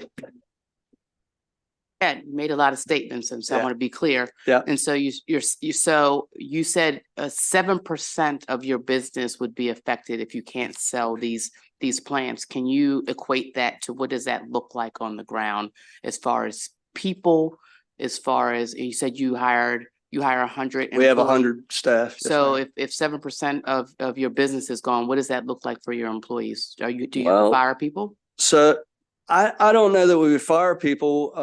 We're a $15 million business. 1.2 million, almost Okay, 1. that's a different perspective then. Yeah, so $15 million business. I was talking to my staff about some of this, and I got the feeling that they're like, yeah, whatever. I said, well, we did $250,000 of Christmas bonuses last year. If we don't receive this 1.2 million, we're probably not going to do any Christmas bonuses this year. But they won't lose their jobs. No. Thank you. But they weren't happy about that. No. So, Delegate thank Ruth. you. Thank you, Mr. Chair. Thank you, sir. So I just wanted to clarify, because I was a little confused by your remarks. With the amendments, are you still unfavorable? I'm not trusting that the amendments are going to solve our problems, but I'm not sure where I am. I'm on the fence. Okay, thank you. I guess that's Yeah, why it wasn't yeah. clear. I appreciate that. And so I definitely am sympathetic to the pressures on your business, and that's always hard when there are changes, and unfortunately sometimes changes have to happen as we learn more things and as things change. And so given everything that we've heard today about the damage that some of these plants can really cause, do you think it's appropriate to continue selling plants that can cause so much damage just because people want them? I mean, Well, I think barberry is an excellent example. There's been a lot of research by companies because barberry is very popular, and there are varieties that are sterile, but most states have not done anything to allow the production. The states that have New York is an example. They do not allow barberry. These sterile varieties are not allowed either. So barberry is just out. So, but I think, and maybe I am not completely understanding, but with the amendments, I think we're allowing the sterile varieties. well, if it can get done, Okay. is the money going to be provided? Is the staff going to be provided? All right. Thank you so much. Yeah. Great. Thank you. Thank you for your patience, sir. We appreciate you being here. That concludes the bill hearing on HB 979. We'll now turn to Speaker Pro Tem Stein, HB 992, Environment Delegated Authorities, Well and Septic Program Permits, and feel free to bring up a panelist if you have one.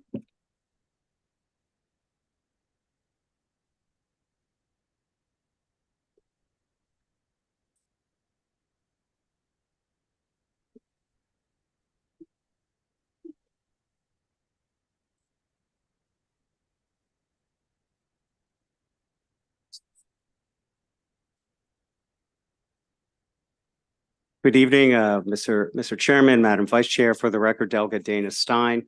This bill deals with well and septic permits.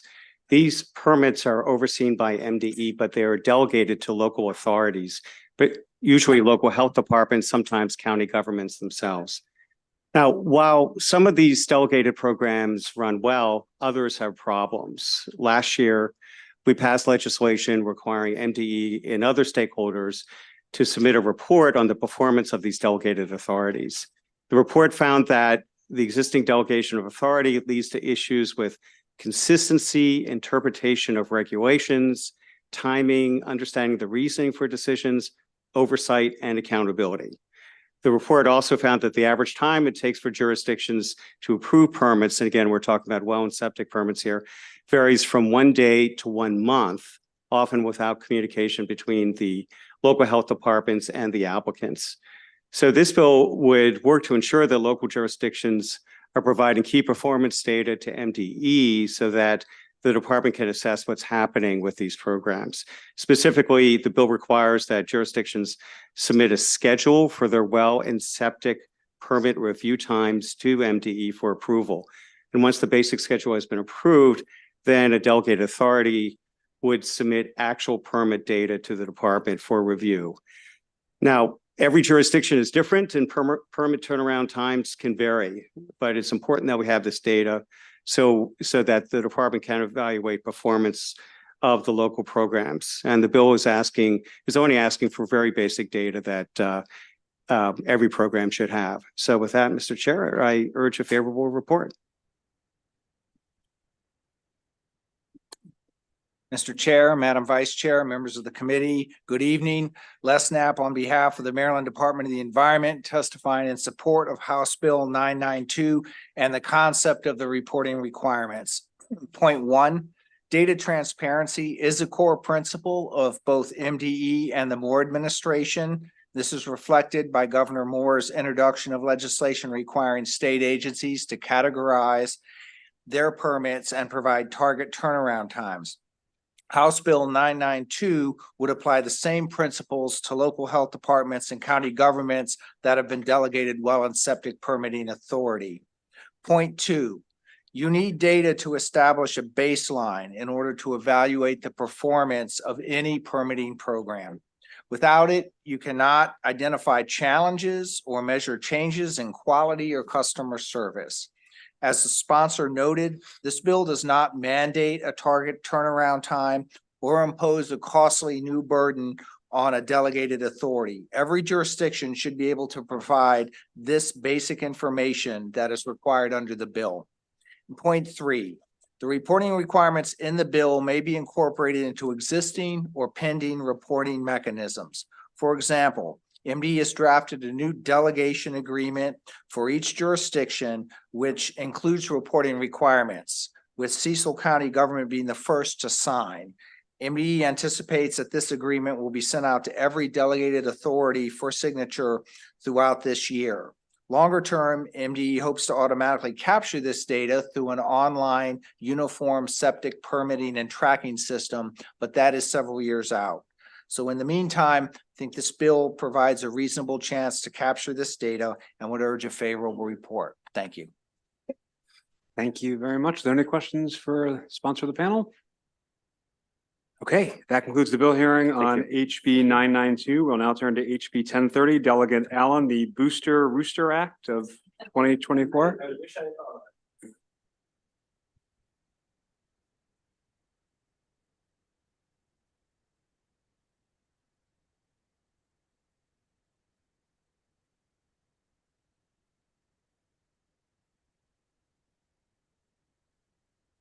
All right now, Mr. Chair, Madam Vice Chair, friends and colleagues on the committee, my name is Nick Allen. I'm here testifying in support of my bill, House Bill 1030.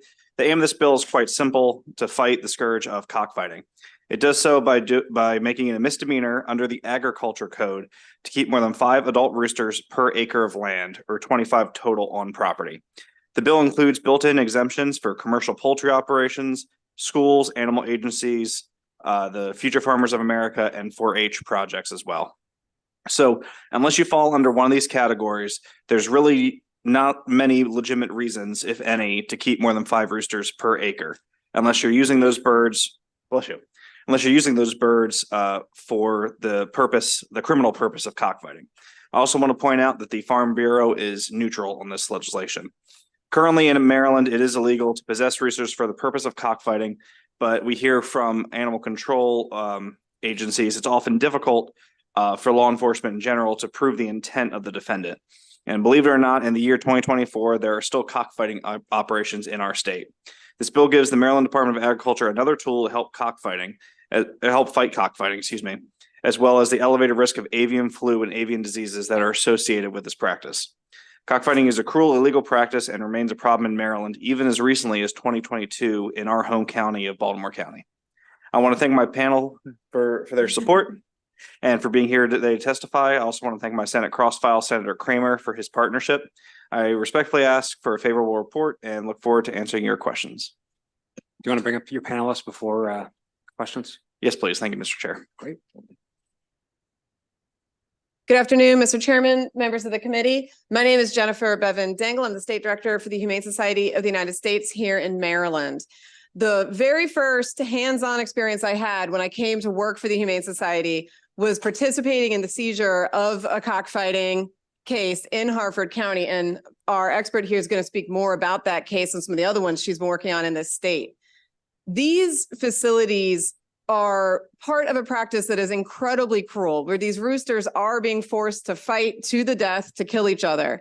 But it's not just the act of cockfighting that's incredibly cruel. The way that the roosters are maintained, they are not vaccinated. So they pose numerous health threats, as the sponsor mentioned, including a significant risk of avian flu spread because they are housed outside, exposed to wild birds flying through.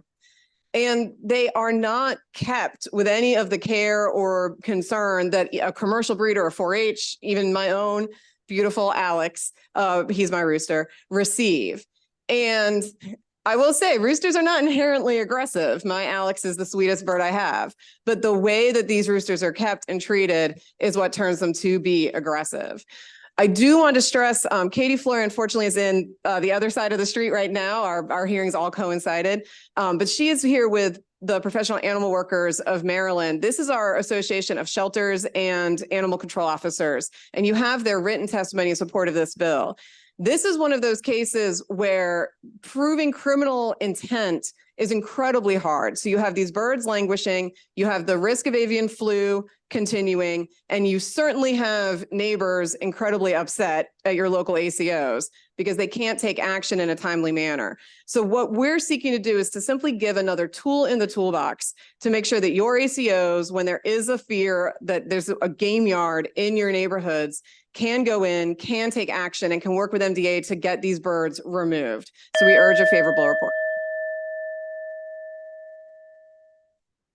Good afternoon. My name is Shalimar Oliver, and I am the Animal Crimes Manager for the Humane Society of the United States. In my role, I work on animal fighting investigations here in the state of Maryland and nationwide, including cockfighting cases that often involve large numbers of roosters maintained on a property. I'm in support of this bill because it would allow other levels of enforcement to potentially combat these crimes easier by addressing the root of the cause sooner. These cockfighting operations are complex investigations that require multidisciplinary approaches and utilize local, state, and federal resources, both government and NGO. Evidentiary requirements can be challenging for authorities, and these operations, other than being torturous and barbaric ventures, often involve other levels of crime as well, including gambling, drugs, weapons, etc. They can also pose great health risks to both humans and animals, as we've just discussed. We had the recent case of avian flu in Charles County. These ventures and crimes do not discriminate. Anyone can be involved. It is a race-neutral crime and is actively occurring in this state. As mentioned, I was involved in the Harford County cockfighting case in 2021, where we seized over 200 roosters off a property. It also was actually one of the greatest cases in the state that set the precedence with one of the highest levels of sentencing that was awarded to the suspect. Calvert County most recently assisted with a cockfighting operation, and the sentencing is actually taking place today, where the gentleman was charged with 10 felony counts for cockfighting. I can also attest to the fact that I'm actively working on another case within the state. So it is an ongoing current issue that I definitely would like to bring to your attention, and I'm happy to answer any questions. Thank you. Thanks so much. Delegate Allen, is Gail Hansen part of your panel, virtual? Yes. Yes. Okay, if they're available. Yes, I am. Good afternoon. Thank you. Sort of heading towards evening. I'm Dr. Gail Hansen. I'm speaking on behalf of the Humane Society Veterinary Medical Association, a national organization of 9,000 veterinary professionals. I want to express our strong support for HB 1030. These operations are detrimental to animal welfare, and they pose a risk to the Maryland poultry industry. Despite Maryland's strong animal fighting laws, game fowl yard owners in the state illegally raise and sell adult roosters for cockfighting. Cockfighters who breed roosters for fighting can maintain hundreds of birds outside with no vaccinations, regulatory oversight, or protection from wild birds, creating a significant risk of disease. Recently, avian influenza has caused bird flu outbreaks in 49 states, including Maryland, where it has affected nearly 2 million commercial and backyard birds. Game fowl may also be a risk to people because they are associated with infections, including Salmonella, Campylobacter, and E. coli. These infections are common in chickens and do not always cause illness in the birds, but they can make people very sick. Finally, there's no reason to believe that there will be unintended consequences with this legislation. Commercial poultry operations are exempt, and even though smaller broiler operations may have more than 5 roosters, the birds are usually killed before they're adults. Also, the legislation does not apply to game birds used for hunting, like pheasants and quail, which are different from game fowl, which are used for cockfighting. There's no purpose in possessing a significant number of roosters other than for cockfighting. The sale of game fowl, both domestically and internationally, for hundreds or thousands of dollars is often the most profitable aspect of this illegal cockfighting industry. So we'd encourage you to get Maryland out of the cockfighting business by voting in favor of HB 1030. Thank you. Thank you. First question is Delegate Stewart. Mr. Chair, thank you all for bringing this bill. I didn't honestly really know a whole lot about this topic beforehand and sort of been Googling it for a little bit. So is there a concern? It looks like a lot of times these cockfighting people that have, people that are breeding these animals, and I know you mentioned that they're sort of bred to be angry, but apparently they also sometimes will inbreed the roosters so that they sort of maintain like angry genes. So like it'll be like a sibling or father son or cousin or whatever, and they'll maintain like angry genes. Is that something? Apparently also inbred roosters have like a higher percentage of like avian flu as well. Have you all seen that? Because it's sort of terrifying to think about. The avian flu aspect I couldn't speak to. That would definitely be for the MDA representatives to speak about, genetically speaking, but mostly with the game fowl, you're actually training them to spar. So if you think of like your MMA fighters and boxing and things like that, where they're trained with these boxing gloves, it's very similar paraphernalia, except when they're actually during the fight, they have these other weapons attached to their feet, which ultimately results in them dying. And it's for entertainment. It's a blood sport. But it is trained through, there's different effigies and sparring equipment that they do use to train them and teach them how to fight, to be more aggressive. Absolutely. Yeah. Thank you. Delegate Lehman. Thank you, Mr. Chair. Thank you so much, Delegate Allen, for bringing this bill. I thought it was going to be kind of fun, like the beaver bill. No, I'm sorry. This is the opposite of the beaver Yeah, bill. I know. I thought you were going to say you were a rooster booster and get us on board, but this is really important. Seriously. I was curious about the penalties. I haven't had time to look at the bill, but you just mentioned a case involving felony charges. So can you talk a little bit about what these fines and penalties look like, where the line is between when it's a misdemeanor versus a felony? So that is the reason for the bill, as Shalimar attested, to coordinate the multi-level sort of criminal response across all these different law enforcement agencies to pursue those felony charges. You have to deploy significant resources. You have to be able to prove intent. You have to prove that the cockfighting itself was occurring or find the paraphernalia. So it's very difficult sometimes to make that case. This gives the animal control officers sort of that easier path where they can come and say, oh, very simple violation. It's clear you've got too many adult roosters. And the injunctive reference, forgive me because I forget the site of the code, but right under the misdemeanor, it also cites injunctive relief. ACOs would have the ability to work with MDA to seize the birds, which is also, I mean, that would be the bigger hit to them because that's the profit walking off their property. But we wouldn't, so I appreciate the explanation, but we wouldn't inadvertently be letting people somehow off the hook for more serious charges, would we, with this approach? That would be my concern. Certainly, and none of us want to see, cockfighting sort of flourish as a result. But what happens is you have these yards where they're breeding the birds. They might not have the paraphernalia on site. They might not have the game fowl, like the rings for fighting on site. So right now you can't prove anything. So this really helps close that loophole where you could go to these yards where they're just doing the breeding and be able to shut them down and not have to wait for the birds to actually go to the area where a different farm potentially where they're doing the fighting to prove it. Okay, and Mr. Chair, one last quick question. Can you say something about, without giving away, you know, what you're investigating right now, the extent of this statewide, and then how do you get tips? How does the information come in that, you know, suggesting this is going on? For us, as the Humane Society of the United States, we don't have enforcement authority, so we have to be contacted and invited in to assist with a case. So our crimes team that I'm a part of, we're former law enforcement, so we're able to work with these investigative agencies on situations that are either brought to their attention, or we actually have Good Samaritan complainants reach out to us through different channels via phone lines or our online reporting system that we operate as well. So it can be either law enforcement, any other contacts we might naturally have from other county officials, federal agencies, and other state agencies that we've previously worked with before as well. So it does vary, but they have to reach out to us or we send them information and then offer our assistance because it is a unique case for them, right? They're used to dealing with human crimes. So for some agencies, they recognize it's an issue, but then they're like, well, what do we do with it? And we don't have the resources. So we come in to work under them to assist with these large scale removals and seizures. And then the extent of it across the state, can you say anything about that? It varies because actually, just as Jennifer mentioned, there is an issue that if there is, let's say there's a law enforcement agency that says, well, we know we have a property here and they have 300 birds. They have 300 roosters, but that's all we have. And unfortunately, you do have to go off the totality of the circumstances that may not just be enough. So we will work with them, obviously, to try to determine if this is a bigger situation and we can find more information. So it is hard to gauge specifically.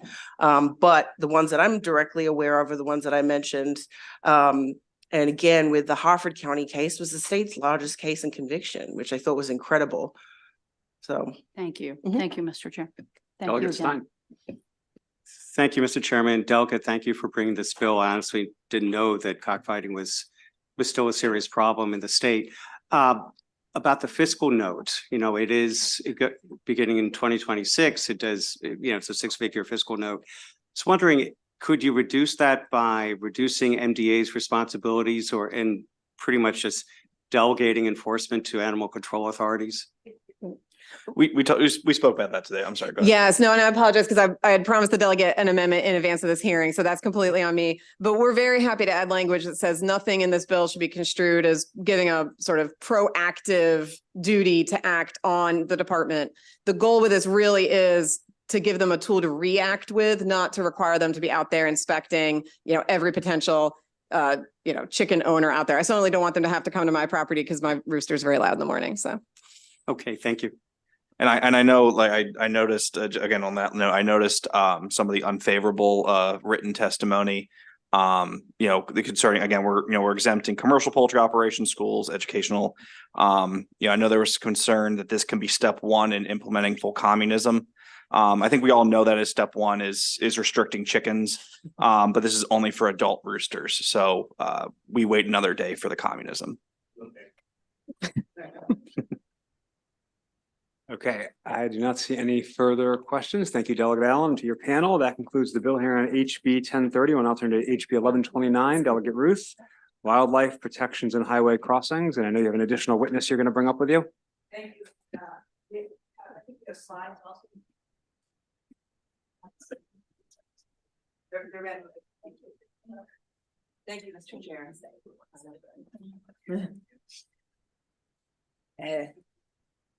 What do I need to do something here? Oh, you're coming. Okay, great. You can just sit back there and we'll rotate.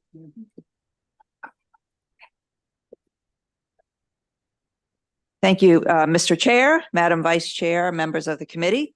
I'm here presenting, this is for the record, I'm Delegate Sheila Ruth, presenting HB 1129. For humans, our roads represent freedom, the freedom to travel wherever we want to go. But for our animal neighbors, they're the opposite of freedom.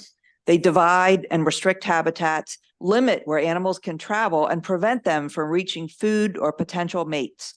And all too often, they are deadly. There are approximately 33,000 deer vehicle collisions in Maryland each year.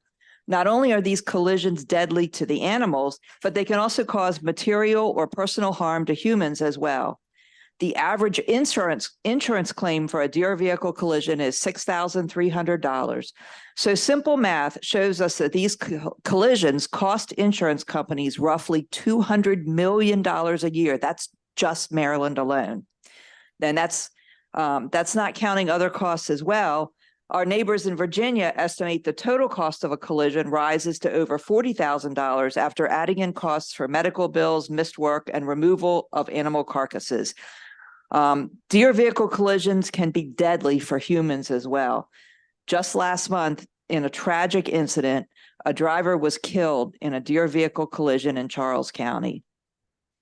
Deer are the most visible animal involved in collisions in Maryland, and State Farm estimates that in Maryland, you have a 1 in 116 chance of hitting a deer. But many smaller animals are also killed on our roads. In collisions, you may not even notice. Slide. Like this adorable but endangered tiger salamander. For a threatened and endangered species, roads can have a significant impact on the population. Building safe passage or wildlife crossings into our road infrastructure benefits both humans and the animals that we share the state with. Slide. So I borrowed this graphic from the Virginia Wildlife Corridor Action Plan. I hope they don't mind, but I think this does a great job of showing the mutual benefit that these crossings benefit both the wildlife and driver safety. So what is a wildlife crossing? Simply put, wildlife crossings are modified or new infrastructure that allows animals to cross over or under roads. And just as a side note, we might need a wildlife crossing on State Circle because I understand that several members of this committee have seen a fox who seems to have taken up residence in the area. So slide. So this is this picture here is a wildlife overpass in Banff National Park in Canada. It's an iconic image of what can be done. But as amazing as this isn't really the model of what we're looking at here. The cost would be huge, and it doesn't really make sense for the kinds of species we have here in Maryland. As much as I would love to see these big green bridges, that's not really what this is about in Maryland. Instead, slide. These 2 deer culverts in Virginia are more the kind of thing that we might see in Maryland. Slide. This is another picture of a different deer culvert, and you can see there's gratings that allow lateral light in, which help to encourage the deer who might be skittish of going into a dark space. By combining culverts like this with exclusionary fencing to funnel the deer towards the culvert, collisions can be greatly reduced. By using fencing to direct deer to 2 existing crossings, Virginia reduced deer vehicle collisions in one location by 92%. So what does this bill do?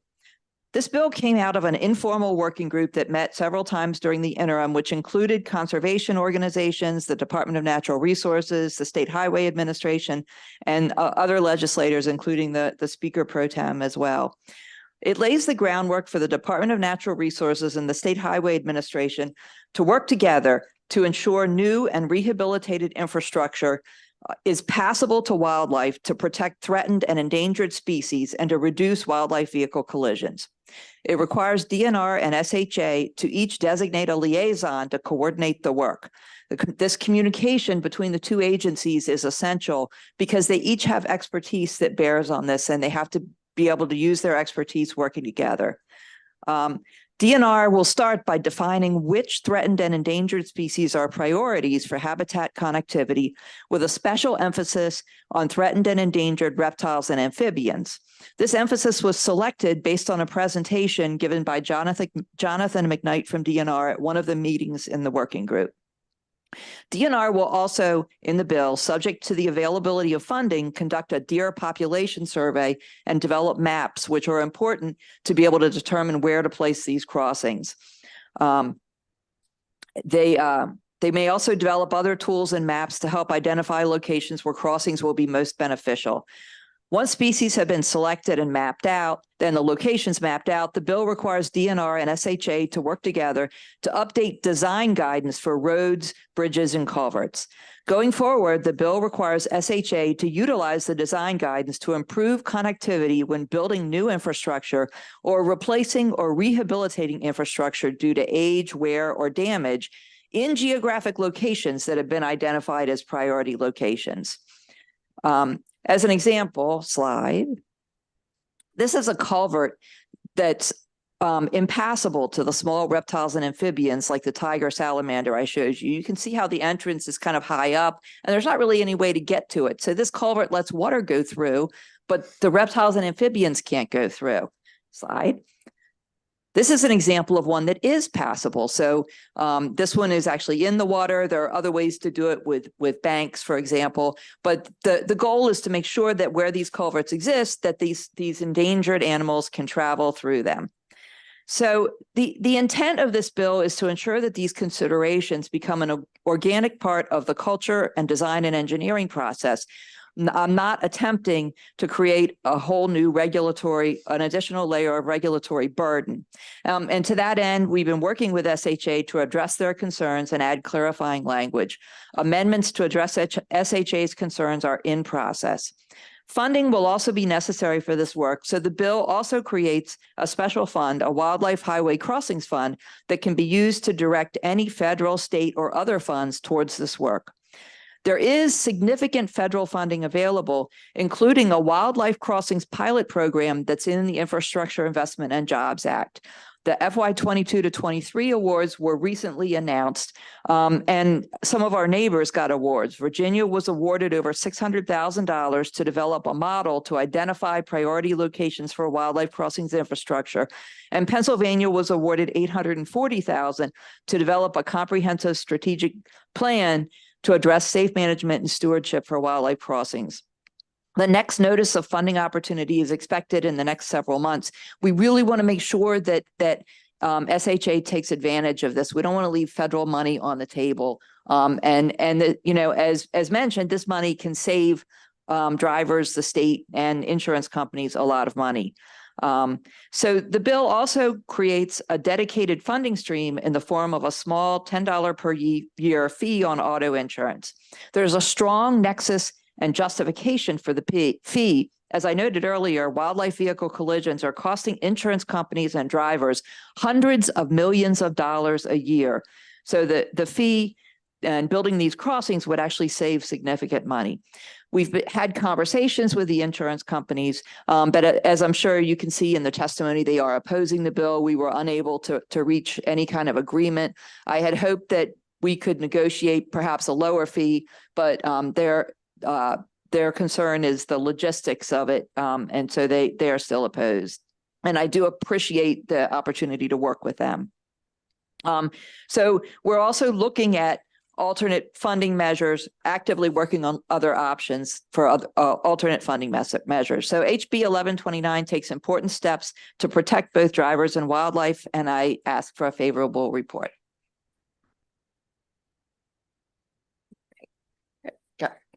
Hello, my name is Misty Bose, and I'm the U.S. Conservation Policy Manager for the Wildlands Network, and we work on legislation like this throughout the country. So I'm here to share a little bit about what I've learned in other places, as well as my home state of Virginia that's recently passed legislation like this.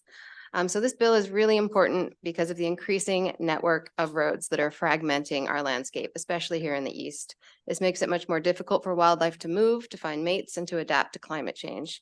So, and as wildlife attempt to navigate this increasingly complex landscape, they come into conflict with us and often our vehicles. And these collisions, as Delegate Ruth mentioned, are expensive and they are dangerous. 2,000 people died, 14 of them in Maryland between 2012 and 2021. And these collisions cost us millions of dollars every year. So in response to this, states all across the US are taking action and passing wildlife crossing legislation just like this. And this legislation allows states to do things like make plans, identify where those crash hotspots are, and create crossings like the fencing that Delegate Ruth showed us. And in fact, I live really close to that crossing, and I breathe a sigh of relief every time I cross that section because it used to be very dangerous and you always knew there were deer around, and now you don't. You feel really comfortable. And so that particular spot has decreased the collisions by over 90%, up to 92%. And these measures are cost effective and they work. And that's why this legislation has enjoyed broad bipartisan support across the country. And really right now is the time to act because of those millions of federal dollars on the table over the next few years. It's available now. Other states nearby are taking advantage of it. Connecticut, Pennsylvania, Vermont, and Virginia are just some of the states nearby that all received funding last year and took advantage of that opportunity. So this bill helps make Maryland safer for people and for wildlife and helps you take advantage of the money that's available. Thank you. My name's Karen Russell. I'm with the Climate Change Working Group of Frederick County. And I will direct you to, at your leisure, I've sent this report that I wrote as along with my testimony, along with my written testimony. Maryland's Wildlife Protections and Highway Crossings Bill is a major step forward in terms of reducing wildlife vehicle collisions and relieving drivers of the stress and expense of vehicle repair. The Intercounty Connector is a great example of design that facilitates wildlife passage and protects drivers from animal collisions. Misty already talked about Virginia and Pennsylvania. Florida has passed a wildlife corridors bill that is funded with $300 million, and it passed unanimously in both houses. There are over 1,200 rare, threatened, and endangered species in Maryland, more than 500 of them animals. One species that will benefit from this bill are turtles, and the State Wildlife Action Plan identifies the wood turtle as a species of greatest conservation need. There's also a larger picture here. Human encroachment into natural areas has reduced and fragmented habitat, not only causing a decline in both plant and animal species globally, but those left in habitat fragments suffer from inbreeding. I invite you to read a UN report called Making Peace with Nature to learn more. It's important among all of this to connect habitats across roads. And I will also note that the Appalachian Mountains are a major globally significant migration corridor so that plants and animals can migrate north in relation to climate change. Thank you.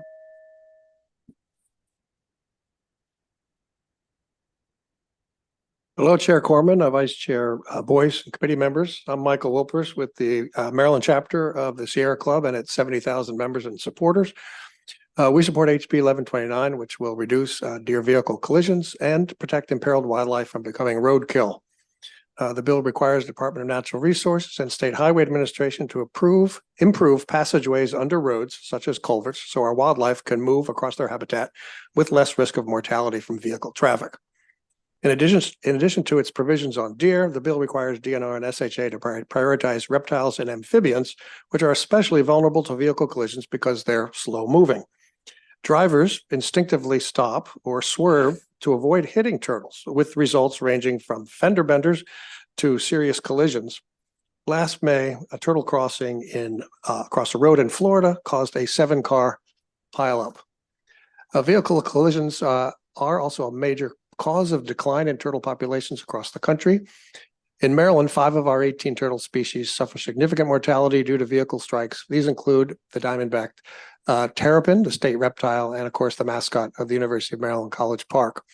Another, as you see, is the wood turtle, designated by DNR as a species of greatest conservation need, which still lives from the western shore of the bay all the way to Garrett County. Fortunately, SHA has demonstrated a commendable ability to create wildlife passages under even major roads. In 2012, the Federal Department of Transportation gave SHA a prestigious award for its innovative culverts under the Intercounty Connector. These culverts are utilized by a wide range of wildlife, including deer and turtles. By making stream culverts under our roads broadly wildlife friendly, it will also incidentally help our brook trout, which are a state watch list species treasured by Marylanders who enjoy fishing. For all these reasons, the Maryland chapter of the Sierra Club supports HB 1129 and encourages a favorable report. Thank you. Thank you. Delegate Ruth, any of the other panelists or any of the witnesses, members of your panel, or should we go ahead and do questions? We can do questions, Mr. Chair. Sounds good. Delegate Foley. Chair, and thank you, Delegate, for bringing this bill. Can you talk a little bit more about the amendments? You just kind of mentioned in passing you have amendments to address the State Highway Administration's concerns. Thank you so much for the question. First of all, there is an amendment in the bill folder that addresses two things. One is it adds semi-aquatic. We had initially said terrestrial animals because we didn't want to open up the question of dams, and we were afraid if we said included aquatic animals that would open up the question of dams. But we're worried that if we just said terrestrial, that it would exclude the salamander that we saw. So we added semi-aquatic. The other thing that it does is an amendment to make sure that the mapping that DNR has to do, they only have to do that if there's funding available. And that was my intention in drafting the bill initially, but it didn't get drafted that way. But there is another set of amendments coming to address SHA's concerns. And they had a number of issues with the bill, but really those can be broken down into mainly being concerned about it being too broad, impacting timelines, safety and engineering principles, and cost. And I think I'm really grateful for the opportunity to work with them, because I think they really pointed out some areas where the bill language was too vague and did potentially open up a lot of a broad issues. And so a lot of the bill language is clarifying, for example, that they don't have to consider every endangered species in Maryland every time they do a culvert, that there are certain species that are going to be prioritized. There are certain geographical areas that are going to be prioritized. And also that we're, not going to require them to have another layer of design approval every time they, do repave a bridge, for example. So just really trying to narrow that and to clarify that they still can consider safety and good, good engineering principles. Thank you. Okay, good. Thank you. Delegate Lehman. And Delegate Ruth, thank you for your work on this issue and for the passion that you're bringing to it. We had a couple of conversations about this offline, and I was wondering if you could just comment really briefly. You had mentioned that this has potential savings for motorists, obviously, but also for insurance companies.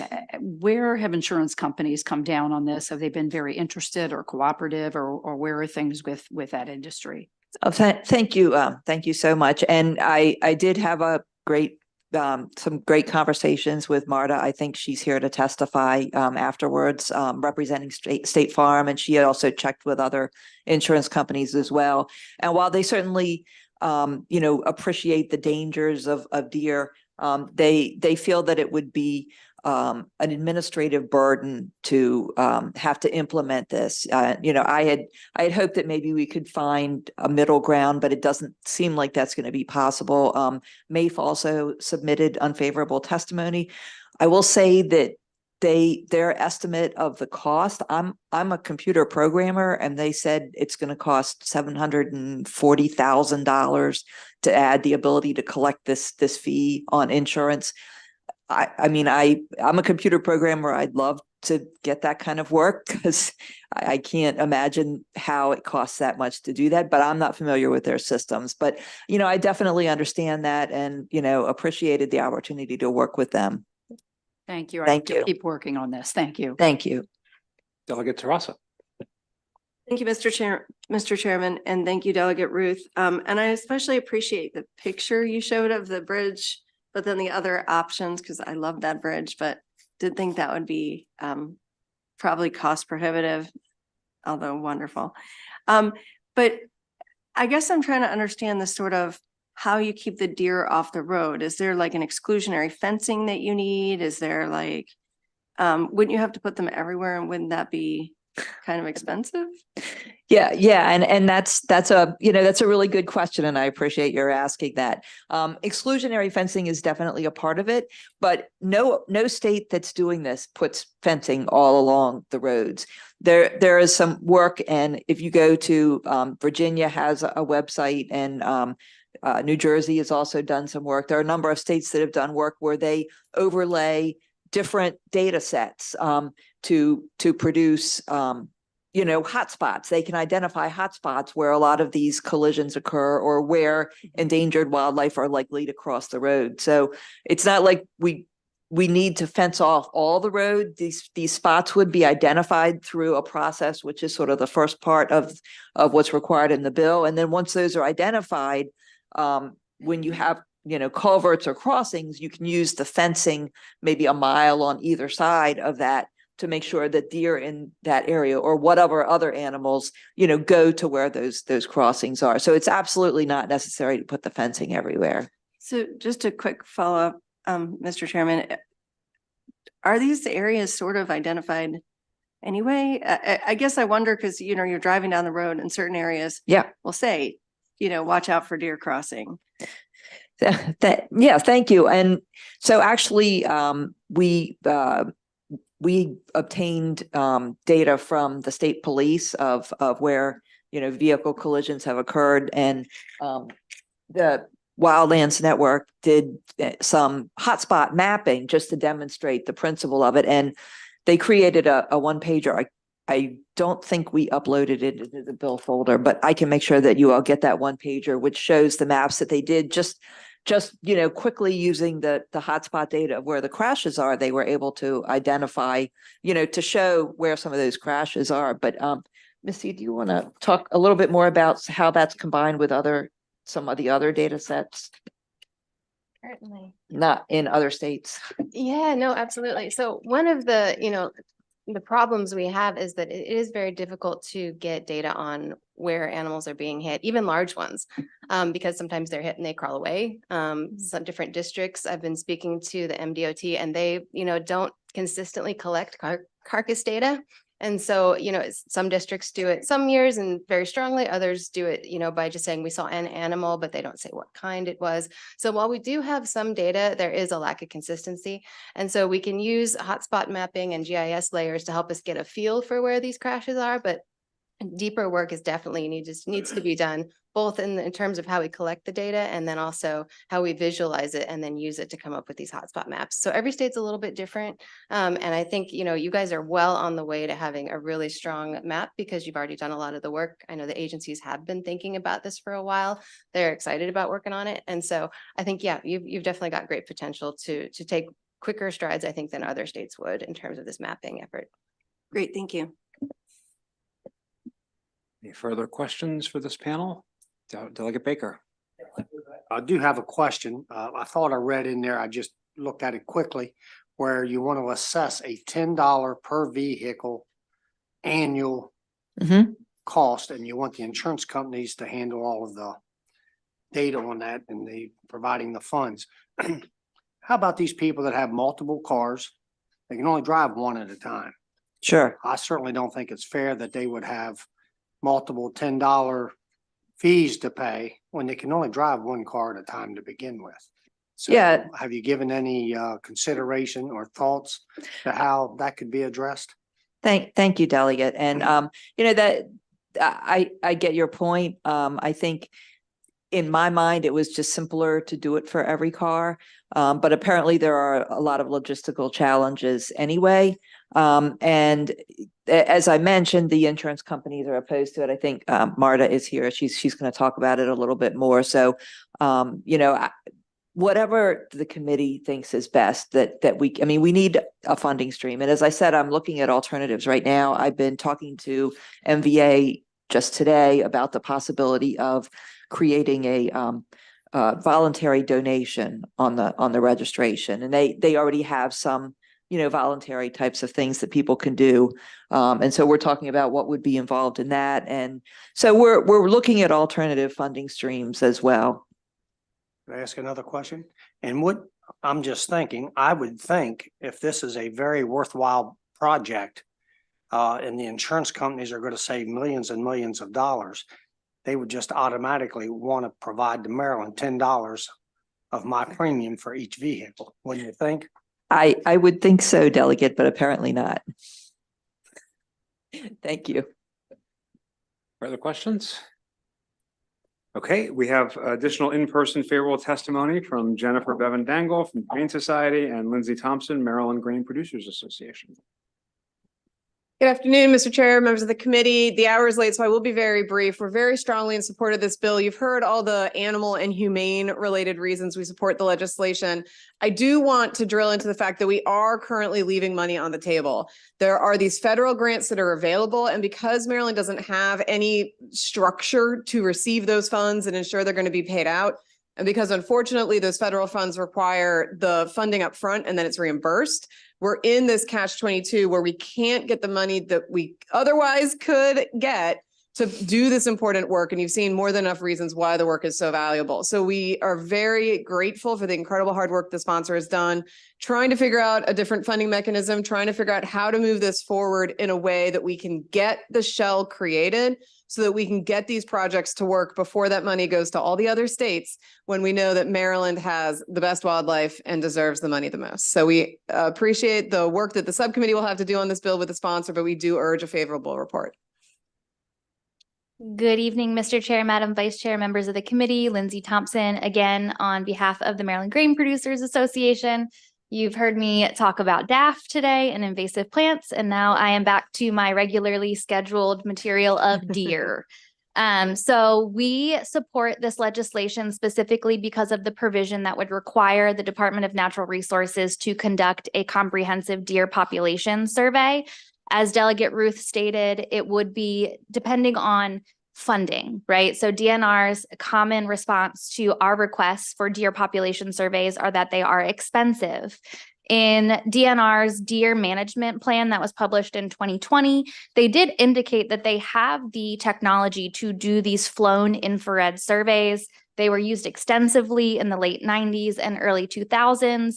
And then with some post 9/11 flight pattern issues, they were unable to get a sufficient number of transects. We would love to see a comprehensive, to the extent possible, with those flight restrictions, deer population survey, because we also think that it would provide really useful information to our farmers at no additional cost. Because the second impediment that we hear, in addition to we don't have anything to do with the deer that we harvest, is I don't know how many deer I have, and therefore I don't know how many deer I need to harvest in order to have a sustainable deer herd that is not in conflict with the crops on my land. So we think that using this survey and the layer would help us to concentrate resources for deer management permits, deer depredation permits, and our venison donation programs in areas where the deer are most overpopulated within the agricultural areas of the state. Thank you. Thank you. We also have a favorable virtual witness, Kimberly Fullerton, Maryland State Bar Association Animal Law Section. Please go ahead. Good evening. My name is Kim Fullerton. I am with the Maryland State Bar Association. And for context, I am also chair of the American Bar Association's Wildlife Subcommittee, and I teach animal law at the University of Maryland School of Law. And hearing that there is opposition from insurance companies, in my past life, I was also a personal injury attorney. So I'm going to skip over what wildlife corridors are, why we need them, why they work. We've discussed that extensively. But what I really want to drill home is why now? It's because of this $350 million that are just sitting on the table that we need to apply for. This is the first time in history that federal funding has been dedicated for developing wildlife corridors. There's a 5-year pilot program distributing that $350 million, and there are going to be 3 more funding rounds through fiscal year 2026. So this is not a bill that we can sit on. We need to move this through this session. The federal bipartisan infrastructure law was established specifically for these kinds of projects to allow fish and wildlife to move over and under roadways. And what's really amazing about this also is that it covers engineering, design, permitting, planning, research. So, and going back to some of the questions and some of the discussion we had earlier today, this funding would cover deer surveys. It would cover locating those hotspots so that we can develop the most efficient locations for these wildlife corridors. And what's also incredible is that it covers marine life. And so I'm pleased to hear about the amendment. That's something that we pride ourselves on in Maryland. This would be money for bridges, for developing some of our weakest points of infrastructure and improving them. So I urge us to take advantage of the $350 million that we just have to apply for, and that we need this framework in place to organize our applications. Thank you. Thank you. I see no questions. We will turn to our unfavorable witness, Marta Harding, representing State Farm.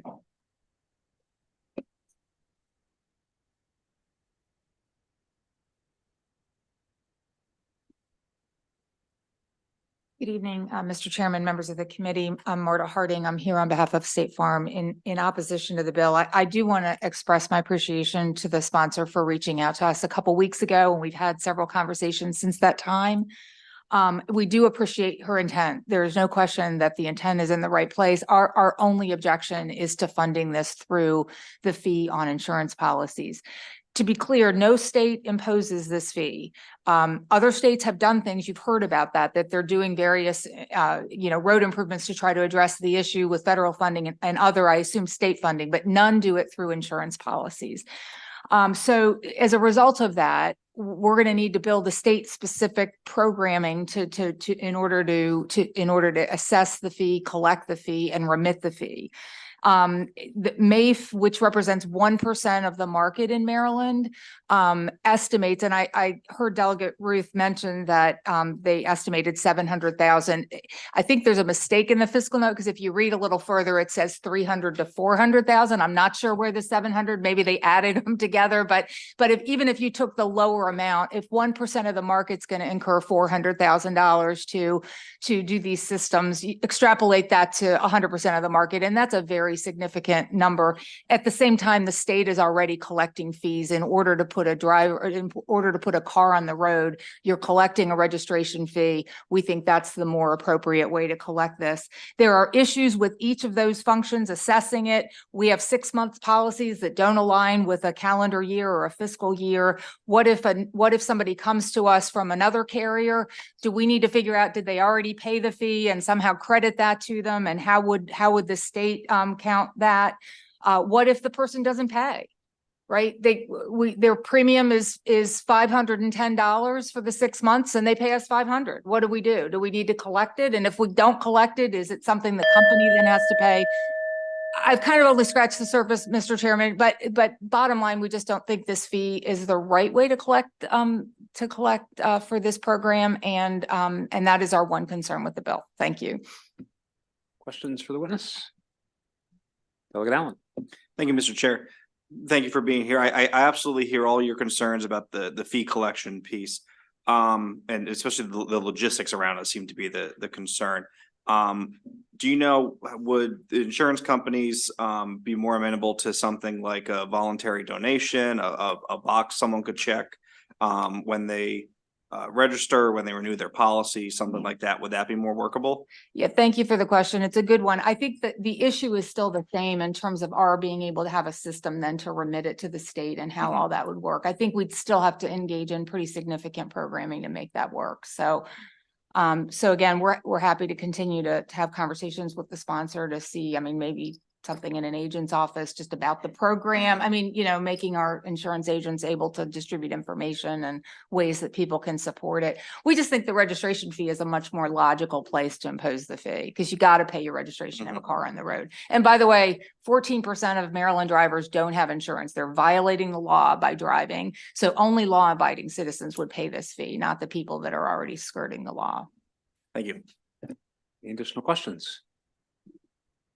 Okay, that concludes the bill hearing on HB 1129. We'll turn to our final bill of the afternoon, HB 1147, Delegate Guyton, Environment Playground Servicing Materials Prohibitions.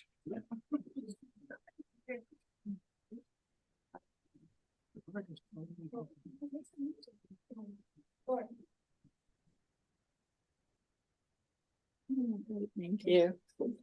Okay, that concludes the bill hearing on. Thank you so much, Mr. Chair. All right, y'all, I know it is late. I'm still Delegate Michelle Guyton from District 42 in Baltimore County. This one will be shorter, at least on my end, than the other one, but this is an exciting bill that brings together two things I love: playgrounds and children's development. So this is another bill that I don't think has been attempted yet in the state of Maryland. That doesn't mean we can't pass it first year. Is everybody, if you need to get up and stretch, as long as you listen, you can stay. that would be awesome. I totally get it. What this bill does, 1147, is that I'm asking for a favorable report. It bans installation of materials that contain dangerous levels of lead and PFAS from use on public playground surfaces. Okay.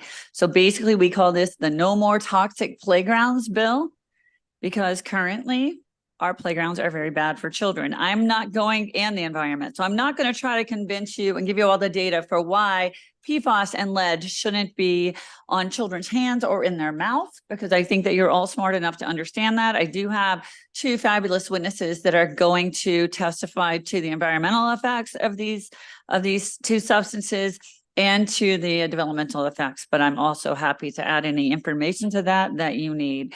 So I want to let you know that we will have, in honor of Delegate Stewart, a very hopefully kumbaya moment at the end of this hearing, where those folks that are on your list unfavorable, my understanding, are going to say that they are no longer unfavorable, except for one I haven't spoken to.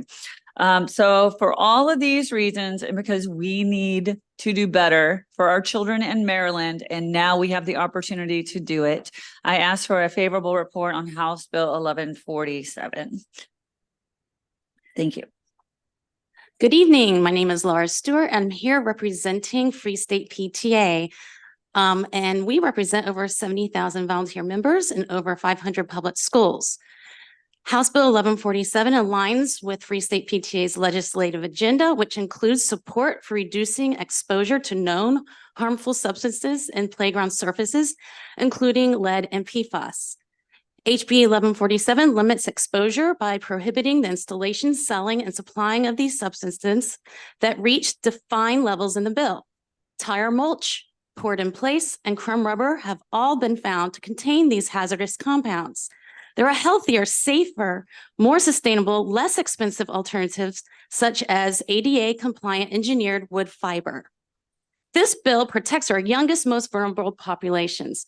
Children are much more biologically and developmentally susceptible to harmful chemicals, even at low exposure levels, since their organs are still developing, and behaviors such as increased hand-to-mouth contact and crawling put them at greater risk of harmful exposures.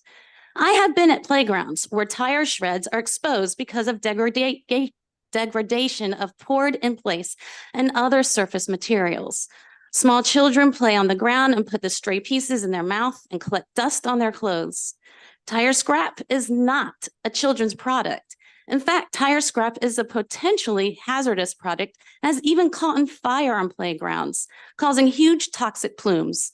This bill would reduce the potential for harm by requiring testing materials before they are installed.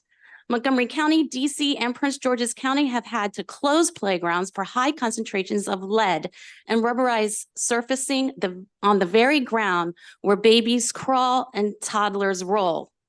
We know that no exposure to lead is safe for children, and multiple exposures in the environment can add to the risk of damage, including reduced IQ. Free State PTA understands that students need healthy brains and healthy bodies in order to be ready to learn, and therefore we strongly urge you to give this bill a favorable report. Thank you. Thank you, Doug. And there's a number of virtual favorable witnesses. Should we take them before questions? Are they all with you?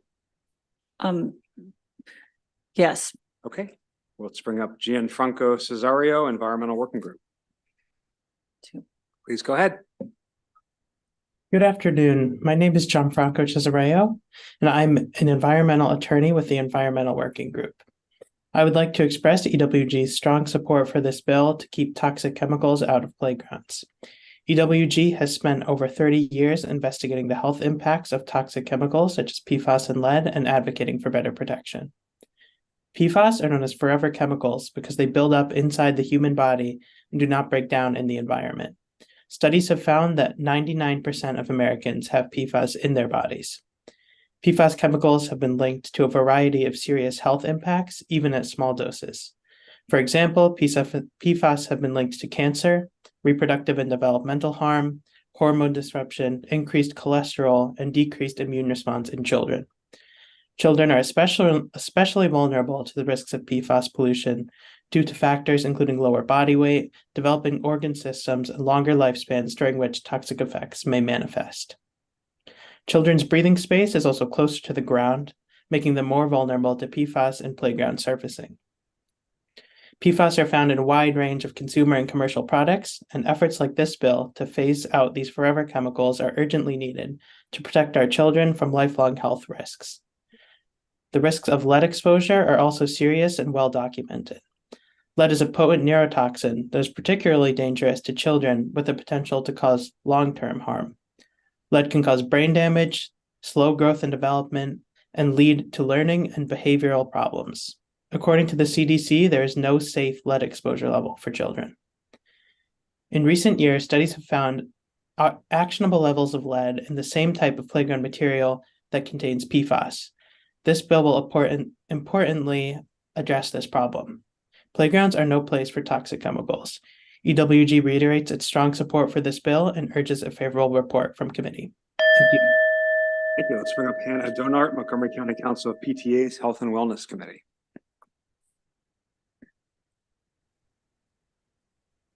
Please go ahead. Good evening. So as chair of Montgomery County Council of Parent Teacher Association's Health and Wellness Committee, I'm providing testimony in support of HB 1147. I strongly urge the Maryland State Legislature to prohibit playground surfaces materials containing hazardous chemicals such as lead and PFAS. Our youngest, most vulnerable populations have a right to a healthy, safe environment. I have listed authoritative resources and evidence and scientific evidence in my written testimony supporting taking a proactive preventative approach that's evidence-based. In addition to that, and what our other fellow speakers have just mentioned, I also wanted to highlight personal account of advocacy effort in my hometown, Poultry, Maryland. 2 years ago, the town of Poultry, Maryland began replacing wood chips with shredded tire mulch in our playgrounds locally. Being an environmental health scientist and mom, I began advocating for a ban on this material and replacement with engineered wood fiber as soon as I realized it was being installed. I reached out to local parks and street board and commissioners to raise awareness, advocating alongside fellow environmental health scientists and parents for a safer solution for our children and community. Shortly after launching my advocacy efforts, there was a playground fire. The tires burned hotter and faster than wood and unnecessarily exposed our first responders and community to hazardous burning tire mulch. Additionally, 2 months after the playground fire, water testing results found PFAS in a well nearest to the site where the playground fire took place.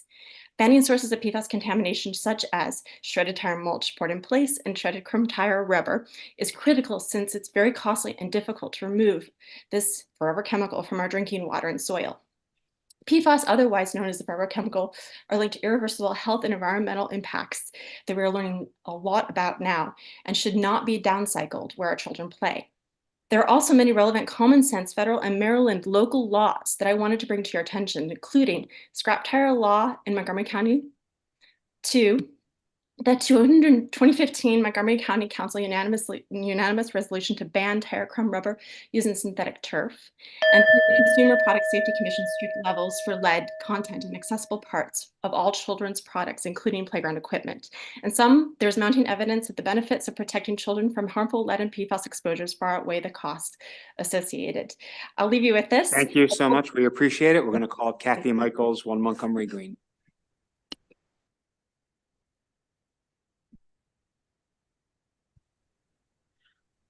Hello, I'm Dr. Kathleen Michaels. Thank you for allowing me to speak in support of HB 1147 today on behalf of 1 Montgomery Green, a nonprofit dedicated to catalyzing the transition to a sustainable economy and facilitating environmental responsibility among businesses, residents, and government. I am a neuroscientist recently retired from NIH, where I conducted research and administered global public health research programs. I am also a veteran of the long and arduous campaign to eliminate neurotoxic lead from gasoline and consumer products. As a child and pregnant mother-to-be, I was the unfortunate recipient of the impact of the lack of regulation, and I am acutely aware of our responsibility to protect children from new health threats as they come along, including these synthetic play surfaces and the substances in them. Lead contaminates tires during use and is transmitted to children via playground surfacing. As you heard earlier today, there is no safe level of lead.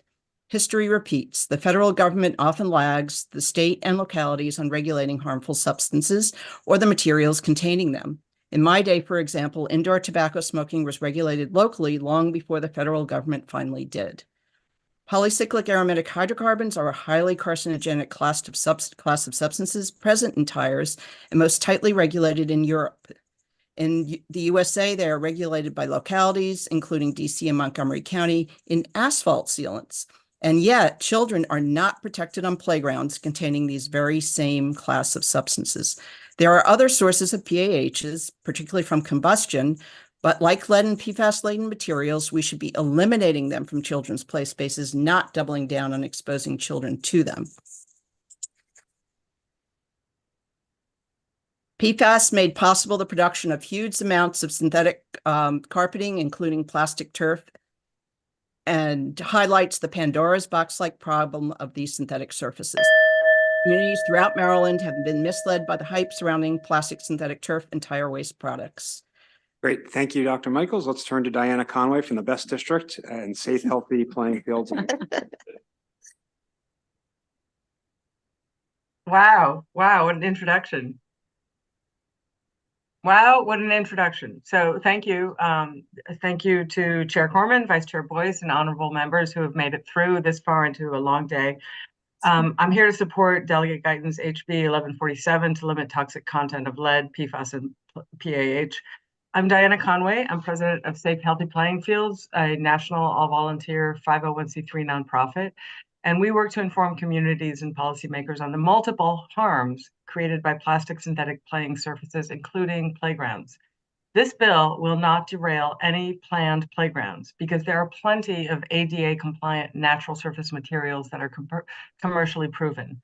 My written testimony is loaded with links to articles, journals, and studies, as well as some fun photos. I hope you will take a look at it for a taste of just how bad the toxic load is for these surfaces, especially PAH. 1147 will protect our most vulnerable community members, children who face decades of further exposure ahead of them. So let's not front load them. The majority of synthetic playgrounds include poured-in-place PIP, typically made of waste tires. Here's a statement from the Mount Sinai School of Medicine's Children's Environmental Health Department, one of just 10 members of a federal pediatric environmental health specialty unit. Quote, given the hazards associated with recycled tire rubber, it is our recommendation that these products never be used as surfaces where children play. That's based on years, decades of unrebutted evidence on carcinogens, heavy metals, endocrine disruptors in tires, as well as now the contribution of microplastic contamination. Those of us who have dealt with little kids know they do love to put their hands in their mouths, their toys in their mouths, their fingers up their noses, their fingers up their friends' noses. Not a good place for tire waste, not a good place for tire dust. SHPFI urges a favorable report for 1147. Let's quit front loading our kids with PFAS, lead, and PAH. Thank you. Thank you. Let's go to Megan Stallard, MCPS Student Climate Action Council. Good evening, Chair Corman, Vice Chair Boyce, and committee members. My name is Megan Stallard, and I'm a freshman at Poolsville High School in Montgomery County, Maryland. I'm also an at-large council member of the inaugural MCPS Student Climate Action Council, sanctioned by the Board of Education to support student sustainability projects and advise the board on sustainability issues. This testimony is not on behalf of the SCAC. However, as a student leader and environmental advocate, I strongly urge a favorable report on this bill. There is no doubt about it. Evidence consistently demonstrates that tire crumb playgrounds are dangerous. They increase the risk of cancer in young children tenfold. They worsen asthma and cardiovascular disease. They contain up to 7,000 parts per million of lead, 70 times the limit of 100 parts per million of lead content on children's products. Tire crumb playgrounds are children's products, so why aren't we regulating them that way? Furthermore, tire crumb is not only dangerous in the context of human health, but also environmentally. NIH has already performed ecotoxicity experiments that reveal that tire crumbs create substantial hazards for aquatic and terrestrial plants and small organisms due to its heavy metal content. This is a major environmental concern. You have heard many testimonies today in favor of this bill. Most of them likely have cited the same facts that I have, but I want to leave you with a reminder that these numbers of lead contamination, cancer risk, and environmental harm represent something much larger than pure statistics. The lack of regulation on hazardous tire crumb rubber material is a danger to the children of this state. It is their future that you fight for every day as a Maryland representative. So let's do what is best to protect Maryland. I strongly urge a favorable report on HB 1147. Thank you for your time. Thank you. Great job, Megan. Our first question is Delegate Ruth. Thank you, Mr. Chair. Thank you, Delegate. This obviously protecting children from, these toxic substances is really important. I wondered if you wanted to address the fiscal note. MDE apparently, they say they need an environmental compliance specialist, a vehicle for the compliance specialist, and laboratory services. Have you spoken to them? And is there any way to make sure the provisions in this bill are enforced without having an environmental specialist drive all over the state to test playgrounds? Thank you so much for that question, Delegate Ruth. I have not spoken, well, I have spoken with them about this bill. Actually, the levels that you see in the bill primarily came from MD. So they've been in contact with me about the bill.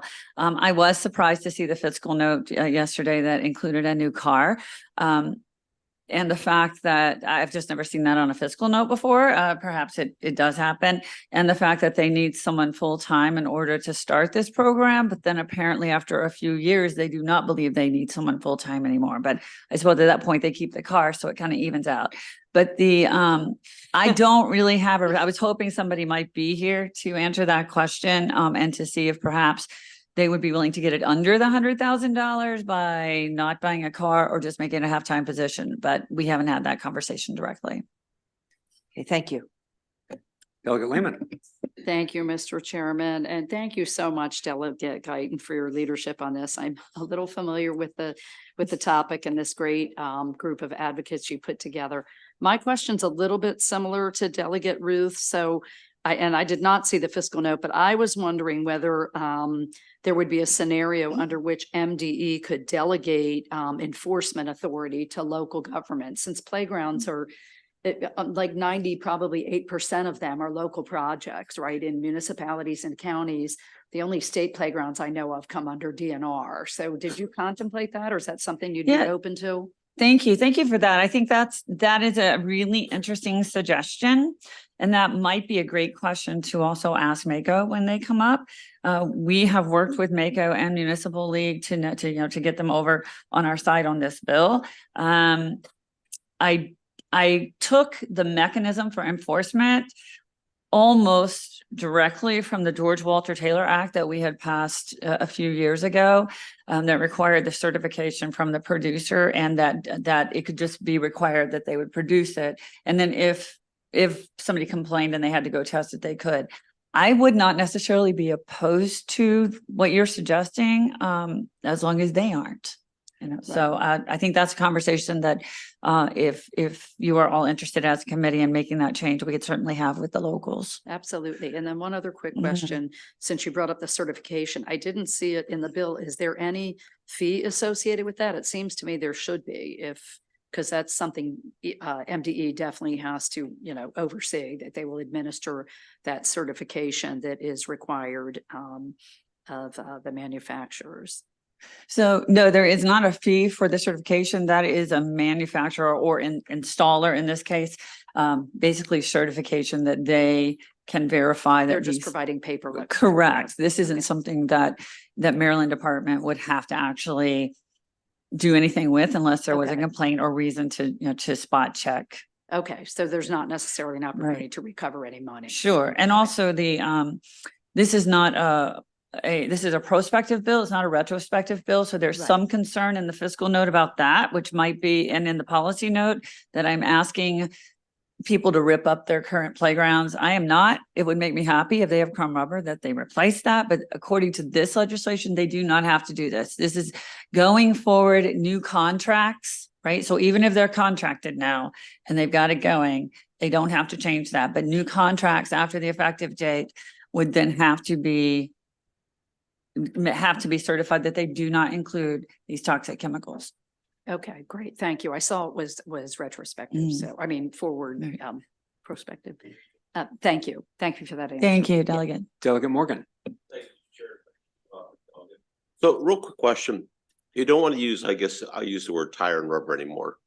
Do you have any idea what the cost of the new aggregate would cost compared to tire and rubber? So, because it's the burden here obviously falls on the counties. So when you look at the fiscal note, it really is meaningless to the effect that all the counties have to put out. So do you have any idea what the number would be? Sure. That's a really good question. And I think maybe Laura might have an idea of the difference in the amount, but we are not necessarily banning poured rubber. I think in this bill, we are banning chips. There's no way to have rubber chips and rubber mulch the way it has been used on a playground and have it be safe. My understanding from talking to everyone involved in this is that we're not necessarily banning the actual poured rubber, but we are banning it if it hasn't been properly sealed, or as was testified, if it degrades to the point that it's not taken care of and children can eat it. I'd just like to point out that in the past, both Prince George's and Montgomery County actually tested some surfaces that were not crumb rubber, but they were other materials that degraded, and they actually failed their own tests for lead, and they closed them and remediated. So I think that that's the kind of thing, going forward that we could hopefully avoid. But Hannah, yeah, Hannah did not, looks like she has a response to the delegate's question. Please go ahead. Yes, so Toxic Use Reduction Institute has a chart that's in my testimony, my written testimony. There's a link to it, and they have a side-by-side comparison of the life cycle costs, just costs, and then also the environmental and the health and all of that. But there's two charts in there, and one of them has the cost. And engineered wood fiber and wood chips is the most sustainable, safest, ADA accessible for engineered wood fiber, and is the lowest cost from the beginning to end in life cycle for installation, for maintenance, and for removal. It's free for removal. You have to pay for all those other materials to be removed because they're hazardous waste. So just wanted to point that out in my written testimony that's there. Thank you. Delegate Healy. I'm sorry. Thank you very much, Mr. Chair. I missed the beginning of your presentation, but I had a bill hearing in appropriations. But I want to know, does this also affect like school playgrounds as well? Yes, it does affect school playgrounds primarily. It doesn't affect our backyard playgrounds. I understand the ones in the parks and all that. I figured it would be correct. Publicly funded playgrounds. We actually had to. There had not been much work done on playgrounds at all in the state of Maryland. We actually had to go in and define what a playground was. We had started at the very bottom with this bill. So yes, we are under my intent with this bill, and I believe the way it's written is that it would affect all publicly funded playgrounds, and that would include schools. And so it would be just public schools. It wouldn't be like playgrounds on daycare centers or private schools or whatever. Under that definition, but if you wanted to expand it, it would be terrific with me. Thank you. Delegate Naraki. Thank you, Mr. Chair. Delegate, just two questions. What about private playgrounds? Like I'm thinking about like Annie's playground. Are you familiar with that one in Hartford County? Would it impact that in any way? It wouldn't because it's already laid, but if it were to be, renovated, then is it publicly funded? Then it would. If it's not publicly funded, then it would not. Okay. And then when you say renovated, is there, what's the threshold? Like how significant of a renovation is it that then all of a sudden that becomes a part of the conversation there? Right. So we wrote in the bill that it needed to be a significant enough renovation and also at the end of the expected lifespan of the product. Okay. So we're not asking someone to tear it up next year, but if it has an expected lifespan of 5 years or 10 years, whatever it is, and we get to that point and it needs to be replaced, it needs to be replaced with something that's not poisonous to children. Okay. Thank you. Madam Vice Chair. Thank you so much. So I'm a little confused about the current process before I lay pour flooring for a playground, or in this case use rubber chips. And so currently it is certified as okay to be laid. I'm missing the point about like why we're here and why this bill and kind of what happened as briefly as you can, because I know it's late. But absolutely. Thank you. And I would absolutely want you to understand currently there's no certification. They can put anything on the playground they want to. Okay, but then you've also made a distinction between what is poured versus rubber chips. And as I'm understanding, we're trying to ban the rubber chips. We're not trying. Sure. We're not trying to ban any particular substance. We're trying to ban anything that tests with lead or PFAS. And there are ways to keep poured rubber surfaces from not doing that. Okay, But so then people I'm have to gonna do it stop you correctly. there. Mhm. So I guess what has happened where something has happened or something's come back where X amount of playgrounds or just this playground was tested with lead, and what are the potential other factors? In this case, for instance, lead getting into these products, especially because with rubber, things are washed and cleaned and all these type of things. So just help me briefly understand. Sure. Do you want to handle that one, Laura? Because you spoke to the fire and you also spoke to the testing in the site. Sure, and I have experts online also that they can come in. So what happens is that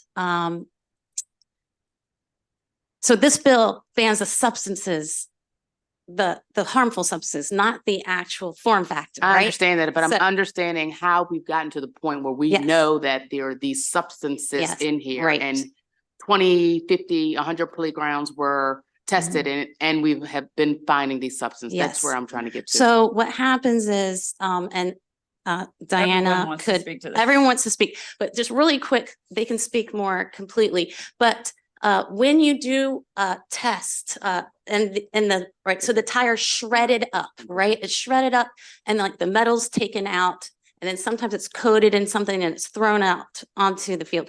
So there's spikes in lead. It's not even throughout every piece, but if you pick the right pieces, you will get us what we've seen. What we've seen is there will be a spike of lead in particular pieces, and I will go ahead and who wants to? I think it's just one Yeah, person. delegate, and we can't have four people answering the Yes. question. We have two Sure. subjects to meet. So do you want? Diana, to pick one do you person want on the to line? do that? Sure. I'll just say that, Delegate Guyton, do you want to pick one person to Thank answer you, the question? Guyton. Hi, thank you. Sure, we'll go with Diana, and if you could speak specifically to testing and proof that these things are actually in playgrounds now, I think that's what Vice Chair is getting at.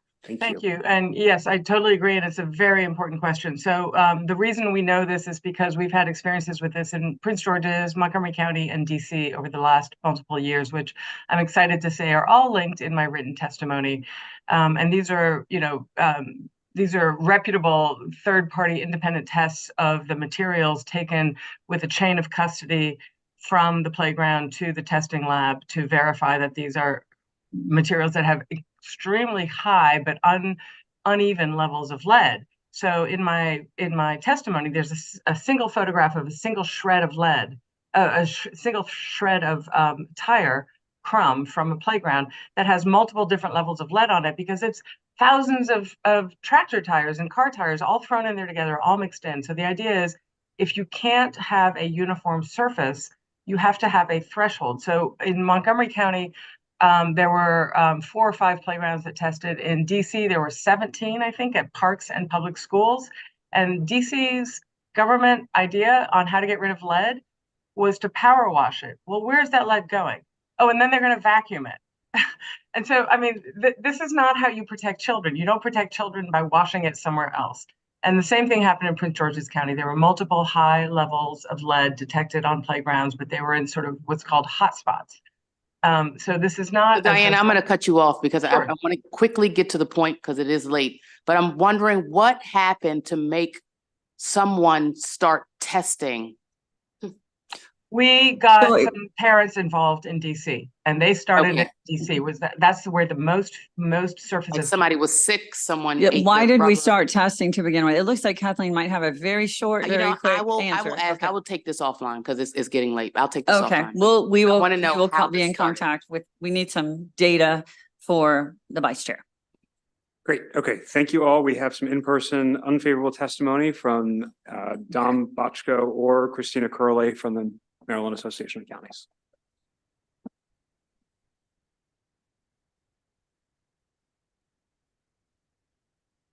All right.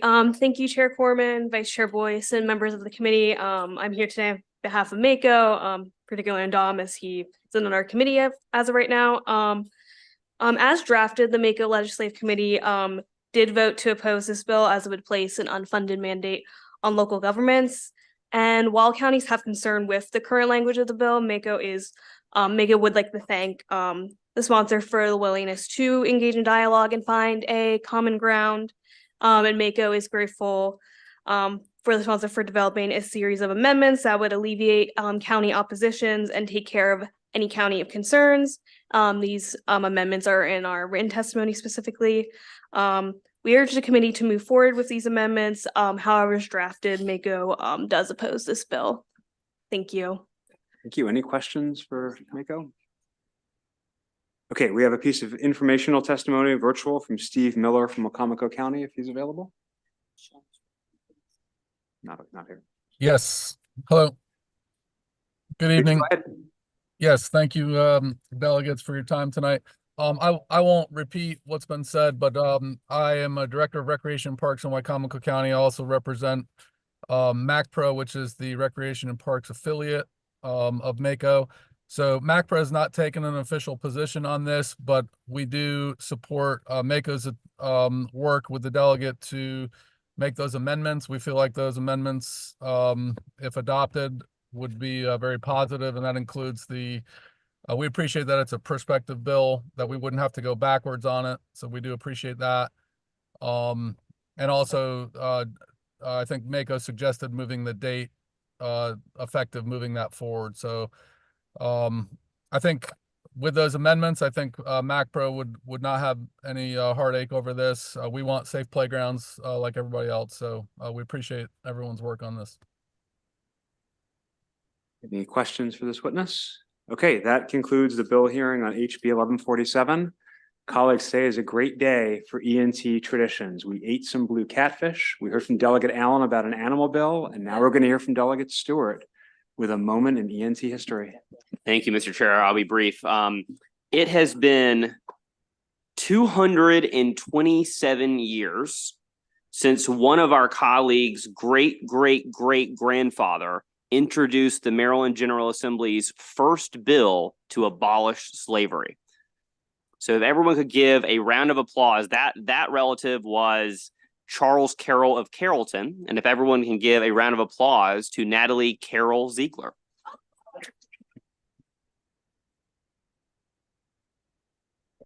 You said 200 years. I thought we were getting a delegate celebrity, Jeff. So, subcommittee announcements, Delegate Stein. Thank you, Mr. Chair. 6:45 for environment. Delegate Holmes. Thank you, Mr. Chair. Housing and real property, 6:45. Thank you. Thank you all so much. Have a great evening. Good night. Thank you.